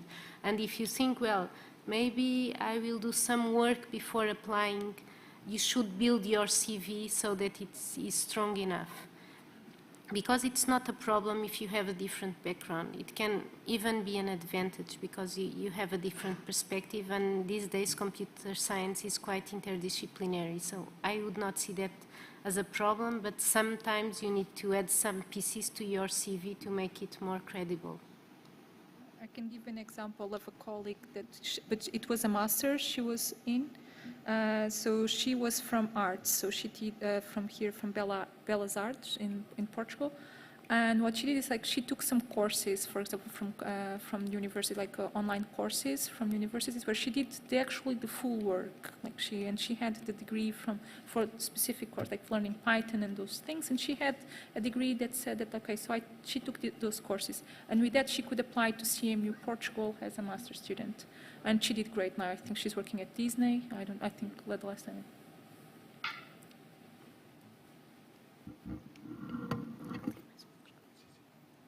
Hi, can you hear me?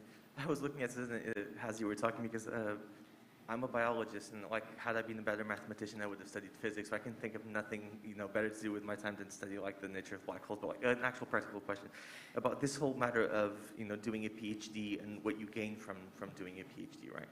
I have an issue with the narrative of the resilience issue and how tough that makes you and how good it makes you for the work environment, because I know many people who fell through the cracks, and at any given time, I think all of my colleagues and I were doing like psychotherapy. So my actual question is, what advice would you have, or any of you, in terms of resilience, of how to get through a PhD and how to make the best of it, because it is an amazing chance and it is like a great time of your life, but sometimes it can be tough. I think also Zita can also share a bit of her experience. I know she also talked a lot about it. I just wanted the only part I want to say is like you should have friends. I think that's the most important part. It's your friends. It's your colleagues in the lab.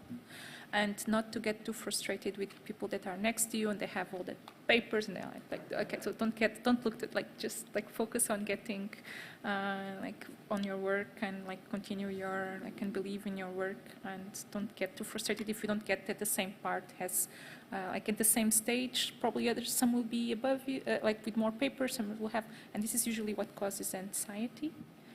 And so the main thing is just focus on your work and have good friends. This is, and I can also give you.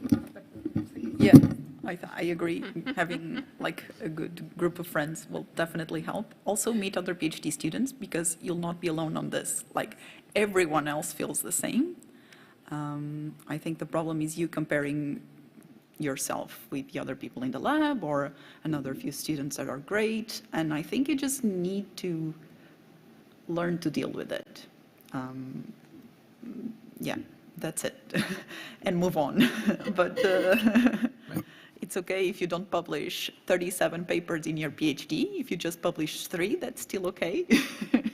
It's still good work, and maybe it took you longer and more time on each paper. The quality might be higher, or it's just a different field that's harder to publish, or you don't have to compare yourself, basically, that's it. But for you to realize that, I recognize it's hard. Even for me, it was hard. But I think this whole process is the qualities, I mean, that you should learn, you learn this resilience, you learn that you make it your own path. So you need to realize what your strengths are and how you pursue them, basically. I think, may I add that I think a very good advice that Zita also gave was talk to people, talk to colleagues, to other PhD students. That is really, really critical. I think the other important thing and probably in my opinion is the most important one. Pick a problem that you will never stop thinking about it. It's a problem that you need to be sure that you will never get tired of it. It's something that it will stay with you for five years or more. And so you need to have this always very close to your heart. And if at some point you get delusioned or you don't like any longer the problem, that will be really, really difficult. So you need to pick really, really well the problem. And that is why it's important to talk to, like the first question, talk to people to know what problems are out there. So it also needs to be a problem that it's not too easy and not too difficult. You know, because if it's too crowded, then well, it will be very competitive. So.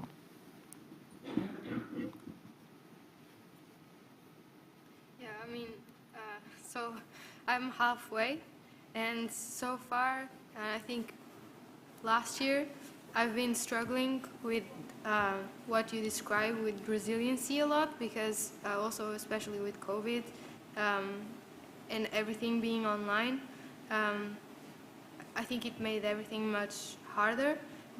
And also especially everyone tells you not to compare yourself with others. But it's really difficult to find other metrics to evaluate your progress, so you always tend to look at what others have achieved and what you have achieved. And yeah, what I've been learning this past year is that if I show up every day and if I do the best I can, and if I'm always there every day trying to work on my problem and finding the solution, then I should just be happy with my progress, because I cannot do anything else. I mean, I have to sleep, I have to eat, and if I show up there every day and if I'm trying, then, well, that's what I have to do, and eventually the good results will show up. So I think that's what people should try to focus on and assimilate, I guess. It's not something you learn, it's just something you kind of get used to. Yeah. Progress is slow, but yeah, I expect it will arrive. Yeah, it's a marathon, as Ita was saying, right? Yeah.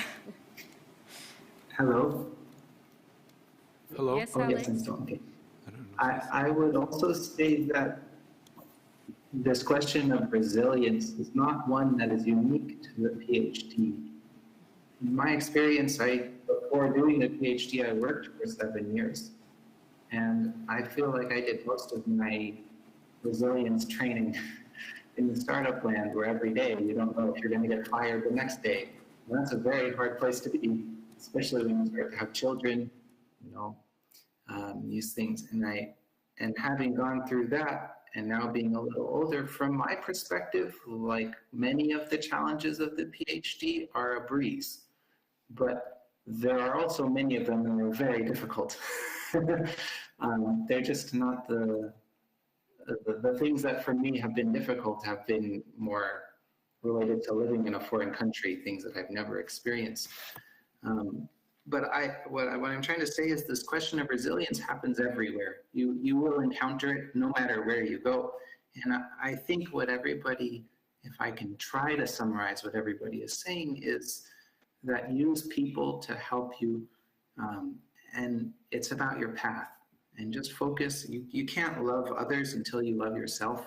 Kind of this idea is one that I've adopted, and I think it works very well. You just have to kind of learn how to love all of the things inside of you and then grow them so that you can share it with everyone else and teach other people to do the same. And I think once you get going on this, sometimes it spirals in this wonderful direction. Sometimes. I think just to add something, I think it's also it's important to do good research, But what is the most important thing is that you learn how to do good research, because you're a PhD student.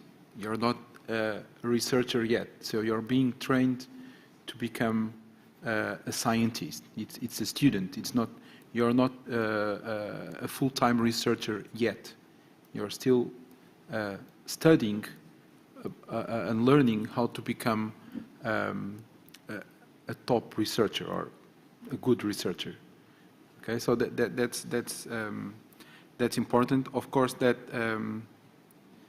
publications is an easy metric, of course, but you can see quality in your final thesis, in the papers that you write. So it's not just the number of papers, it's the quality that you, how you, in your speech, where you put the importance. There you see the scientist. Okay? That, I think this is also important for you, and not, well, it's also important, but it's not the key thing.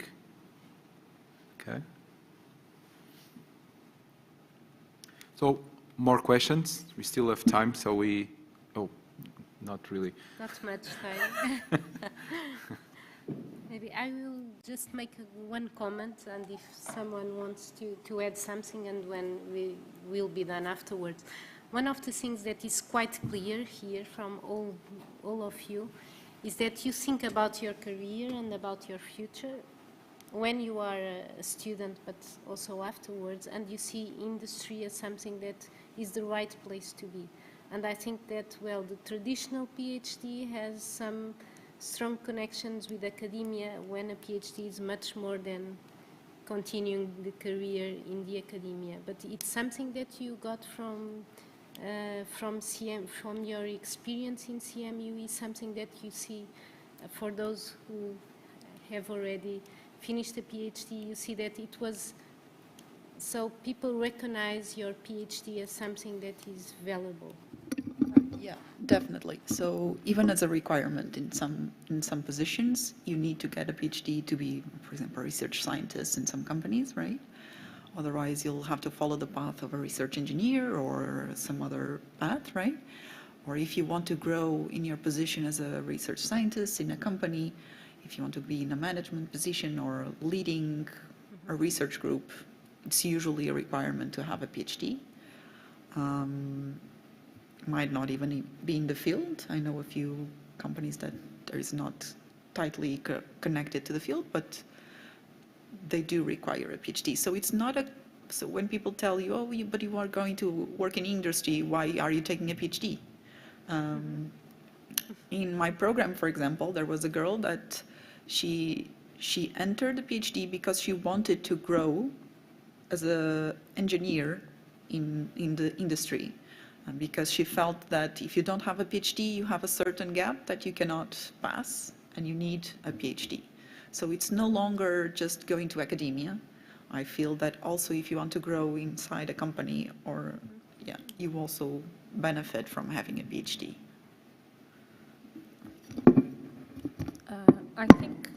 I think there's also a bias, a sampling bias here, because I think most of us are like related with machine learning, which is clearly something that it's useful to have a PhD to work with. Like it's like in the industry, it's really. So I think there's a sample bias here. That's why you can draw that conclusion. But also, for example, when I was at NOS, we had PhDs from different fields. For example, even from mechanics, or like it's still again like hard science, as they were saying before, but still, for example, civil engineering, and I think having from biology, like even like pure biology, and I think even when you have these PhDs that are not directly related with computer science or machine learning, in fields such as data science, it gives you an edge on how you look at the problem, on how break the problem into different parts and how you can solve that you can solve. Like all the things that you had to learn to do during your PhD to tackle a problem, they are very useful in data science projects, and especially when you are in projects such as I said, where you have to do everything from the beginning to the end. You have to talk with stakeholders, define the problem that you need to solve, and like propose solutions. So all these things that you have to do, and although they are not like research, as Zita was saying, but they still have the problem-solving skills that you learned through a PhD, even if it was not in computer science, even if it was in biology, they are very useful. And you can clearly see a difference on the way that people tackle the problems, those that have a PhD and those that come just, and also from the proactive point of view, like the way that they can also handle, for example, like juniors, and like, so it's, I think that's like, yeah, most of my colleagues at NOS, they had PhDs, even if it was from different fields. Great.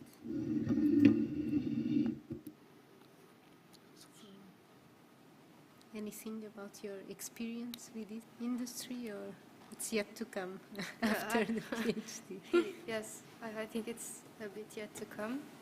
Although I had the experience of the internship. Mm-hmm. Yes, well, I was at the research department, so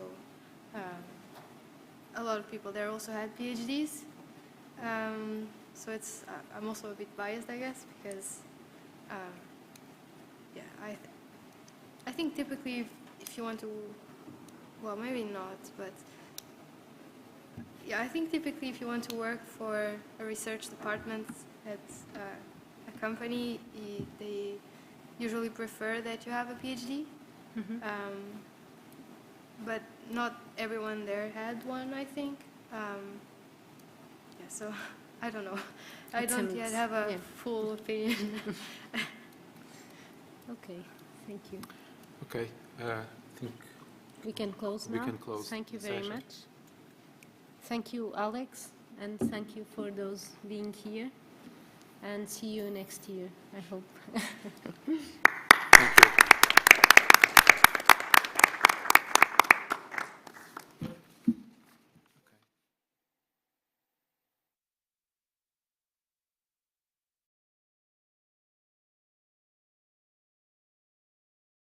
Okay.